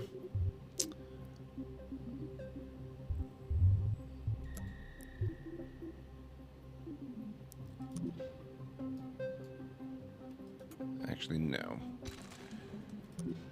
We're going to start with this guy.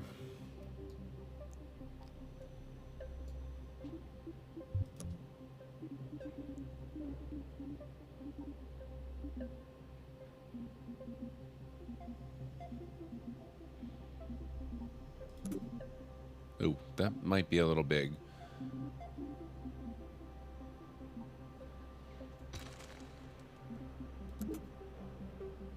Even that might be a little big.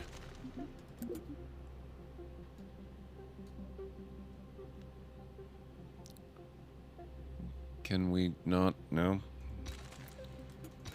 Alright, fine. We're gonna start with that.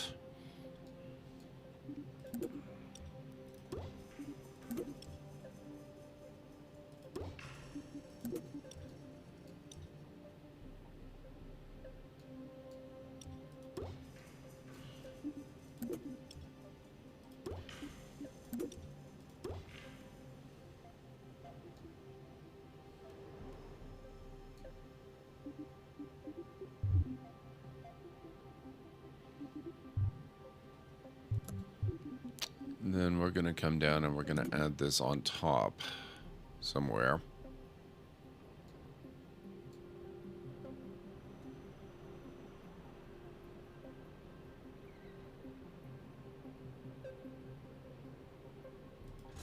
That looks good.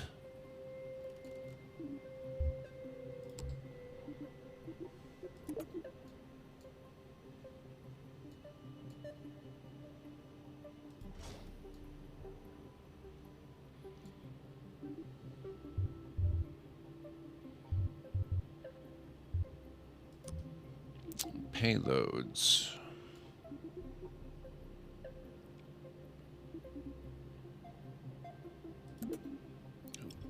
Wow, that's a very big cargo bay.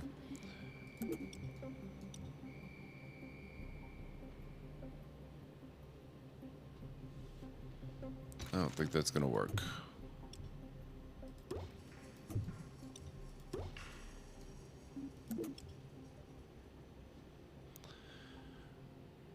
I guess one thing... Oh, rotate and translate. That might be incredibly helpful.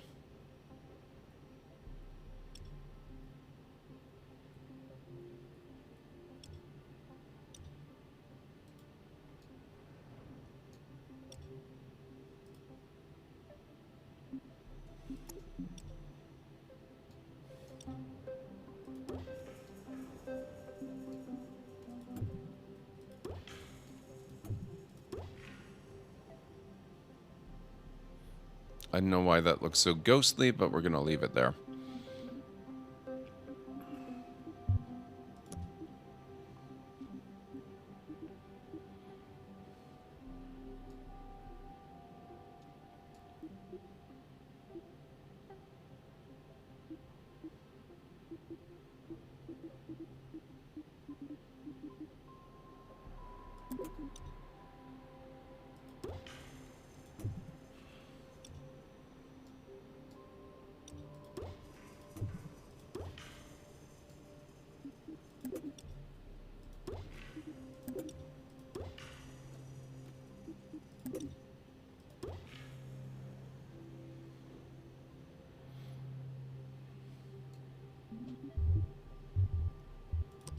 Okay, ground. Let's see.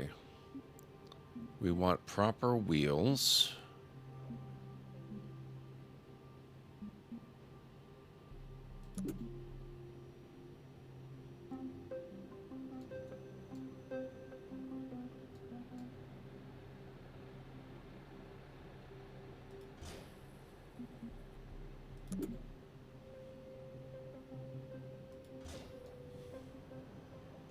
That doesn't... No. No, no, no, no. What the heck? What?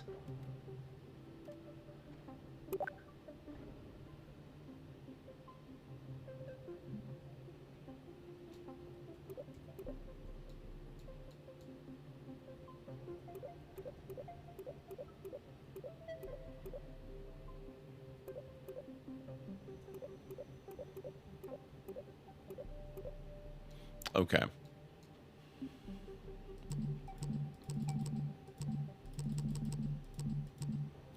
Let's try that version of symmetry mode.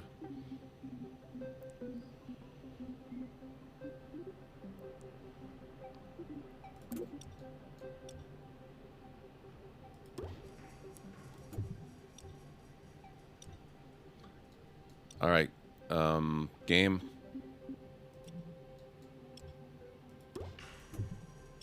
You do not seem to be respecting symmetry mode.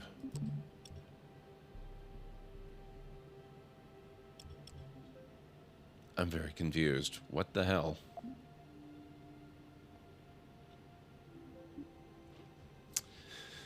Square Truss Junction. Extremely versatile square junction truss and the cornerstone product of Bob's Girders. It is literally the cornerstone of our snack vending machine.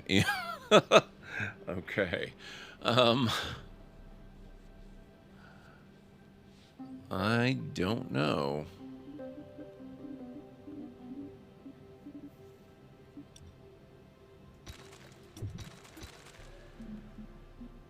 Is there something else I want to use instead?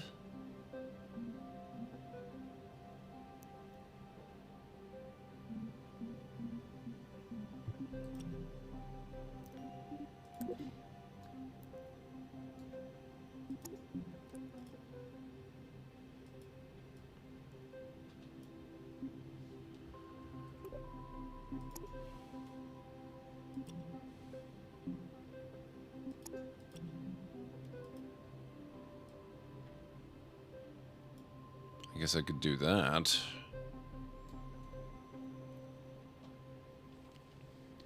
Oh, and we have ads in progress. Enjoy the lurk, Jarek. Have a fantastic evening. Thank you for stopping in. This is a little perplexing, but I'll do what I can with it.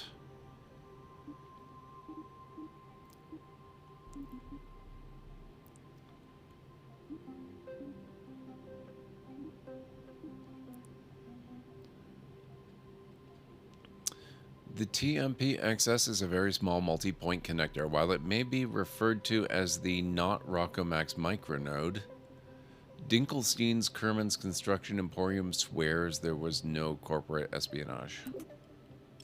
That's quite large, actually.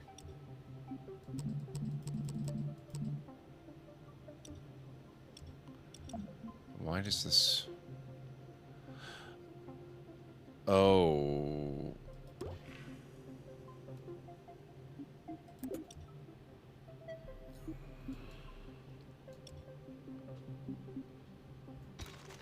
No. It's still not respecting it. I don't get this. That's really weird. Okay, what happens if I just put wheels directly on this now with the thing, the stuff, the things and the stuff? Okay, that appears to work. But man, that looks tiny.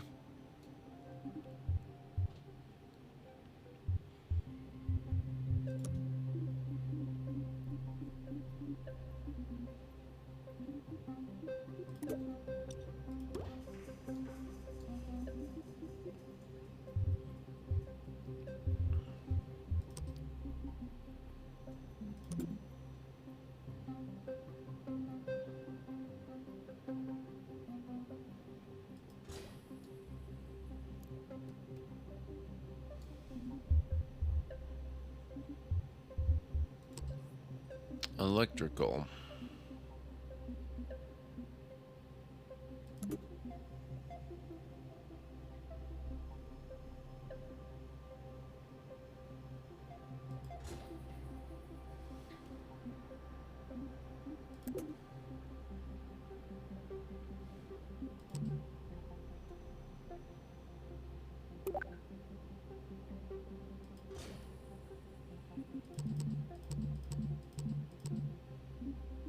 I guess there are some things that it just does not seem to be able to,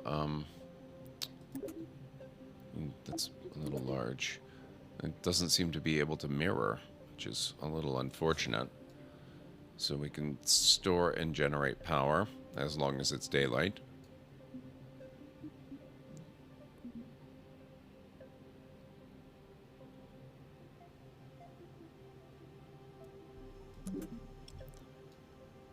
Pop one of these into,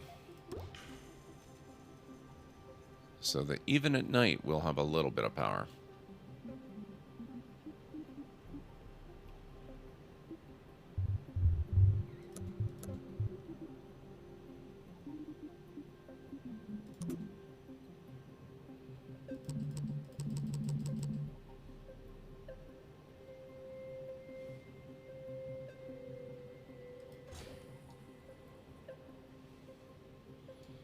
And I suppose we might need some sort of...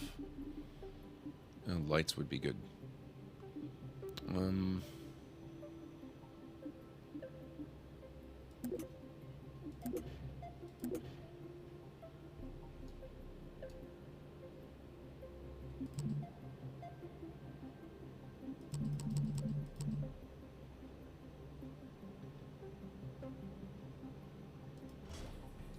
Lovely.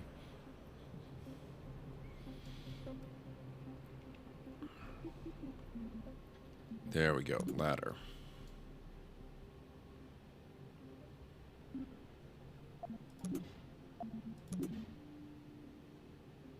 That's... I'm not sure this is quite what I had in mind.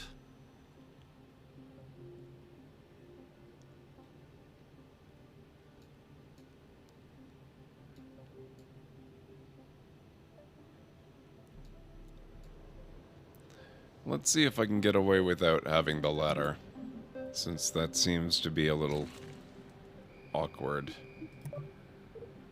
Oh, we lost our previous pilot too. What the heck? Oh, Bill Kerman is back. What the heck? Welcome back, Bill. Maybe we didn't lose our other pilots.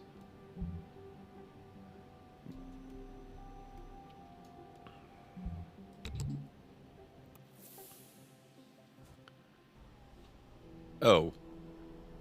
The launch pad was probably not my best option.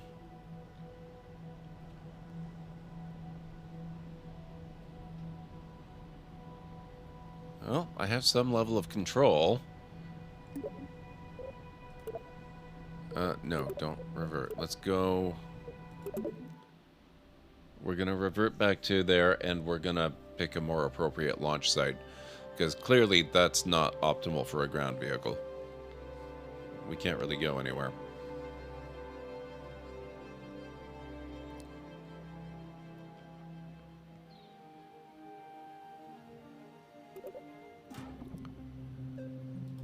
Okay, we want to go runway 2. I'm very curious about the boat launch capabilities because I don't really see many pieces in here that would be suitable for building any kind of a boat. I don't know if maybe that's a lack of imagination on my part speaking or something, but I'm having real difficulty imagining how that would work. Can we not launch? Bill Kerman?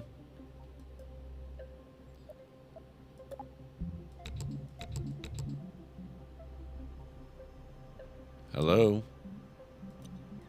How about runway 1? No?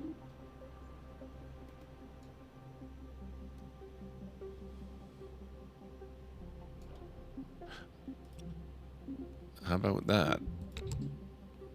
No?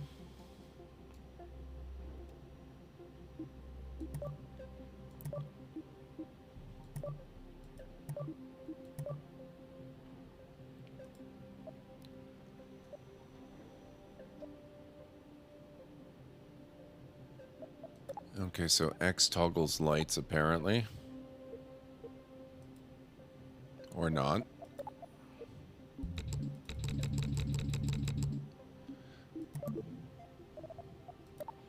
Engineers report.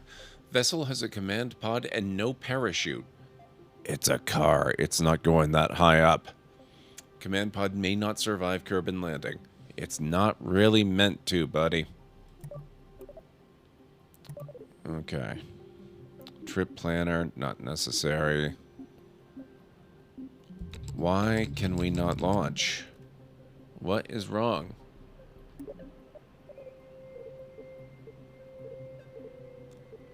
Can we not do the tracking station thing? I guess not.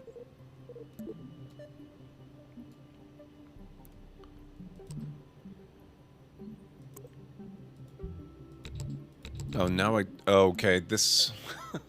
this might be another case where I've got to reload the game, because now I can't even launch at the launch pad. So we're gonna call this the drive safe, because I'm feeling creative. And I'll just restart the game real fast.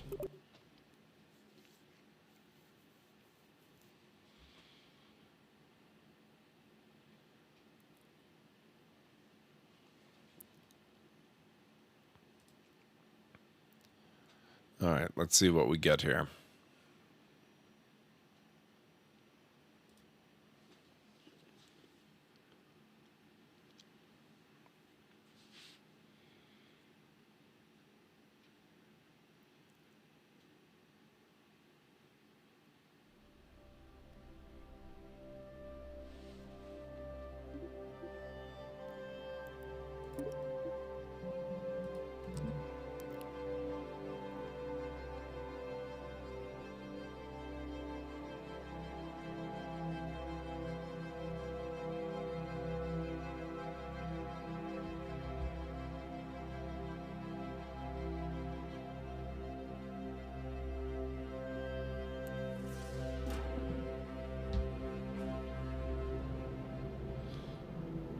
Oh, great.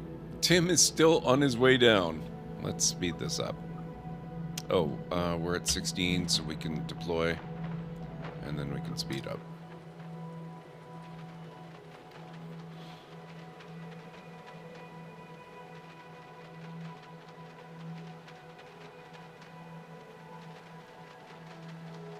I guess if we recover them, maybe there's a period of inactivity where they have to decompress, sometimes literally, and then we can use them again.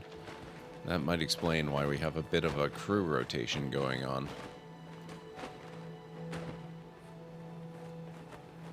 Oh yeah, we still have the heat shielding. Although with the parachute located here, that's probably not doing us all that much good.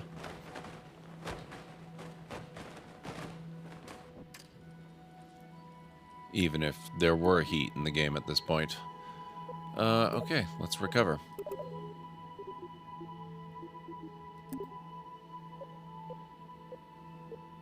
And now we're going back to the VAB.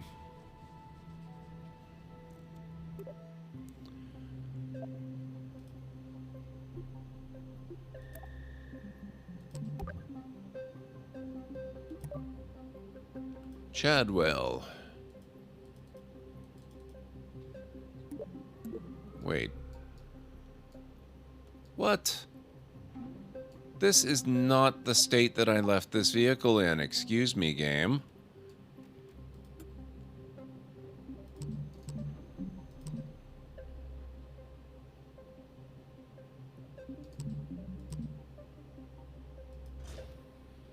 That's going there.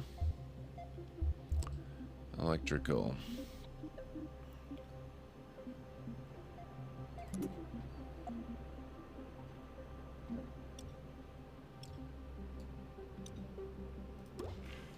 Wanted that there, and we needed batteries.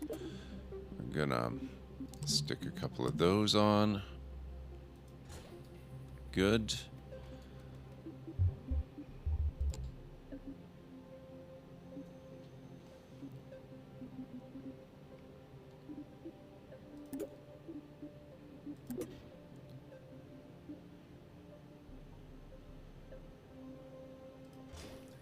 Good.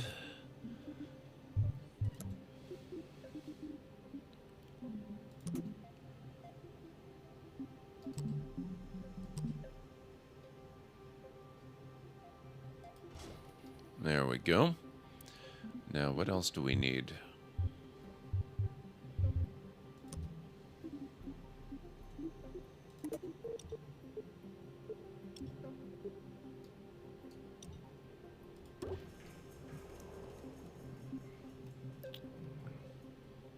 Some sort of cargo system is good. Chadwell, excellent. He is our pilot. And we don't want the launch pad, we want the runway. There we go, yes. So, yeah, early days, early access.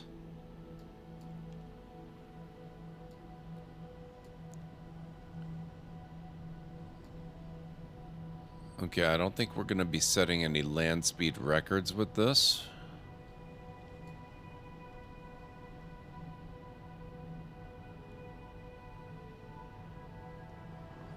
And it's not exactly a graceful turner. I wonder if we can mess with the wheels and the turning and all that kind of stuff.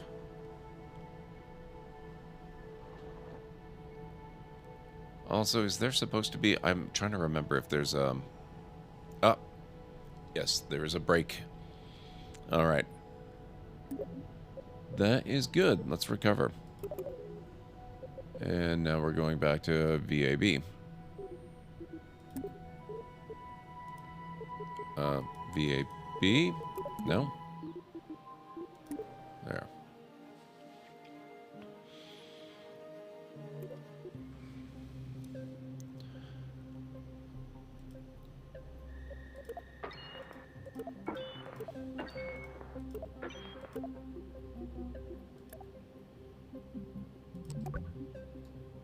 This is going to be... Yeah, this is the same state. Actually, that might not be the worst thing ever. Let's... Oop. Nope. Ah.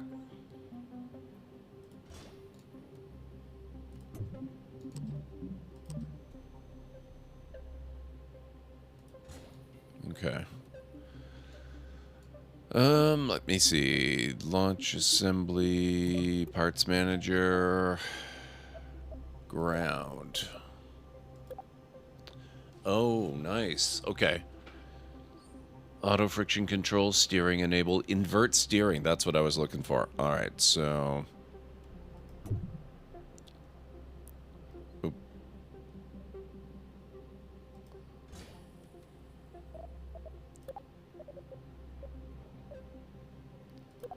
For that one, we want to invert steering. And for that one, we want to invert steering. That one we don't. And that one we don't. Right, perfect.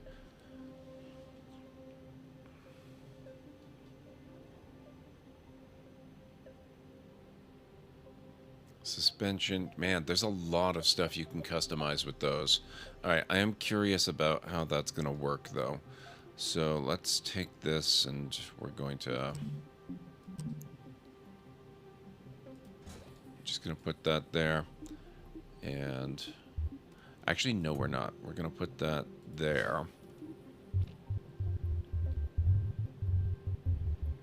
Where are you? Command. I want to put this more central.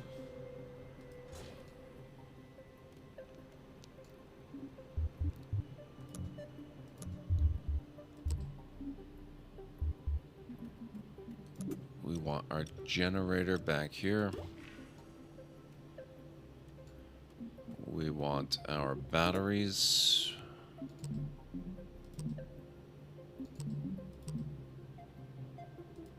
Right there. I won't bother with the cargo. This is just stuff to make it run.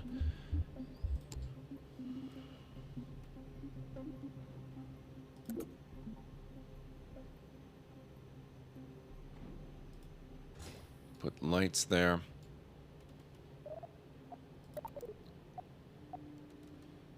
I'm going to try saving again.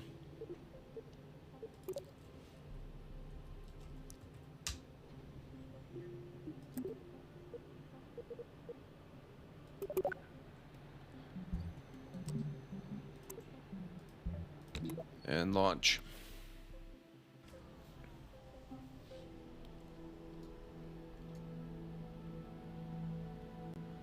Still not exactly a speed demon, but it's moving around pretty well. I do seem to have completely sabotaged its ability to steer.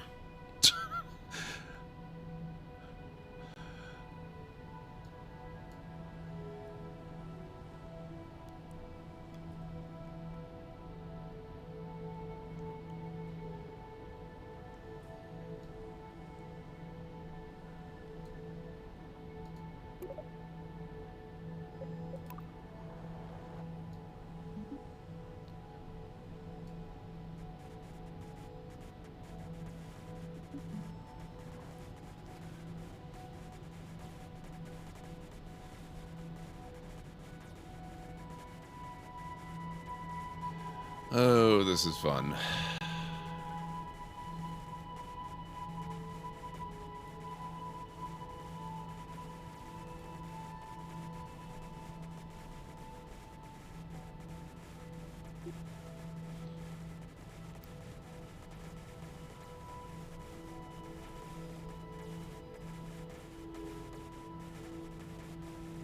Okay, I think we're gonna have to recover.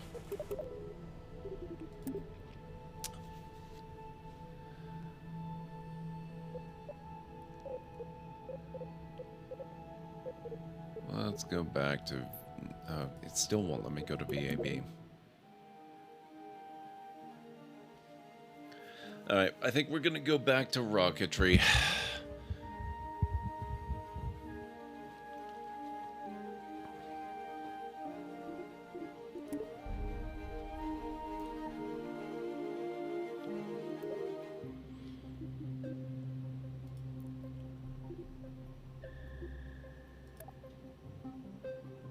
Oh, I don't have a saved version of the one thing that I did there. Let's try... Modular hub? Pre-built to act as a central hub for a large space station. Okay, we have to look at that. Oh man, look at that. How do you even get that into orbit? What the heck?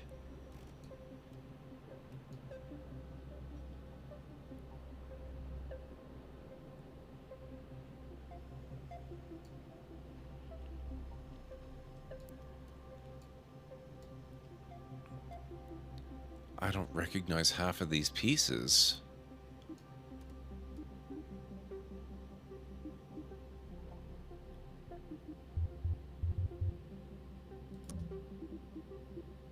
Stack separator. Radial decouplers. Docking ports. Why did I... Oh, man. The Clampotron is a small docking port designed to attach to any other docking port of the same diameter. This includes shielded inline and MK2 variant or Mark II variants.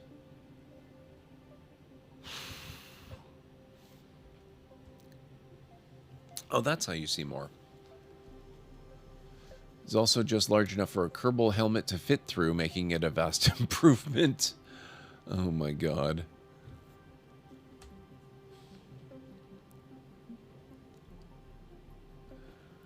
Clampotron Jr. is a very small docking port that will attach to a docking port of the same size. It can create an airtight seal between two crafts.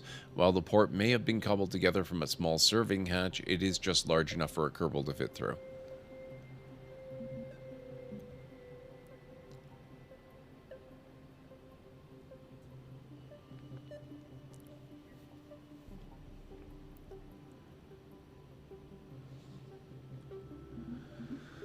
Oof.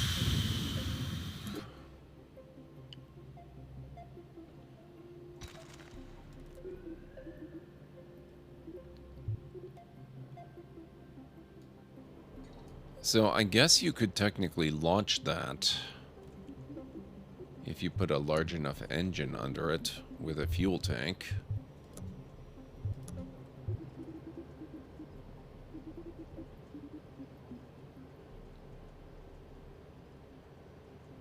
Would you be able to? Let's see if we can launch this thing.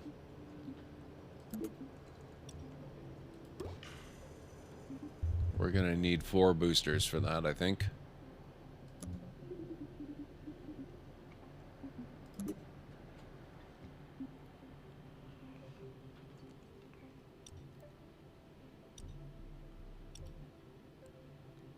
Or maybe we just need the one?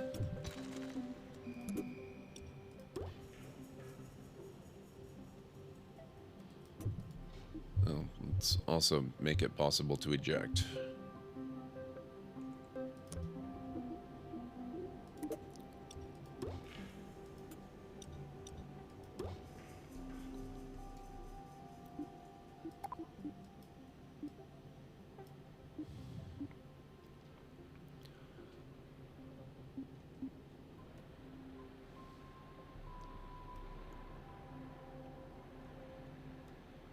Oh, except, hang on.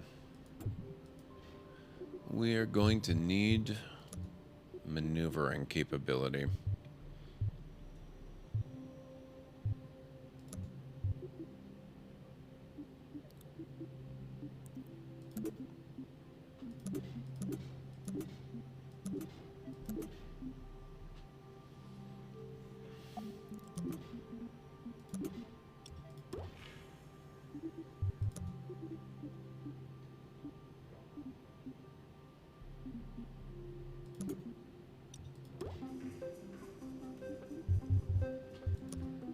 We need to decouple that too. So let's put that there.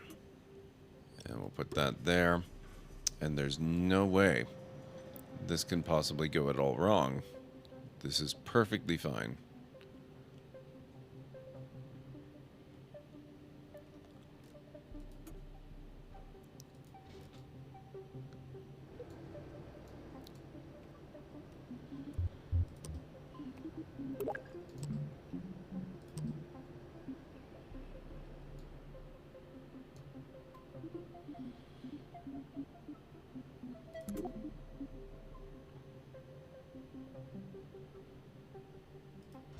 There we go.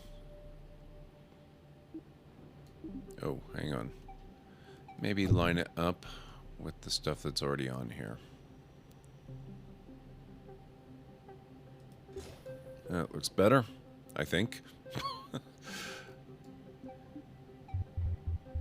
Aerodynamics. We need... Do we have any kind of...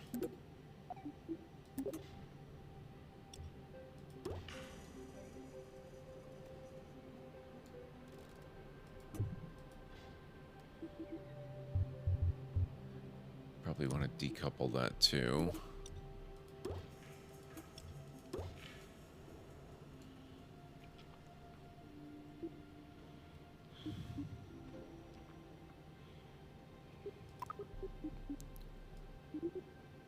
That's the last thing to decouple. That's the first. Plus we want that to go off at the same time. Oh, actually no. Error. We want that to go off at the same time as that. Okay, so that one goes, then that one goes, then we need that one to go.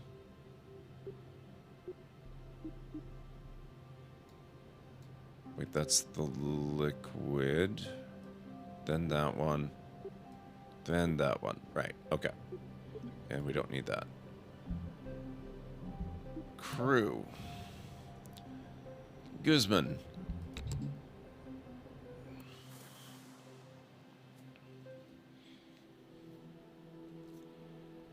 This is totally fine.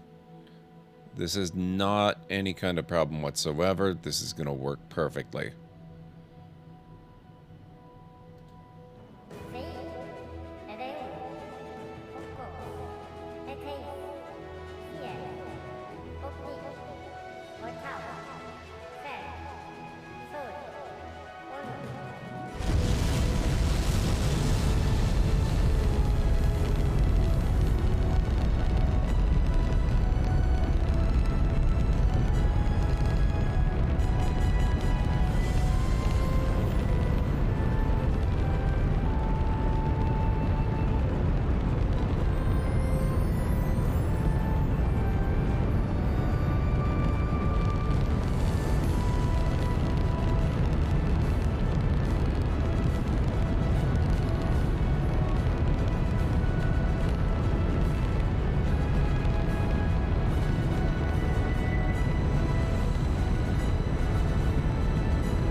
Risk of jinxing it. This is actually turning out pretty okay.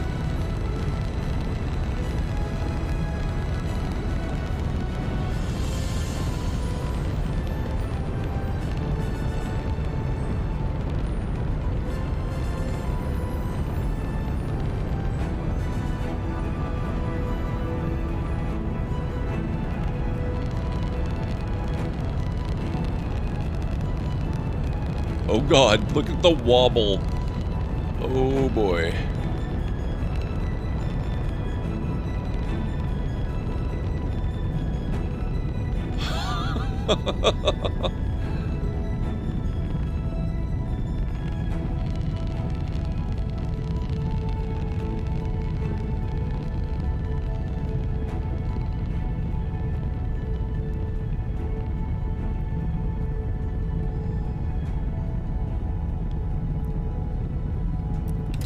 Hang on, we have ads in progress. I'm gonna pause and I'll be back after they're done.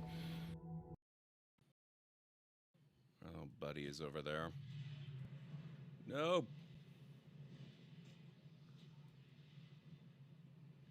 No, sir. No. No.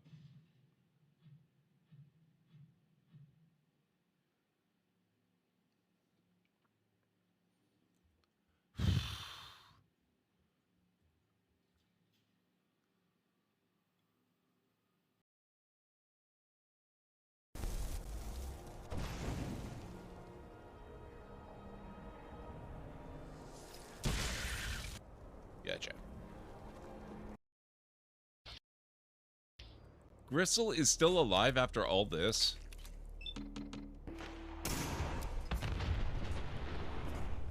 Oh man, he's got that whole walking through the explosion thing down. I still say, though, that the Dark Souls games and Elden Ring and all them, this is the difficulty that they aspire to reach but haven't yet. Ancestors the Humankind Odyssey tasks you with guiding the...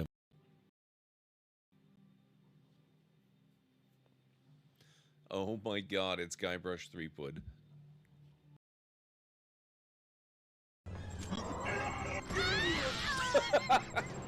Well, that was pretty close to a good plan. Pack-led, my god. Seriously, you can be pack-led? Rigelian, Saurian, Tellarite, Trill, Vulcan, and Alien. Wait, what? Alien, as opposed to... Family loses 15... Okay, guys. So far, I have not accidentally done any of the staging. So we're almost out of fuel on this first booster. We're also already almost in space, so I think we're doing okay on our lift capacity here. Okay, first stage separation.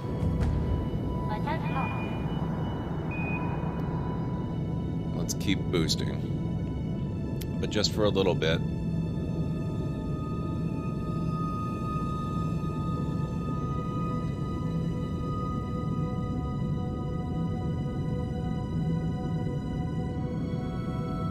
And now I'm going to cut, and I'm going to pause, and I'm going to go to the map screen, and I want to see where we are and how we're looking.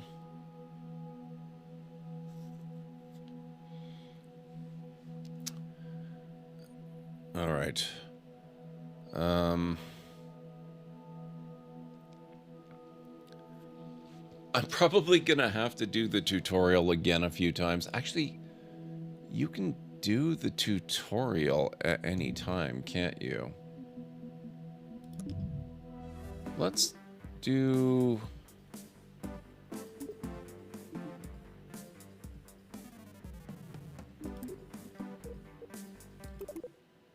Let's do this one again. I just want to refresh my memory because I'm still a little fuzzy on a lot of this stuff.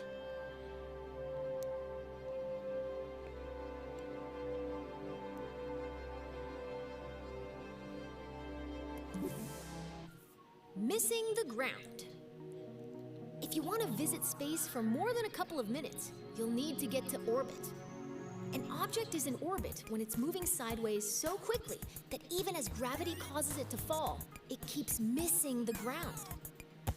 As long as that object isn't slowed down by anything, it follows the same path every time it goes around the body it's orbiting.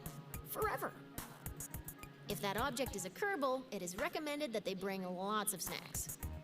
So since your goal is to move horizontally at a high speed, why not launch sideways? On Kerbin, the atmosphere is like a thick soup.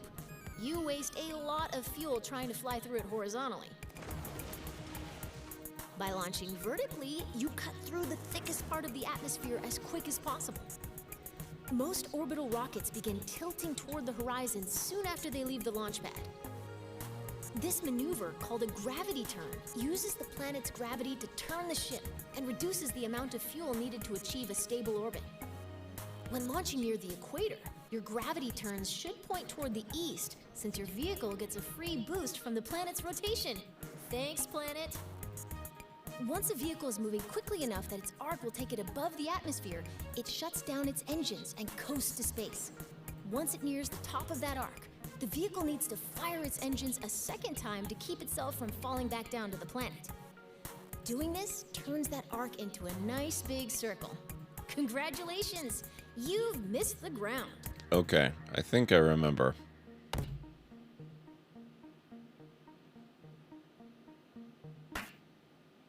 I think I remember. Let's do the next one, though, because that's where I think you actually do it, and that'll be a lot more helpful.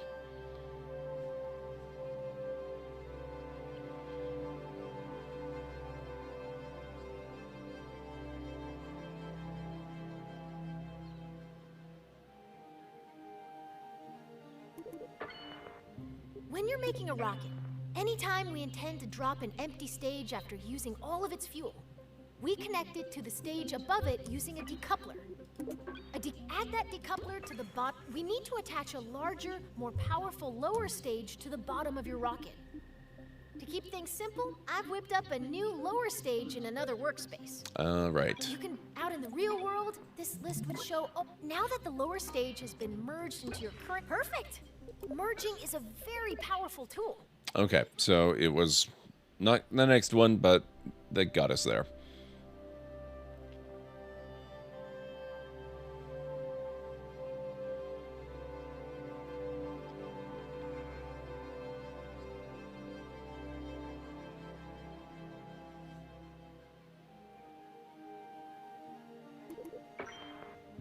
Space rockets sometimes need an extra boost. In a rare case of rocket scientists naming something well, we'll start by attaching 4 radial decouplers that will eject the spent boosters when they're... Great! Now when you place a part on one side of your rocket, 3... Good! Now attach... Perfect! Now you've got 4 radial decouplers exactly where they need to be. Let's attach those solid fuel boosters. Since you're still in 4x symmetry mode, simply attach this booster to one of the decouplers. Great job! You've finished your orbital rocket. I guess we're doing the entire thing then. I guess that's all right.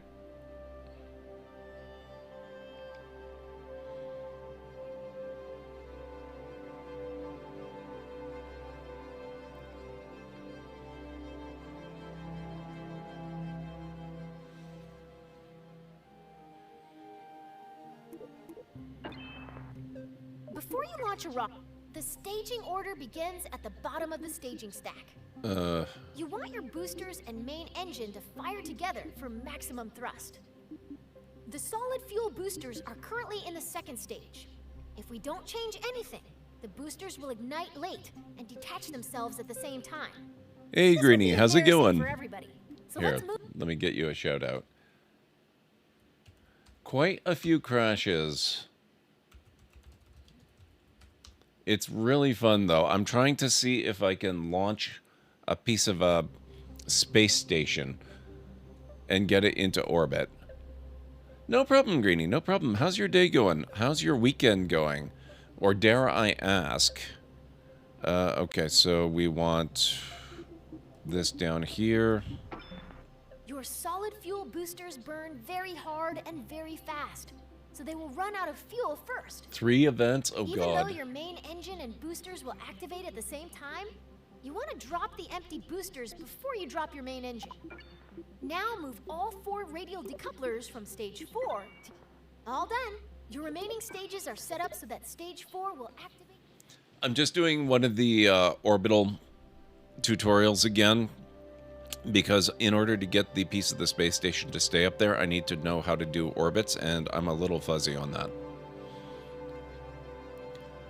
So I'm hoping there will be no crash with this.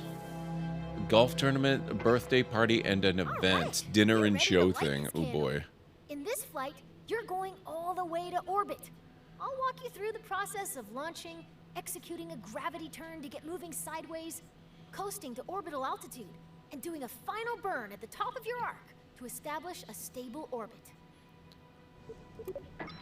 Before we begin, let's talk about the nav ball. At launch, you want all your engines at maximum thrust, which means you need to...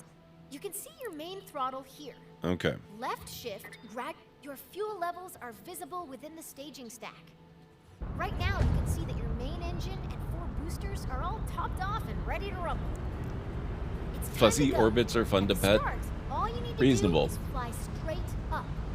I'll check back in with you once those boosters are empty. Good luck. Okay, they are almost empty now. All right, the solid fuel boosters boosters are empty. Let's drop them. It's time to start your gravity turn. A gravity turn. First, we need to get to 10,000 meters. Oh, okay.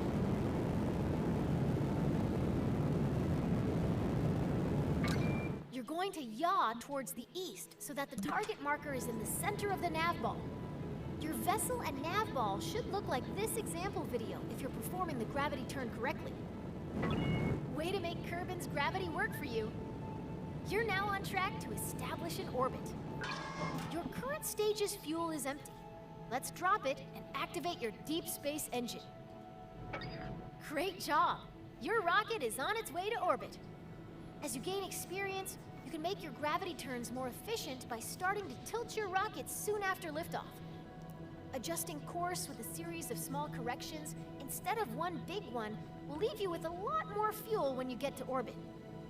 Turning immediately after launch requires a very stable rocket. So if you ever have trouble keeping the pointy end up, you can try the simplified wait and turn method we use today. Okay, so that's... I don't think I did my gravity turn quite correctly, but that's okay. It was neat, like a band that travels and does Motown and a whole bunch of music. Actually pretty easy for you. Still a lot, but easy. Oh, that's good. After the week you've had, you could use easy.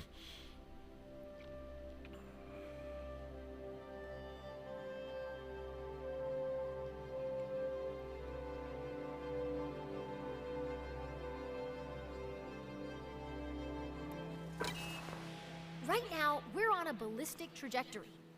If no further adjustments are made, your rocket will eventually fall back down to the ground. Our objective is to turn this arc into an orbit. The process of turning your trajectory into a circular orbit is called circularization. Partial credit to the rocket people on that one. It does have the word circle in it, but it's really hard to say. It's not that hard to say. When planning and executing orbital maneuvers, you'll want to switch to map view, where you can see every part of your current trajectory. Okay. The blue arc passing through your vehicle is its current trajectory. This is where we are It now. will follow if you don't touch the controls anymore. Our goal is to make that arc into a circular orbit. After you've coasted nearly to the top of this arc, you're going to point forward, and then you're going to ignite your engine. If you time this burn right, you'll never quite get to the top of the arc, as it'll keep widening in front of you until it wraps all the way around the planet. Let's break that down a little more. The top of your arc has a helpful tag in map view. It's called the apoapsis, abbreviated as AP. You're going to max out your throttle before you pass this point. Okay, so we have to throttle up before we get to apoapsis. We're paused at just before the apoapsis. We want to go faster in the direction we're already moving, so we need to make sure our rocket is pointed forward. And that's what we need prograde for. Called the prograde marker. That represents your forward direction. Use the Stability Assist System, or SAS, to point your vessel at that marker. Okay, so let's see this visually. You're all lined up and ready to go. The next step is to go max throttle. It can take time for your arc to fully expand into an orbit. If you look closely at where your trajectory meets the ground, you'll see it moving toward the horizon. Once your trajectory reaches all the way around the planet, you'll see another marker on your orbit. This is the periapsis, or PE, the lowest point in your orbit. It'll always live on the opposite side of your orbit from the apoapsis, or highest point. By burning prograde near your apoapsis, you increase the altitude of your periapsis, the lowest point on your orbit. So that doesn't apply yet because we haven't achieved orbit. We're still going to end up crashing on the ground until this goes away. But we've still got fuel. Our orbit is taking shape. And that goes around and around and around until there. Okay, your orbit is fully out of the atmosphere. Cut the throttle. You did it! You're in orbit! This is when I'd usually tell you to look under your seat in the simulator, where you'd find a delicious celebratory treat.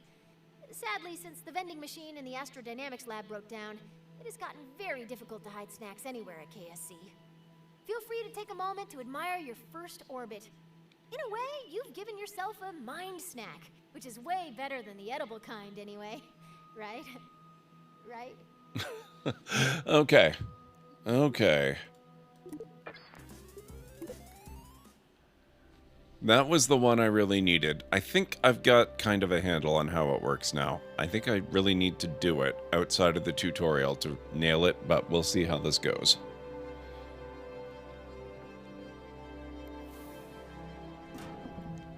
Okay, pause. Map. Where are we? We're over here. Clearly, I didn't do a very good job with my whole gravity thing.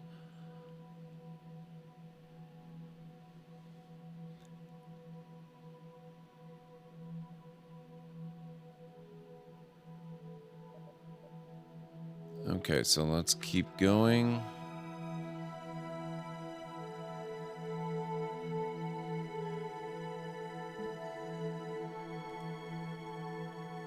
We're gonna go prograde, so we're pointed the way we want to go, and then once I get to about here, I'll start firing up.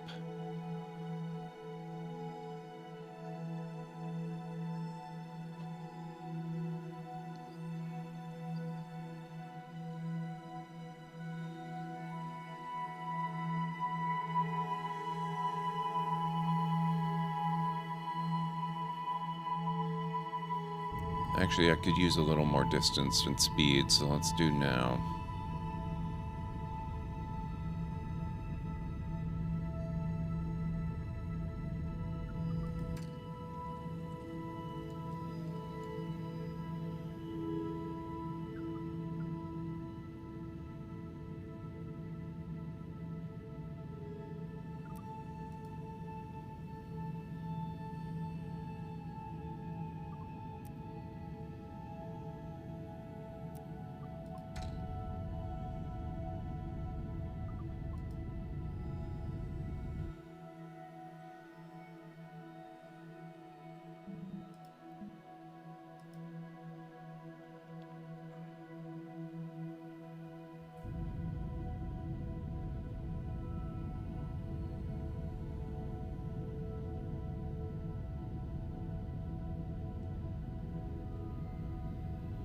Oh, that is getting bigger.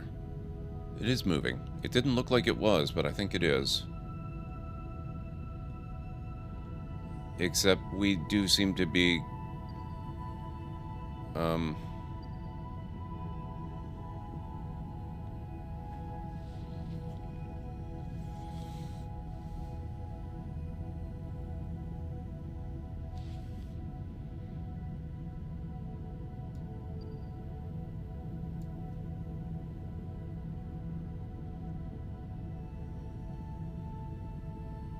Did I miss a step?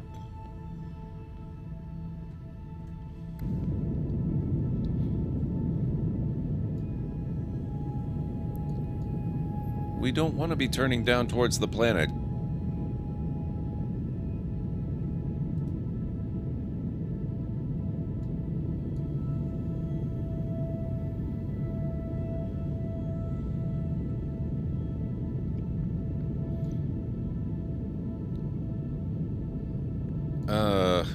Okay, something's not quite right.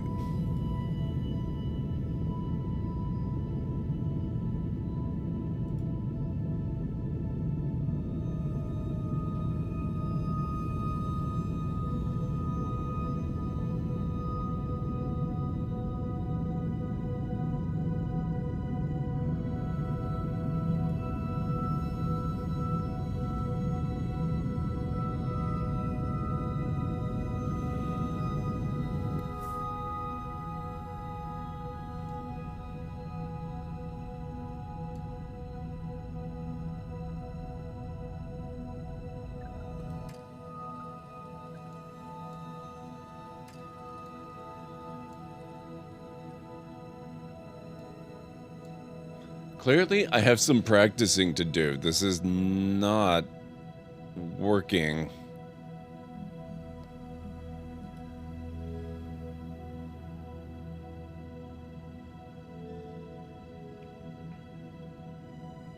No, it shouldn't have. I haven't made any changes there.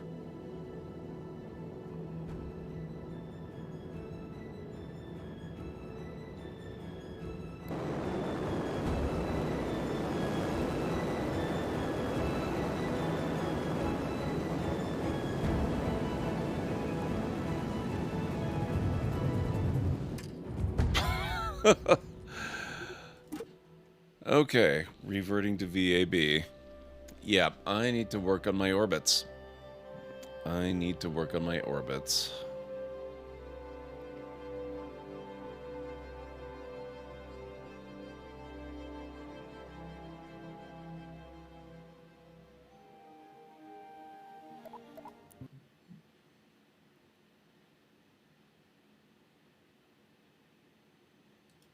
No, it's still there, and I still see you in it, Greenie. So if something is hiding it from you, maybe Discord needs a restart or something. I don't know.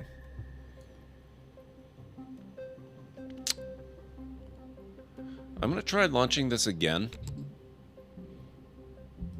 Oh. Or maybe... Okay, it looks like the launching isn't working, so I think the game has decided not to work again, which means it needs to be restarted, but it's already just like a shade before 4 a.m., and my eyes are kind of burning. This might be a sign that it's time to wrap up. Yeah, I would try restarting Discord, Greenie, because you are still showing up as in there. And like I said, I haven't made any changes. So you should be able to access it, unless Discord itself is acting up. I think we're going to quit for now, but we're going to play more of this sometime soon. I don't know what we're going to do tomorrow. I was thinking we might do some more Subnautica tomorrow, because I really want to, you know, that's kind of my focus game at the moment. I would like to... not Subnautica itself, Subnautica Below Zero, that is. I would really like to get that one completed. I am very tempted, though, to maybe very temporarily supersede that with some more No Man's Sky, because I would like to finish that, the expedition for that one as well. And that one, even though we've got 6 weeks, it's still time limited. So we'll have to see.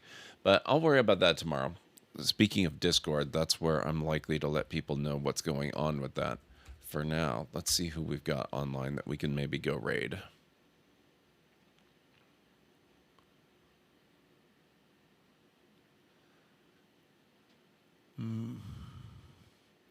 Alright, so I'm looking at my list, and in order from fewest to greatest number of viewers, looks like Pallet Box is playing some Scum. I don't know anything about that game. Kismet is playing Valheim. If we want to continue our thing of visiting people that we've never raided before, I'm following somebody named Eon Raptor, who is playing some Kerbal Space Program 2, and probably doing a better job of it than I am. So we could go visit them.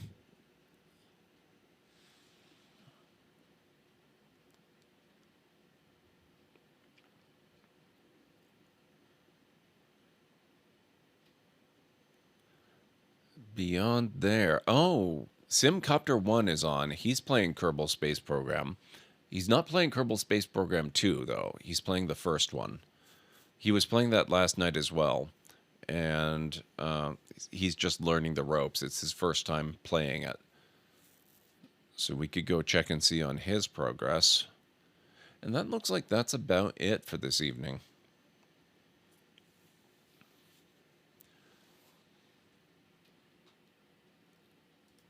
No, I promise you it has not disappeared, Greenie.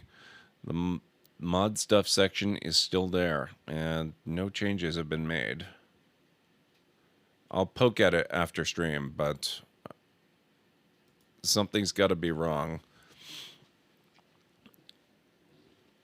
And I haven't made any changes that would make it a thing on the stream itself, or the Discord itself. New people, you say? Let me load up the channel and see what's going on over there.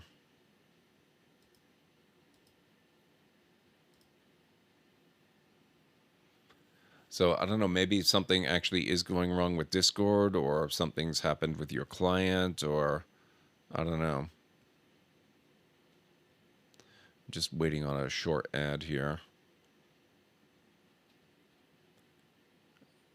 Okay, I can't really tell what he's up to. It looks like he's got some kind of liquid engine burn going on.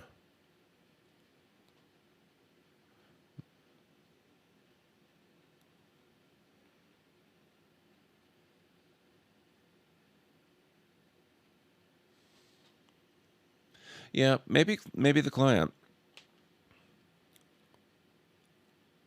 All right. Let's go give this new person, Eon Raptor, a try. I'll get you the link. Oh, let me snooze upcoming ads too. There we go.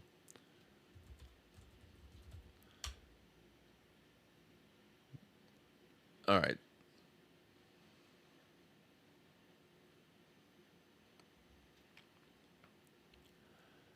Okay, so that is Eon Raptor's link. Let me get you the raid call. Here at the Library of Lore, we use Library Raid. You've been bookmarked with the heart emote and the wave emote of the channel if you're a sub. If you are not a sub, use the Twitch Raid and the Tomb Raid emote. In either case, sub or non-sub, please feel free to use any emote you feel is fun and appropriate for a raid. If you have emotes of your own, if you have emotes from another streamer, or maybe if you have... Wow, it's the smallest rocket I've ever seen. It's amazing. If you have emotes from maybe Twitch themselves, feel free to copy the raid message, arrange the emotes you want to use the way you want them to appear. It'll all be good in my book. So let's go give Eon Raptor a raid, see what's up with them, see what's going on with their game of Kerbal Space Program 2, see what they're all about, maybe make a new friend. And I will be back tomorrow night, possibly with Subnautica, maybe with No Man's Sky. Either way, no matter what I end up playing, you know it's going to be a good time.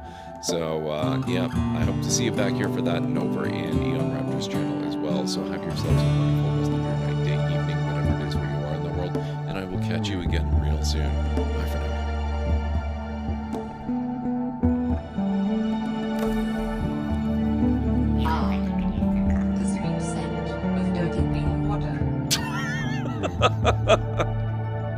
Wow.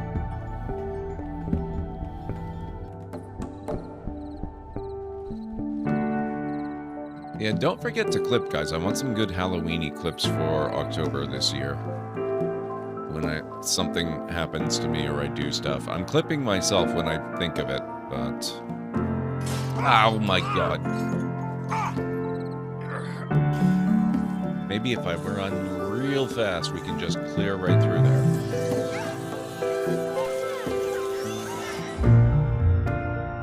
Okay. Maybe not. Okay, where the heck did they hide the house? Is this the house here? Okay, this is not the house. Where do we live? What the heck? Did I take a wrong turn? Nope, not there. I am probably the first person in the history of... Oh, maybe it's this way. Harold is beating me for Suzerain of Laventa. Irritating. You know, I'll work on Stockholm. He can have Laventa.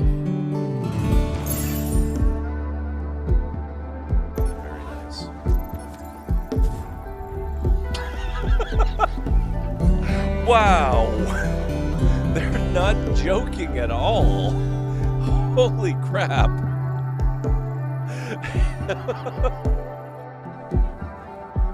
Unlocked eel trap.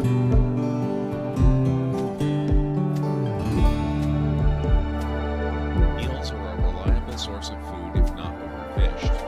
Unlocks more stuff.